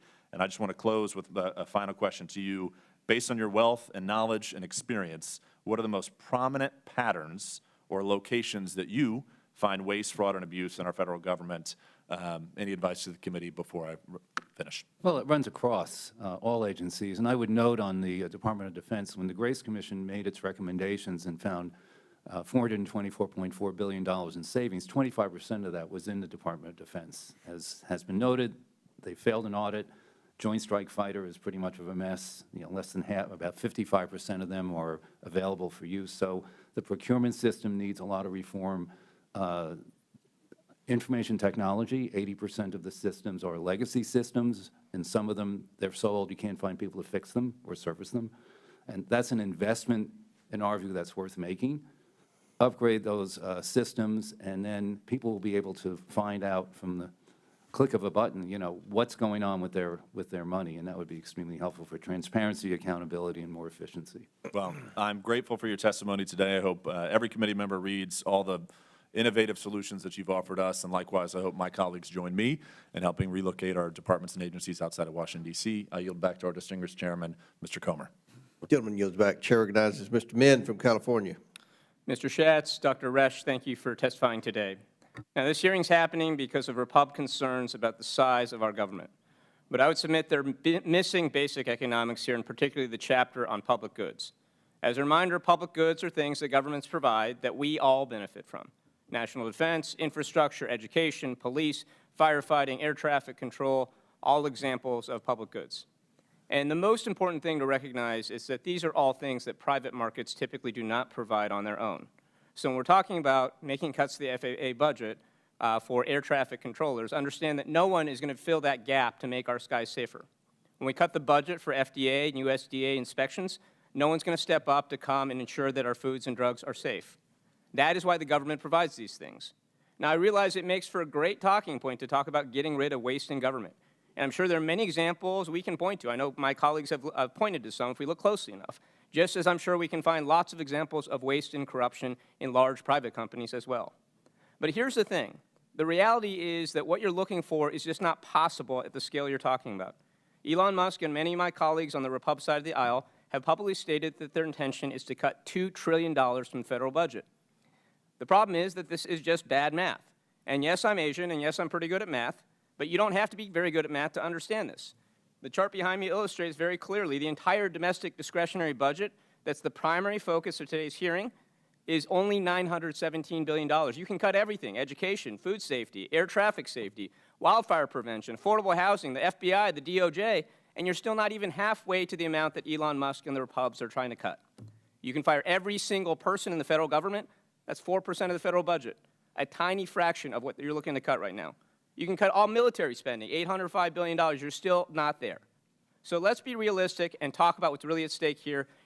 When we're talking about $2 trillion, we're talking about non-discretionary spending, which is a fancy way of saying Social Security, Medicare, and Medicaid. These are earned benefits, the checks that my mom and dad rely on for their retirement, that your moms and dads and grandmas and grandpas rely on, that they spent their lifetimes paying into. And let's be clear, this is what Elon Musk and many of my Republican colleagues are targeting right now. They've made it very clear with their statements, such as when Nancy Mace in March 2023 called for huge cuts to Social Security, saying everything is on the table, quote. And so that brings me to my first question. Dr. Resch, I assume you're familiar with the United States Constitution. Yes, sir. Article 1, Section 1 states, all legislative powers herein granted shall be vested in a Congress of the United States, which shall consist of a Senate and House of Representatives. Article 1, Section 9 gives exclusive authority for appropriations to Congress. Are you aware of any provisions in the Constitution that allow the President of the United States to unilaterally take away Congress's legislative and appropriations authority? I am not. Are you aware of any provisions in the Constitution that allow a special governmental employee appointed by the President to take away Congress's powers? I am not. Are you aware of any references in the Constitution to efficiency? I am not. That's right, because they do not exist. Because efficiency, while important, is not something that the founders thought was a constitutional priority. Founders were very aware that democracy was a messy and inefficient way of running a government. It would be far more efficient to have a monarch or a dictator decide how to fund programs rather than have 435 members of the House and 100 senators debate and deliberate and vote about it. But this country was not founded as a monarchy, not founded as a dictatorship, because we expressly decided that democratic representation, as inefficient as it might be, was more important than pure efficiency. And that's the point that my Republican colleagues need to recognize. We can debate our views on Social Security and Medicare and government spending. In fact, it's critically important that we do that. But those debates belong here in Congress. And we should not lose sight of the fact that Elon Musk, an unelected billionaire, is playing God with the federal government, deciding at whim which programs and agencies he wants to, quote, delete at the flip of a switch. Elmo has gained control over our federal payment systems. He's universally declared that certain agencies we've created here in Congress are terminated. He's locked federal employees out of their systems, and he's threatening to end federal disbursements that he does not like. This is all illegal and grossly unconstitutional. The United States of America is not a monarchy, it is not a dictatorship, and Elon Musk is breaking the law repeatedly by taking Congress's legislative authority. So to my Repub colleagues, I want to plead with you, this is not a partisan issue. It is your authority here in Congress that is being stolen by Elon Musk right now. If you do not speak up, you are going to permanently lose your legislative authority. We all swore an oath to support and defend the Constitution of the United States, and that is what I'm asking you all to do. We have an obligation to uphold the rule of law and defend the Constitution against this unprecedented assault. I yield to the ranking member. I have 3 seconds to thank you. I thank the gentleman for his observations and for his cogent points. I also would like to request unanimous consent to enter into the record a New York Times article titled U.S. Agencies Fund and Fight with Elon Musk. A Trump presidency could give him Without power over them, objection to order. which describes how Elon Musk were, quote, promised $3 billion across nearly 100 different contracts last Without year objection with to 17 order. federal agencies. You got it. Thank you, Mr. Chair. I also have a unanimous consent request, Mr. Chairman. I ask unanimous consent that the statements of the American Federation of Government Employees and National Active and Retired Federal Employees be entered into the record. Without objection to order. And I further ask unanimous consent that the article DOGE AIDS Search Medicare Agency also be entered into the record. Without objection to order. I thank the Chair. Chair recognizes Ms. Tlaib. Thank you so much, Mr. Chair. Since we're entering items to the record, it's really important, as I do a lot of these question lines, to center it around my constituents and my residents who very much feel like there's so much instability and chaos right now. So if I may, I would like to submit a letter from the CEO and founder of Cody Rouge Action Alliance in the 12th Congressional District in Michigan, just about the freezing of the funds and what it meant for her seniors and many of the community members that she supports. Many of them are retirees. Many of them rely heavily on this agency to, again, supplement the high cost of living right now for many of our families. And so if I may, I would ask unanimous consent to, again, send this letter. Without objection to order. Thank you. You know, I want to cut through the BS because I am from Detroit, and we like to speak truth to power and be very honest. You know, the American people feel very much we're in a constitutional crisis. They cannot understand, you know, this billionaire. I don't even know really how to describe him. Of course, he's the richest man in the world. And to think that he can just walk in to an agency that I can tell you for many of my families, from the Social Security, the Medicare, I mean, it is literally part of how they survive in our country. And it's not just about the private information. It's about the fact that this person who they have no way of, they didn't get to elect him. He's not held accountable to them, the community, the public. And so they are very much living in fear right now. And we are in a constitutional crisis. One of the things that I continue to talk to our ranking member about, and thinking about even the folks that voted for the president and others, if I was to ask the American people, do you think Elon Musk cares about you? Do they think that he cares about your disabled child that relies on Department of Education services through the IDEA Act? Do you think he cares for any of our families right now? No matter how hard they work, they're still in survivor mode, not thriving in our country. The disconnect that his own lived experience will never, ever be able to connect to that family in North Dakota, to the teacher in Detroit, to the child living and trying to survive through the education program, living with autism, and so much more. And so I'm just curious. I mean, really, this is my, do you think Elon Musk cares about the American people, Mr. Schatz? I don't think that's the issue. I think the question is what is going to be done about the $36 trillion debt and the $2 trillion. So you want to talk about the annually. debt, but the Congress, they're in control. Why not go through the public process? If you want to make cuts, then vote to cut it. Why are you having this person do it? Are you giving him your power as an elected person representing 750,000 people? You represent equal number of people I do. I want to get a chance to vote on this, hear from my constituents, have it be done in a public process. You want to deal with it, you're in power. You have a trifecta, the White House, the Senate, and the House. But no, you want to do it this way, the cruelty of it. The fact that even American people, no matter in their political affiliation, I'm telling you right now, feel like they have no control over the decisions being made. Why? Because members of Congress have circumvented and said, hey, we're good. Go ahead and do it for us. Go ahead. Even though they know It is going to impact farmers, veterans, disabled residents, folks living with disability, and so much more of these infrastructures that they don't understand support all of our families. So you can keep talking about the debt. They have control. They can deal with the debt if that's really what they want to do. Instead, they're just yielding their power to Elon Musk, who has, again, been unelected. And we can continue to say that. But one of the things you can go around the country is they don't want Elon Musk making that decision. They want their member of Congress that is elected making that decision, Mr. Schatz. That's the problem. And I will never, and Mr. Chair knows this, vote your district. Come here and vote your district. If your district wants you to cut these various programs, go cut a public education, Department of Education, then go ahead and vote on it. Introduce a bill to cut the Department of Education. Do not say, hey, I don't have no constitution. You're just literally giving it to this person. It doesn't make any sense. Dr. Resch, do you think the American people think that Elon Musk cares about them? I don't think the American people should really care what he thinks. They should have someone making decisions who's taken an oath to the Constitution. Oh, that's actually very important, isn't it? You know, the Constitution gives Congress control over the spending, not the president, and certainly not Elon Musk. And the American people need to understand why that balance of government is there. It's to protect all of us from these kinds of decisions that are hurting people now. And Mr. Chair, just know this. This is the same man that continues to want to cut, but he has $20 billion in federal contracts. Can I get our money back? Because he is the richest man on earth, and he's still taking a handout from us, the public. $20 billion, Mr. Chair. If it's really about that and not about hurting these public infrastructures, which really are critical and important for, I guess, the most vulnerable, and really, you'd be surprised how many people in your community and in your districts, no matter, again, political affiliation, will be harmed by these decisions that, again, overpass the congressional public process. It's our constitutional duty and responsibility to be able to authorize spending and cuts. We should be able to do it, not Elon Musk. With that, I yield.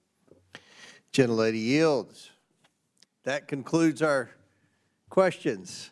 In closing, I want to thank our witnesses once again for their testimony today. I'm now going to yield to the ranking member for some brief closing remarks. I thank the chair and I thank our witnesses. You know, we've spent the entirety of this hearing under the rubric of right-sizing government, as if we all know presumptively what the right size is, which of course nobody does. In fact, it's not even necessarily a sensical question. But we have ignored half of what should be involved in any enterprise, business, nonprofit, or government, and that is the revenue side of the picture. You cannot right-size, whatever that means, government by only looking at expenditures and investments. You've got to look at how we finance it. Does anyone think that Elon Musk, in running Tesla, had a meeting when he took it over and said to his management crew, whatever we do, we are never again discussing or modifying the price of a Tesla. Whatever it is today, it's frozen forever. And all company profits will be derived from spending, expenditure cuts. Of course not. I heard the governor of Iowa say we ought to run government like a business. Well, then run it like a business. And that means there are two sides to the ledger, revenue as well as expenditure. I also heard the governor of Iowa say that there's nothing wrong with looking at the enterprise and making recommendations. I couldn't agree more. But that isn't what Elon Musk and company are doing. They're taking a wrecking ball to the federal government. They're firing people. They're intruding in very sensitive databases. They are threatening to close down entire departments and agencies of the federal government without any mandate, without any confirmation by the U.S. Senate, and without a howdy-do by the Congress of the United States. This committee and Congress cannot be supine in the face of that threat. We must play our legitimate role. And if my colleagues on the other side can muster a majority to, in fact, shut down these agencies, then so be it. But it cannot be something delegated to an unelected billionaire oligarch from South Africa. I yield back. Gentleman yields back. I must say, there's been a virus that has been spreading throughout the inside of Congress for the past 4 years. It's called Trump derangement syndrome, but it appears over the last week it's mutated now into Musk derangement syndrome. And all we have here is a business guy, an outsider, much like many outsiders and many business people on the local and state levels all over America that have been asked essentially to serve on a board to make recommendations to make government more efficient. What a noble idea on the federal level. And we welcome Elon Musk. We welcome any individual in America who has ideas on making government more efficient. But I will say this publicly, to make government more efficient and to live within our means, which is what the American people voted for in November, we're going to have to make cuts. We're going to have to reduce the size of government. And that's not going to be an easy task. It's easy to spend money.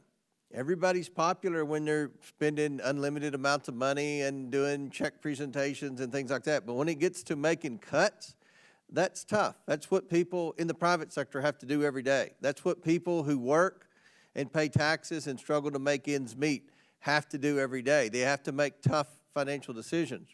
Congress has been immune for that for a long time. But the day has come, and the American people have spoken, to where we're going to have to tighten our belts. And that's what at least my side of the aisle is committed to doing. And we're going to work with DOGE. We're going to work with the Trump administration. We're going to work with all of his cabinet secretaries. We're willing to work with Democrats across the aisle on sincere ideas to make government more efficient, to end duplicative services, to reduce wasteful spending. That's what we want to do. That's what this hearing was about. And I want to thank our witnesses who came here today to testify about that. With that and without objection, all members have 5 legislative days within which to submit materials and additional written questions for the witnesses, which will be forwarded to the witnesses. If there's no further business, without objection, the committee stands adjourned.